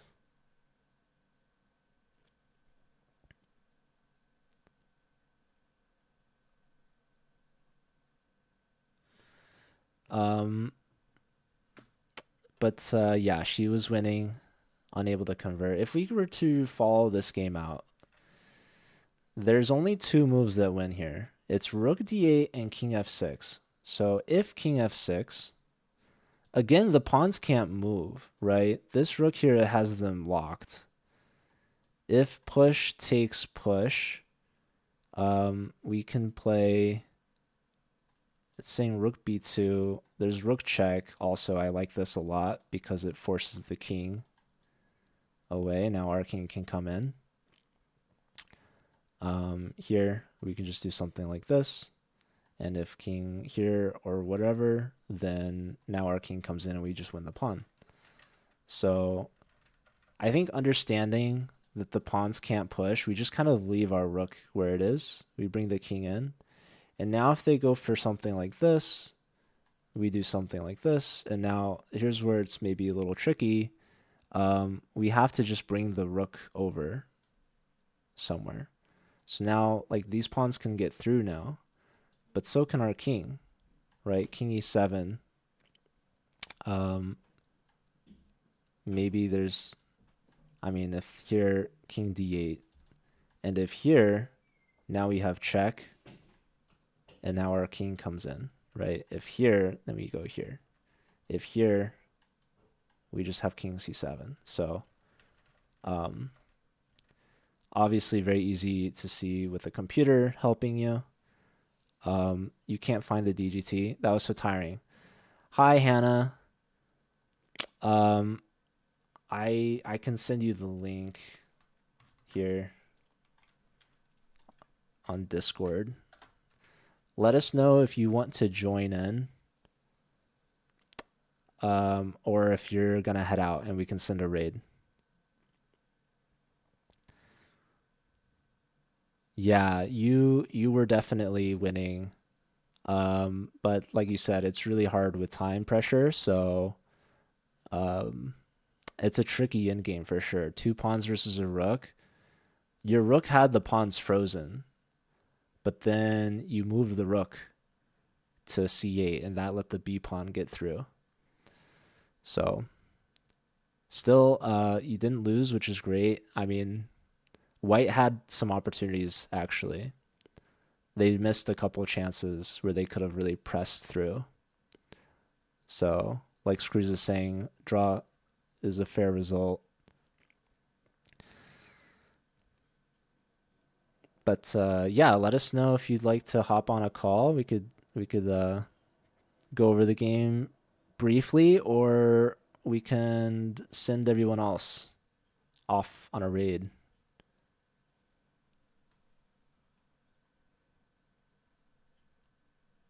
Perhaps.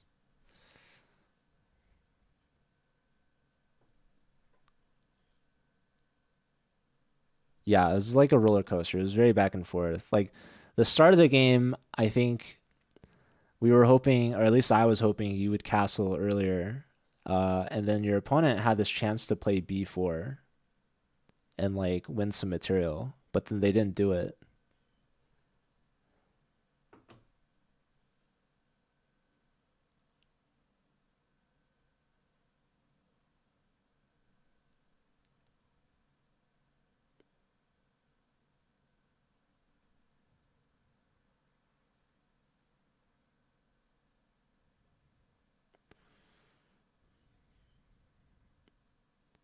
4 times, that's crazy.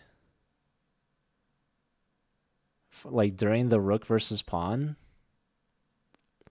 you hope Hannah doesn't face Asmo? Why not, Screws? For your Grenke guesser, Hannah can't face her? Yeah, because their scores are so different, right? Even if they're in the same section, they're a point apart, yeah.